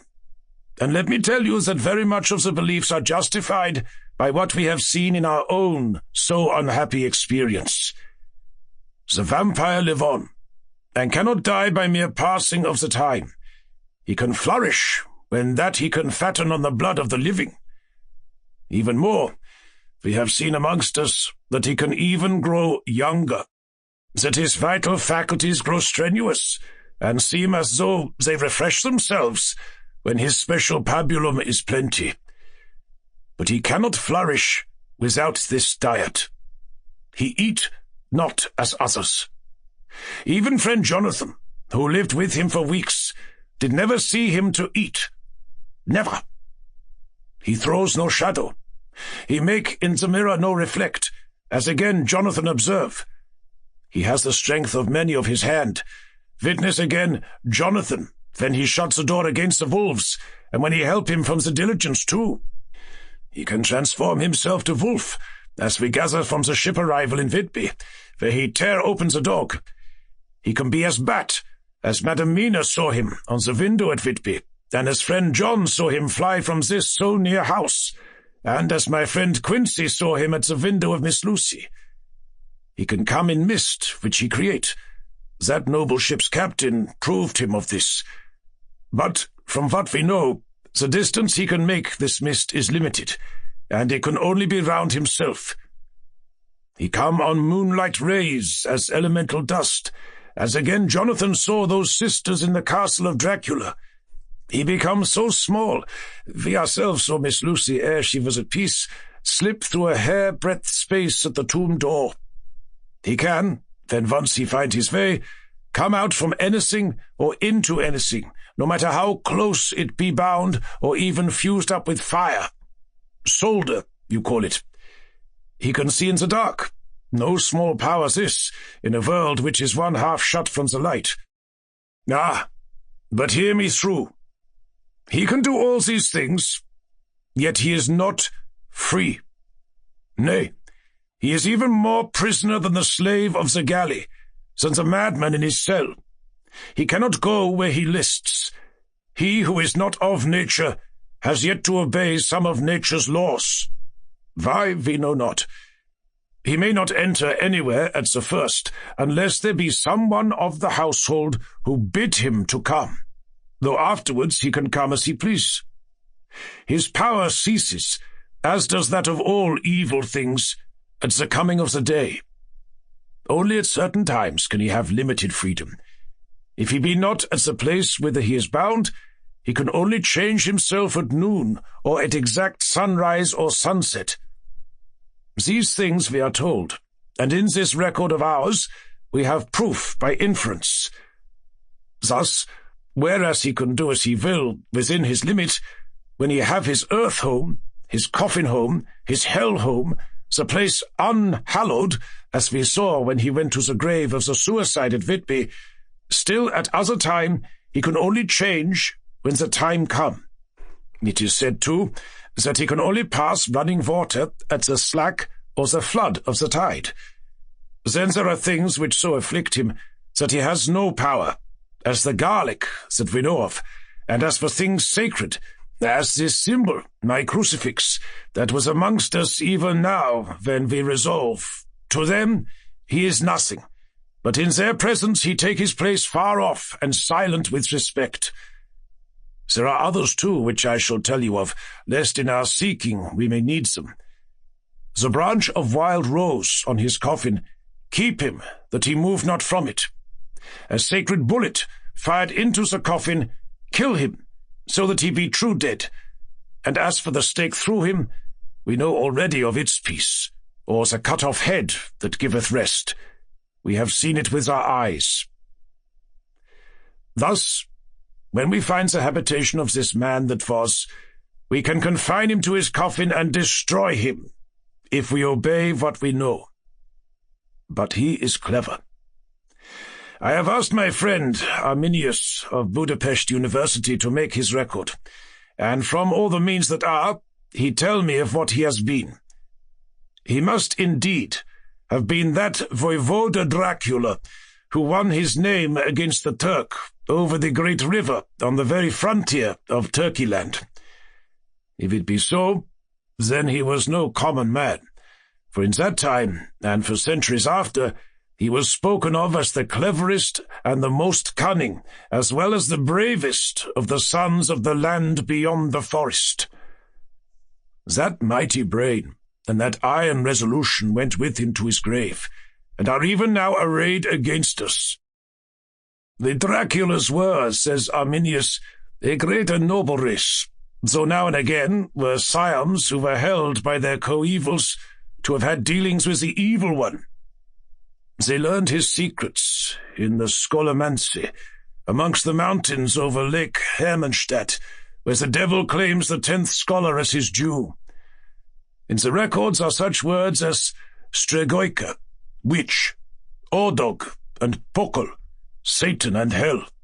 And in one manuscript, this very Dracula is spoken of as vampire, which we all understand too well. There have been from the loins of this very one great men and good women, and their graves make sacred the earth where alone this foulness can dwell. For it is not the least of its terrors that this evil thing is rooted deep in all good. In soil barren of holy memories, it cannot rest. Whilst they were talking, Mr. Morris was looking steadily at the window, and he now got up quietly and went out of the room. There was a little pause, and then the professor went on. And now we must settle what we do. We have here much data, and we must proceed to lay out our campaign. We know from the inquiry of Jonathan that from the castle to Whitby came 50 boxes of earth, all of which were delivered at Carfax. We also know that at least some of these boxes have been removed. It seems to me that our first step should be to ascertain whether all the rest remain in the house beyond that wall, where we look today, or whether any more have been removed. If the latter, we must trace— Here we were interrupted in a very startling way. Outside the house came the sound of a pistol shot.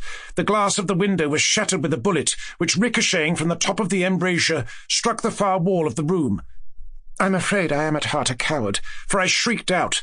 The men all jumped to their feet. Lord Godalming flew over to the window and threw up the sash. As he did so, we heard Mr. Morris's voice without. "Sorry. I fear I have alarmed you. I shall come in and tell you about it." A minute later he came in and said, "It was an idiotic thing of me to do, and I ask your pardon, Mrs. Harker, most sincerely. I fear I must have frightened you terribly. But the fact is that whilst the professor was talking, there came a big bat and sat on the window-sill. I've got such a horror of the damn brutes from recent events that I cannot stand them, and I went out to have a shot, as I have been doing of late of evenings, whenever I have seen one. You used to laugh at me for it then, Art." "Did you hit it?" asked Dr. Van Helsing. "I don't know. I fancy not, for it flew away into the wood."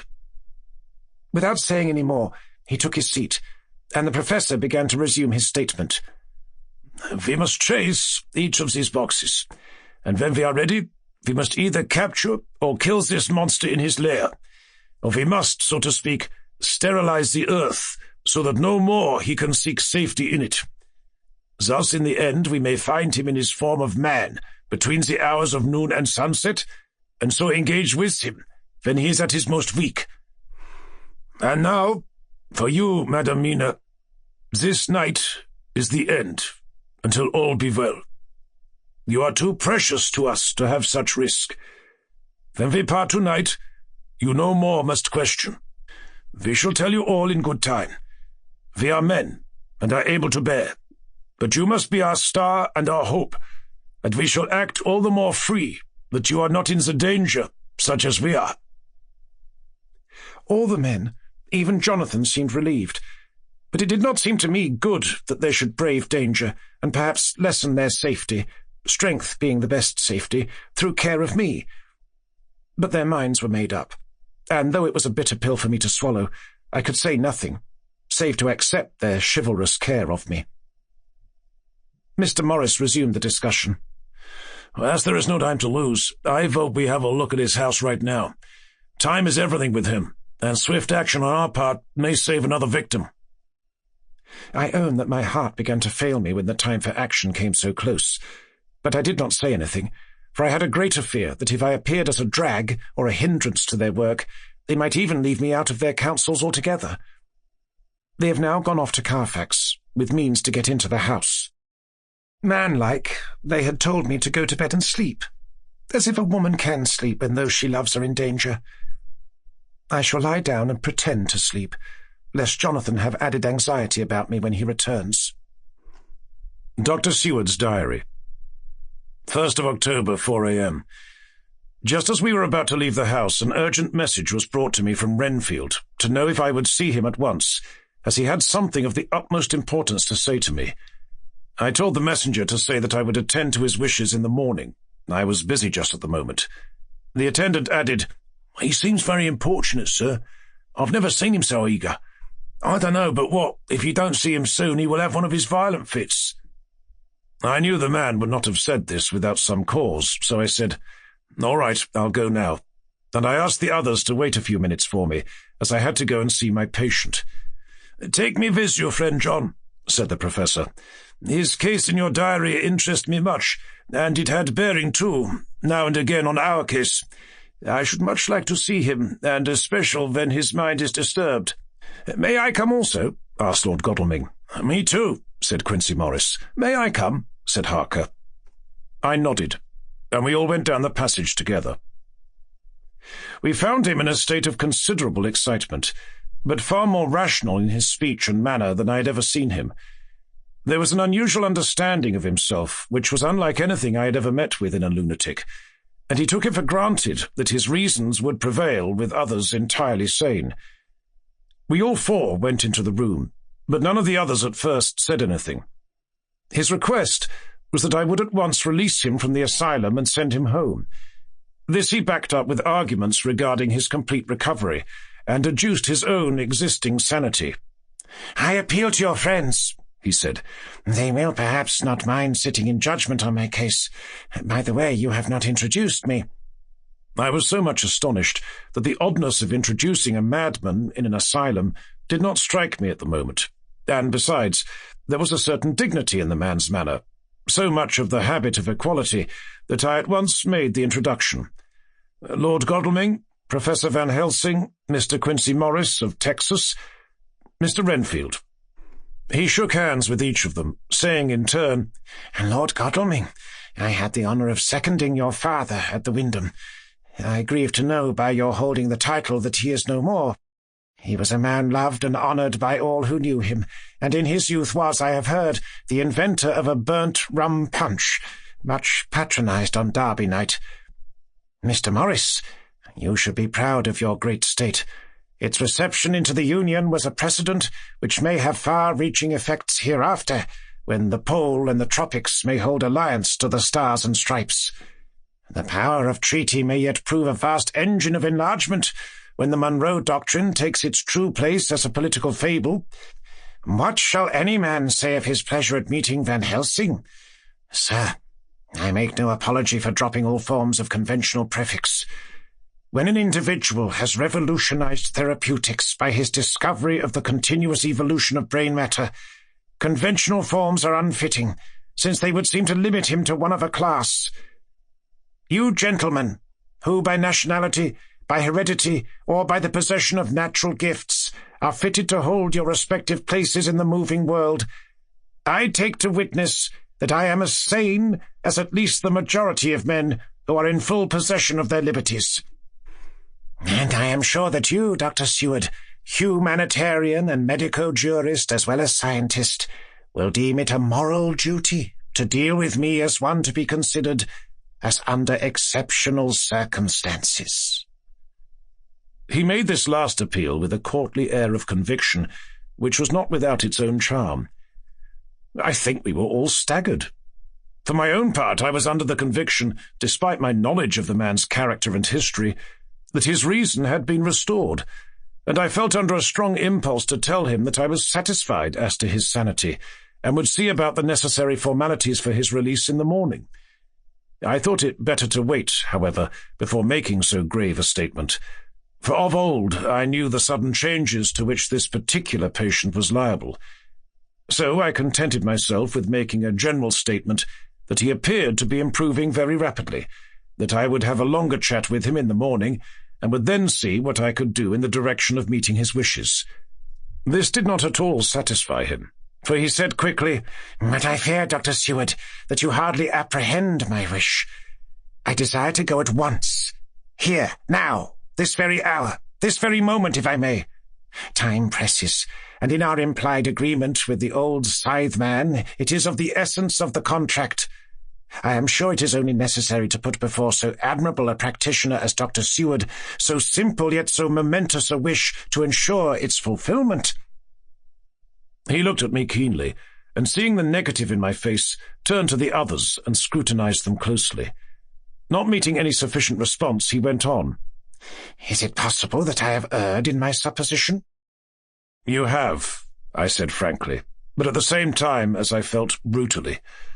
There was a considerable pause, and then he said slowly, "And then I suppose I must only shift my ground of request. Let me ask for this concession, boon, privilege, what you will.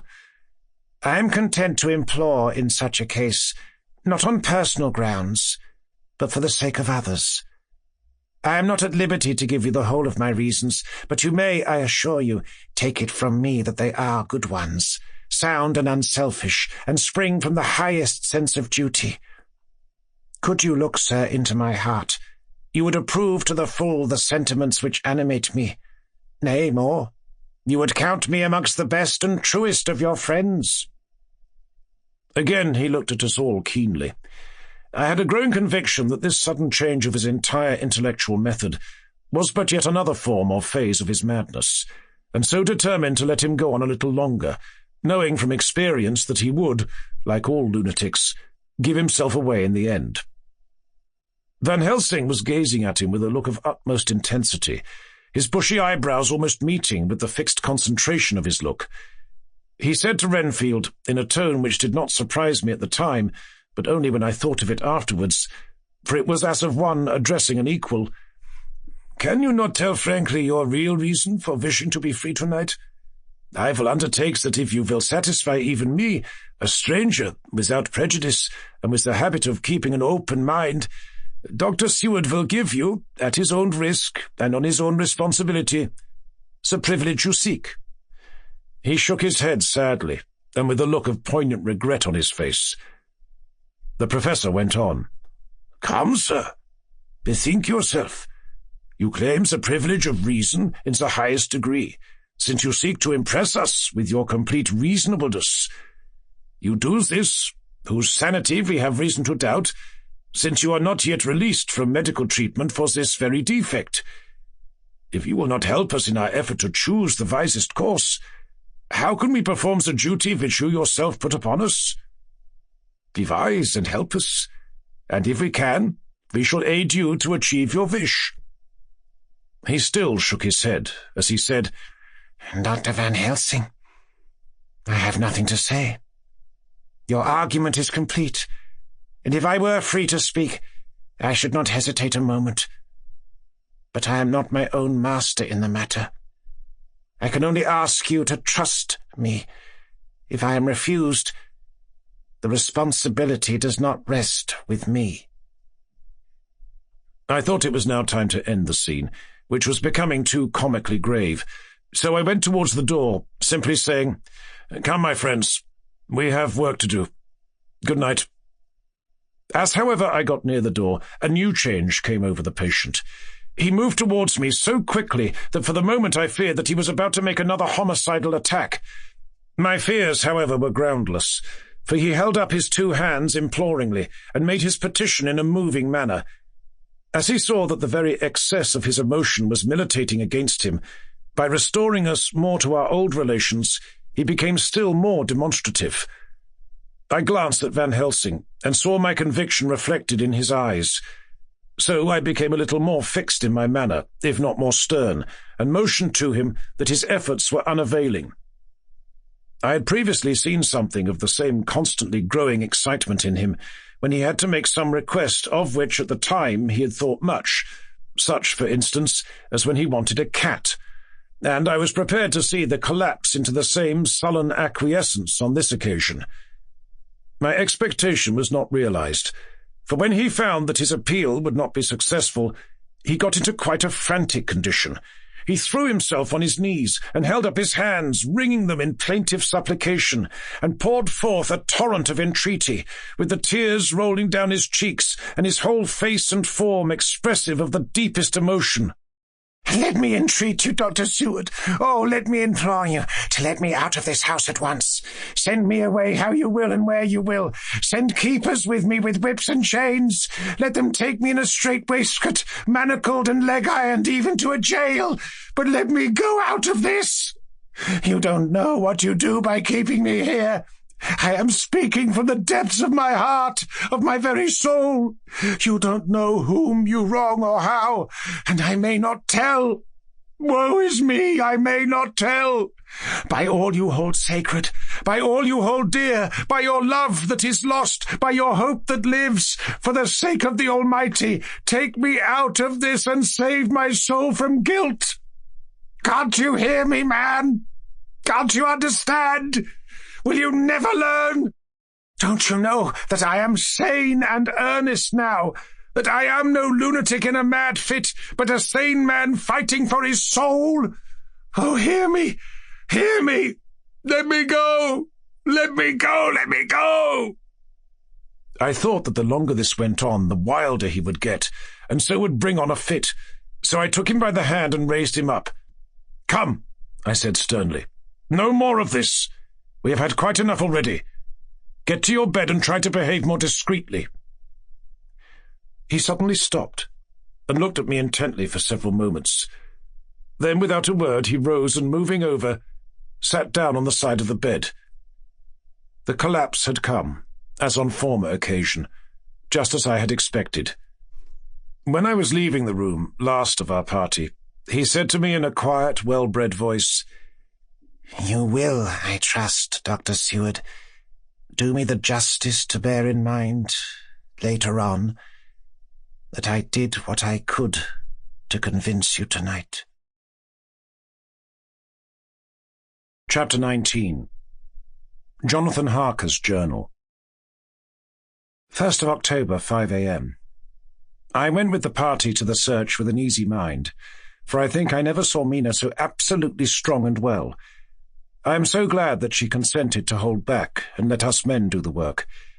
Somehow it was a dread to me that she was in this fearful business at all. But now that her work is done, and that it is due to her energy and brains and foresight that the whole story is put together in such a way that every point tells, she may well feel that her part is finished, and that she can henceforth leave the rest to us. We were, I think, all a little upset by the scene with Mr. Renfield. When we came away from his room, we were silent till we got back to the study. Then Mr. Morris said to Dr. Seward, "Say, Jack, if that man wasn't attempting a bluff, he's about the sanest lunatic I ever saw. I'm not sure, but I believe that he had some serious purpose, and if he had, it was pretty rough on him not to get a chance." Lord Godalming and I were silent, but Dr. Van Helsing added, "Friend John, you know more of lunatics than I do, and I'm glad of it, for I fear that if it had been me to decide, I would before that last hysterical outburst have given him free. But we live and learn, and in our present task we must take no chance. as my friend Quincy would say. All is best as they are." Dr. Seward seemed to answer them both in a dreamy kind of way. "I don't know but that I agree with you. If that man had been an ordinary lunatic, I would have taken my chance of trusting him. But he seems so mixed up with the Count in an indexy kind of way that I'm afraid of doing anything wrong by helping his fads. I can't forget how he prayed with almost equal fervour for a cat, and then tried to tear my throat out with his teeth. Besides, he called the Count Lord and Master, and he may want to get out to help him in some diabolical way. That horrid thing has the wolves and the rats and his own kind to help him, so I suppose he isn't above trying to use a respectable lunatic. He certainly did seem earnest, though. I only hope we have done what is best. These things, in conjunction with the wild work we have in hand, help to unnerve a man." The Professor stepped over, and laying his hand on his shoulder, said in his grave, kindly way, "Friend John, have no fear. We are trying to do our duty in a very sad and terrible case. We can only do as we deem best. What else have we to hope for, except the pity of the good God?" Lord Godalming had slipped away for a few minutes, but now he returned. He held up a little silver whistle as he remarked, "That old place may be full of rats, and if so, I've got an antidote on call." Having passed the wall, we took our way to the house, taking care to keep in the shadows of the trees on the lawn when the moonlight shone out. When we got to the porch, the Professor opened his bag and took out a lot of things, which he laid on the step, sorting them into 4 little groups, evidently one for each. Then he spoke.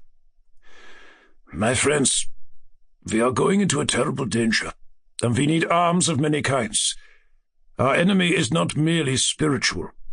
Remember that he has the strength of 20 men, and that, though our necks or our windpipes are of the common kind, and therefore breakable or crushable, his are not amenable to mere strength. A stronger man, or a body of men more strong in all than him, can at certain times hold him, but they cannot hurt him as we can be hurt by him. We must therefore guard ourselves from his touch. Keep this near your heart." As he spoke, he lifted a little silver crucifix and held it out to me, I being nearest to him. "Put these flowers round your neck." Here he handed to me a wreath of withered garlic blossoms. "For other enemies more mundane, this revolver and this knife, and for aid in all, these so small electric lamps, which you can fasten to your breast, and for all, and above all at the last, this, which we must not desecrate needless." This was a portion of sacred wafer, which he put in an envelope and handed to me. Each of the others was similarly equipped. "Now," he said, "Friend John, where are the skeleton keys? If so that we can open the door, we need not break house by the window, as before at Miss Lucy's." Dr. Seward tried 1 or 2 skeleton keys, his mechanical dexterity as a surgeon standing him in good stead. Presently he got one to suit.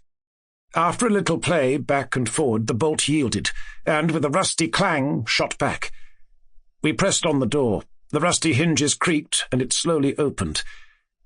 It was startlingly like the image conveyed to me in Dr. Seward's diary of the opening of Miss Westenra's tomb. I fancy that the same idea seemed to strike the others, for with one accord they shrank back. The Professor was the first to move forward, and stepped into the open door. "In manus tuas, Domine," he said, crossing himself as he passed over the threshold. We closed the door behind us, lest when we should have lit our lamps, we should possibly attract attention from the road. The Professor carefully tried the lock, lest we might not be able to open it from within, should we be in a hurry making our exit. Then we all lit our lamps and proceeded on our search. The light from the tiny lamps fell in all sorts of odd forms, as the rays crossed each other, or the opacity of our bodies threw great shadows. I could not for my life get away from the feeling that there was someone else amongst us. I suppose it was the recollection, so powerfully brought home to me by the grim surroundings, of that terrible experience in Transylvania. I think the feeling was common to us all, for I noticed that the others kept looking over their shoulders at every sound and every new shadow, just as I felt myself doing. The whole place was thick with dust. The floor was seemingly inches deep, except where there were recent footsteps, in which, on holding down my lamp, I could see marks of hobnails where the dust was cracked. The walls were fluffy and heavy with dust, and in the corners were masses of spiders' webs, whereon the dust had gathered till they looked like old tattered rags, as the weight had torn them partly down. On a table in the hall was a great bunch of keys, with a time-yellowed label on each. They had been used several times, for on the table were several similar rents in the blanket of dust, similar to that exposed when the professor lifted them. He turned to me and said, "You know this place, Jonathan. You have copied maps of it, and you know it at least more than we do. Which is the way to the chapel?" I had an idea of its direction, though on my former visit I had not been able to get admission to it. So I led the way, and after a few wrong turnings found myself opposite a low, arched oaken door, ribbed with iron bands. "This is the spot," said the professor, as he turned his lamp on a small map of the house, copied from the file of my original correspondence regarding the purchase. With a little trouble we found the key on the bunch and opened the door. We were prepared for some unpleasantness, for as we were opening the door, a faint malodorous air seemed to exhale through the gaps. But none of us ever expected such an odour as we encountered. None of the others had met the Count at all at close quarters, and when I had seen him, he was either in the fasting stage of his existence, in his rooms, or when he was gloated with fresh blood, in a ruined building open to the air. But here the place was small and close, and the long disuse had made the air stagnant and foul. There was an earthy smell, as of some dry miasma, which came through the fouler air. But as to the odour itself, how shall I describe it? It was not alone that it was composed of all the ills of mortality and the pungent acrid smell of blood, but it seemed as though corruption had become itself corrupt. Phew! It sickens me to think of it. Every breath exhaled by that monster seemed to have clung to the place and intensified its loathsomeness. Under ordinary circumstances, such a stench would have brought our enterprise to an end, but this was no ordinary case, and the high and terrible purpose in which we were involved gave us a strength which rose above merely physical considerations. After the involuntary shrinking consequent on the first nauseous whiff, we one and all set about our work, as though that loathsome place were a garden of roses. We made an accurate examination of the place, the professor saying as we began, "The first thing is to see how many of the boxes are left. We must then examine every hole and corner and cranny, and see if we cannot get some clue as to what has become of the rest." A glance was sufficient to show how many remained, for the great earth chests were bulky, and there was no mistaking them. There were only 29 left out of the 50. Once I got a fright, for seeing Lord Godalming suddenly turn and look out of the vaulted door into the dark passage beyond, I looked too, and for an instant my heart stood still. Somewhere, looking out from the shadow, I seemed to see the highlights of the Count's evil face, the ridge of the nose, the red eyes, the red lips, the awful pallor. It was only for a moment, for as Lord Godalming said, "I thought I saw a face, but it was only the shadows," and resumed his inquiry. I turned my lamp in the direction and stepped into the passage. There was no sign of anyone, and as there were no corners, no doors, no aperture of any kind, but only the solid walls of the passage, there could be no hiding place, even for him. I took it that fear had helped imagination, and said nothing. A few minutes later I saw Morris step suddenly back from a corner, which he was examining. We all followed his movements with our eyes, for undoubtedly some nervousness was growing on us, and we saw a whole mass of phosphorescence, which twinkled like stars. We all instinctively drew back. The whole place was becoming alive with rats. For a moment or two we stood appalled, all save Lord Godalming, who was seemingly prepared for such an emergency.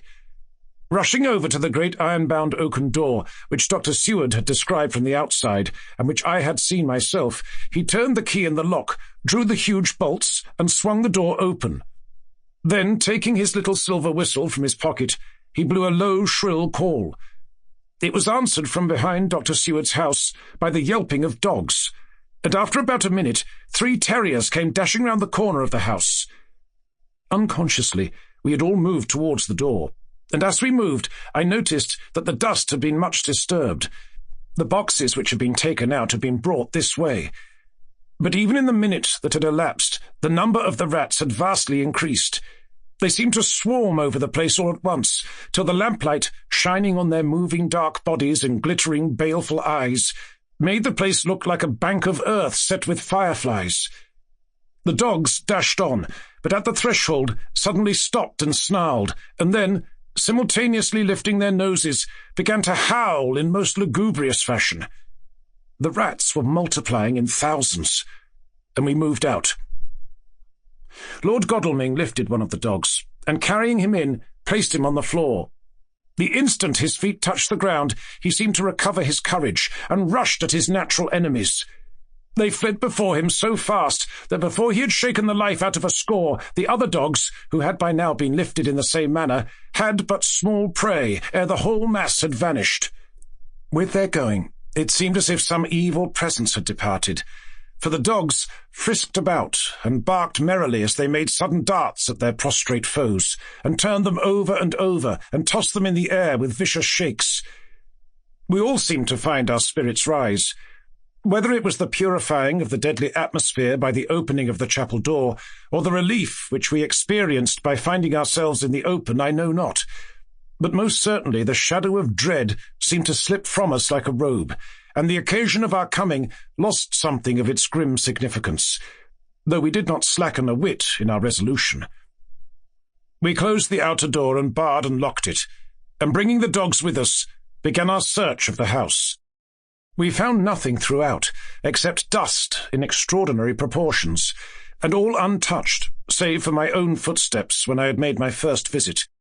Never once did the dogs exhibit any symptom of uneasiness, and even when we returned to the chapel, they frisked about as though they had been rabbit hunting in a summer wood. The morning was quickening in the east when we emerged from the front. Dr. Van Helsing had taken the key of the hall door from the bunch and locked the door in orthodox fashion, putting the key into his pocket when he had done. "So far," he said, "our night has been eminently successful. No harm has come to us such as I feared might be, and yet we have ascertained how many boxes are missing.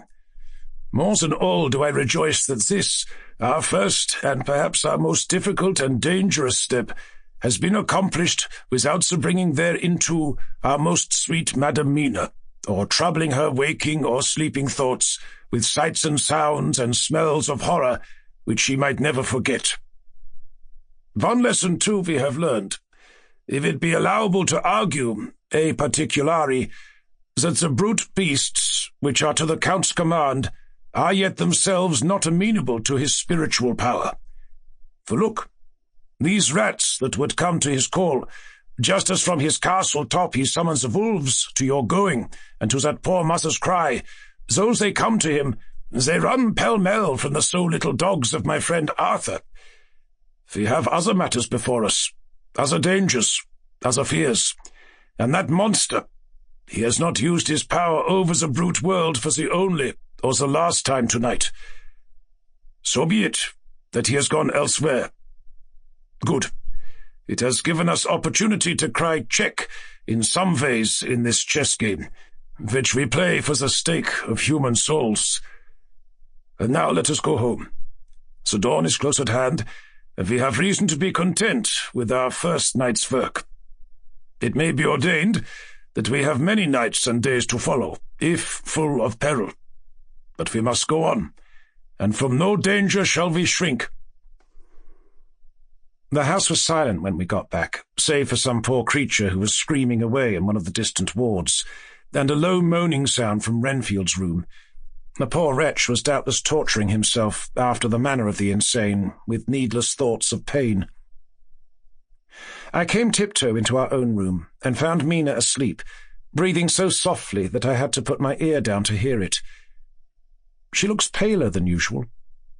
I hope the meeting tonight has not upset her. I am truly thankful that she is to be left out of our future work, and even of our deliberations.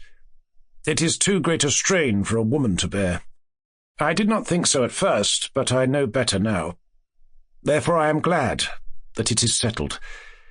There may be things which would frighten her to hear, and yet to conceal them from her might be worse than to tell her, if once she suspected that there was any concealment. Henceforth our work is to be a sealed book to her, till at least such time as we can tell her that all is finished, and the earth free from a monster of the netherworld. I dare say it will be difficult to begin to keep silence after such confidence as ours, but I must be resolute, and tomorrow I shall keep dark over tonight's doings, and shall refuse to speak of anything that has happened. I rest on the sofa, so as not to disturb her. 1st of October, later. I suppose it was natural that we should have all overslept ourselves, for the day was a busy one, and the night had no rest at all. Even Mina must have felt its exhaustion, for though I slept till the sun was high, I was awake before her, and had to call 2 or 3 times before she awoke. Indeed, she was so sound asleep that for a few seconds she did not recognize me, but looked at me with a sort of blank terror, as one looks who has been waked out of a bad dream. She complained a little of being tired, and I let her rest till later in the day. We now know of 21 boxes having been removed, and if it be that several were taken in any of these removals, we may be able to trace them all. Such will, of course, immensely simplify our labour, and the sooner the matter is attended to, the better. I shall look up Thomas Snelling today. Dr. Seward's Diary. 1st of October. It was towards noon when I was awakened by the Professor walking into my room. He was more jolly and cheerful than usual, and it is quite evident that last night's work has helped to take some of the brooding weight off his mind. After going over the adventure of the night, he suddenly said, "Your patient interests me much. May it be that with you I visit him this morning? Or if that you are too occupied, I can go alone, if it may be. It is a new experience to me to find a lunatic who talk philosophy and reason so sound." I had some work to do which pressed, so I told him that if he would go alone I would be glad, as then I should not have to keep him waiting. So I called an attendant and gave him the necessary instructions.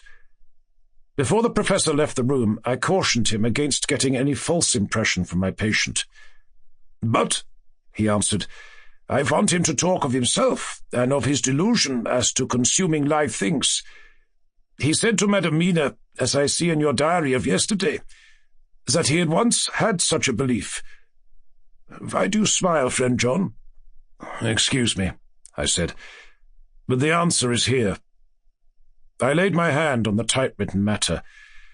When our sane and learned lunatic made that very statement of how he used to consume life, his mouth was actually nauseous with the flies and spiders which he had eaten just before Mrs. Harker entered the room.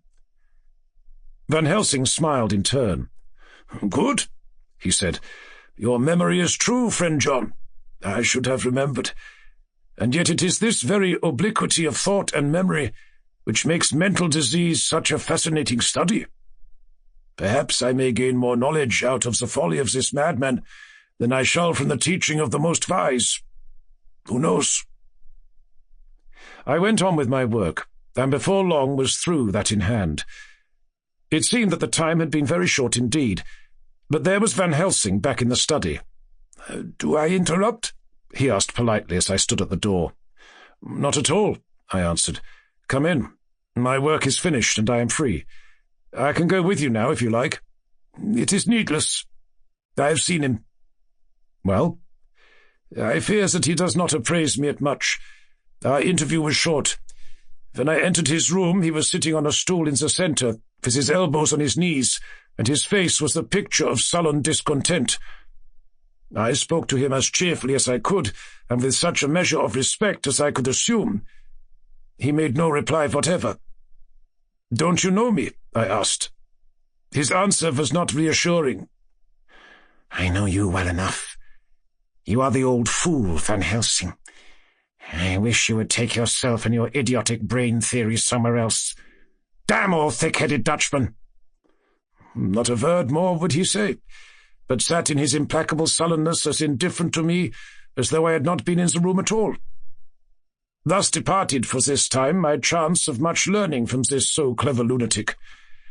So I shall go, if I may, and cheer myself with a few happy words with that sweet soul, Madam Mina.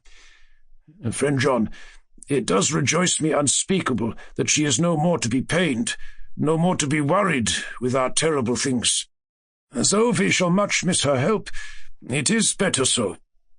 I agree with you with all my heart, I answered earnestly, for I did not want him to weaken in this matter. Mrs. Harker is better out of it. Things are quite bad enough for us, all men of the world, and who have been in many tight places in our time. But it is no place for a woman, and if she had remained in touch with the affair, it would in time infallibly have wrecked her. So Van Helsing has gone to confer with Mrs. Harker and Harker. Quincy and Art are all out following up the clues as to the earth boxes. I shall finish my round of work, and we shall meet tonight. Mina Harker's Journal. 1st of October. It is strange to me to be kept in the dark as I am today, after Jonathan's full confidence for so many years, to see him manifestly avoid certain matters, and those the most vital of all. This morning I slept late after the fatigues of yesterday, and though Jonathan was late too, he was the earlier. He spoke to me before he went out, never more sweetly or tenderly, but he never mentioned a word of what had happened in the visit to the Count's house, and yet he must have known how terribly anxious I was. Poor dear fellow. I suppose it must have distressed him even more than it did me. They all agreed that it was best that I should not be drawn further into this awful work, and I acquiesced. But to think that he keeps anything from me. And now I am crying like a silly fool, when I know it comes from my husband's great love, and from the good wishes of those other strong men. That has done me good. Well, some day Jonathan will tell me all, and lest it should ever be that he should think for a moment that I kept anything from him, I still keep my journal as usual. Then, if he has feared of my trust, I shall show it to him, with every thought of my heart put down for his dear eyes to read. I feel strangely sad and low-spirited today. I suppose it is the reaction from the terrible excitement. Last night I went to bed when the men had gone, simply because they told me to.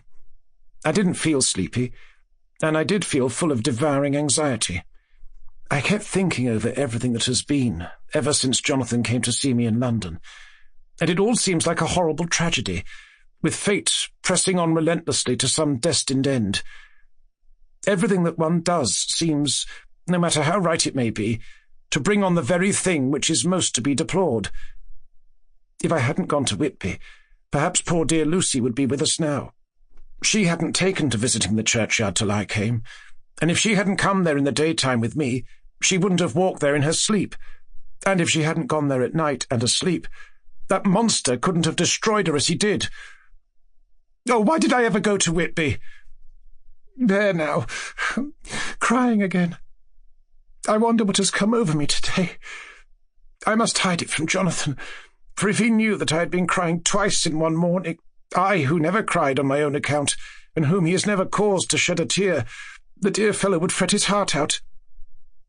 I shall put a bold face on, and if I do feel weepy, he shall never see it. I suppose it is one of the lessons that we poor women have to learn. I can't quite remember how I fell asleep last night. I remember hearing the sudden barking of the dogs and a lot of queer sounds, like praying on a very tumultuous scale from Mr. Renfield's room, which is somewhere under this. And then there was silence over everything, silence so profound that it startled me, and I got up and looked out of the window. All was dark and silent, the black shadows thrown by the moonlight seeming full of a silent mystery of their own. Not a thing seemed to be stirring, but all to be grim and fixed as death, or fate, so that a thin streak of white mist that crept with almost imperceptible slowness across the grass towards the house seemed to have a sentience and a vitality of its own. I think that the digression of my thoughts must have done me good, for when I got back to bed I found a lethargy creeping over me. I lay a while, but could not quite sleep, so I got out and looked out of the window again. The mist was spreading, and was now close up to the house, so that I could see it lying thick against the wall, as though it were stealing up to the windows. The poor man was more loud than ever, and though I could not distinguish a word he said, I could in some way recognize in his tones some passionate entreaty on his part. Then there was the sound of a struggle, and I knew that the attendants were dealing with him.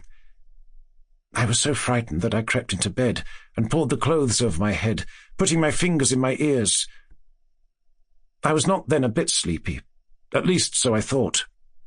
But I must have fallen asleep, for except dreams, I do not remember anything until the morning when Jonathan woke me. I think that it took me an effort and a little time to realize where I was, and that it was Jonathan who was bending over me. My dream was very peculiar, and was almost typical of the way that waking thoughts become merged in, or continued in, dreams. I thought that I was asleep and waiting for Jonathan to come back. I was very anxious about him, and I was powerless to act. My feet and my hands and my brain were weighted, so that nothing could proceed at the usual pace. And so I slept uneasily, and thought. Then it began to dawn upon me that the air was heavy, and dank, and cold. I put back the clothes from my face, and found to my surprise that all was dim around. The gaslight, which I had left lit for Jonathan, but turned down, came only like a tiny red speck through the fog, which had evidently grown thicker and poured into the room. Then it occurred to me that I had shut the window before I had come to bed.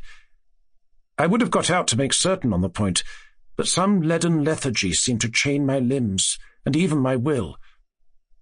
I lay still and endured. That was all. I closed my eyes, but could still see through my eyelids. It is wonderful what tricks our dreams play us, and how conveniently we can imagine. The mist grew thicker and thicker, and I could see now how it came in, for I could see it like smoke, or with the white energy of boiling water, pouring in not through the window, but through the joinings of the door. It got thicker and thicker, till it seemed as if it became concentrated into a sort of pillar of cloud in the room, through the top of which I could see the light of the gas shining like a red eye. Things began to whirl through my brain, just as the cloudy column was now whirling in the room, and through it all came the scriptural words, "A pillar of cloud by day and of fire by night." Was it indeed some such spiritual guidance that was coming to me in my sleep? But the pillar was composed of both the day and the night guiding, for the fire was in the red eye, which at the thought got a new fascination for me, till, as I looked, the fire divided, and seemed to shine on me through the fog like two red eyes, such as Lucy told me of in her momentary mental wandering, when, on the cliff, the dying sunlight struck the windows of St. Mary's Church. Suddenly, the horror burst upon me that it was thus that Jonathan had seen those awful women growing into reality through the whirling mist in the moonlight, and in my dream I must have fainted, for all became black darkness. The last conscious effort which imagination made was to show me a livid white face bending over me out of the mist. I must be careful of such dreams, for they would unseat one's reason if there were too much of them. I would get Dr. Van Helsing or Dr. Seward to prescribe something for me which would make me sleep, only that I fear to alarm them. Such a dream at the present time would become woven into their fears for me. Tonight I shall strive hard to sleep naturally. If I do not, I shall tomorrow night get them to give me a dose of chloral. That cannot hurt me for once, and it will give me a good night's sleep. Last night tired me more than if I had not slept at all. 2nd of October, 10 p.m. Last night I slept but did not dream. I must have slept soundly, for I was not waked by Jonathan coming to bed, but the sleep has not refreshed me. For today I feel terribly weak and spiritless. I spent all yesterday trying to read or lying down dozing. In the afternoon Mr. Renfield asked if he might see me. Poor man. He was very gentle, and when I came away he kissed my hand and bade God bless me. Some way it affected me much. I'm crying when I think of him. This is a new weakness of which I must be careful. Jonathan would be miserable if he knew I had been crying. He and the others were out till dinner-time, and they all came in tired. I did what I could to brighten them up, and I suppose that the effort did me good, for I forgot how tired I was. After dinner they sent me to bed, and all went off to smoke together, as they said, but I knew that they wanted to tell each other of what had occurred to each during the day. I could see from Jonathan's manner that he had something important to communicate. I was not so sleepy as I should have been, so before they went I asked Dr. Seward to give me a little opiate of some kind, as I had not slept well the night before.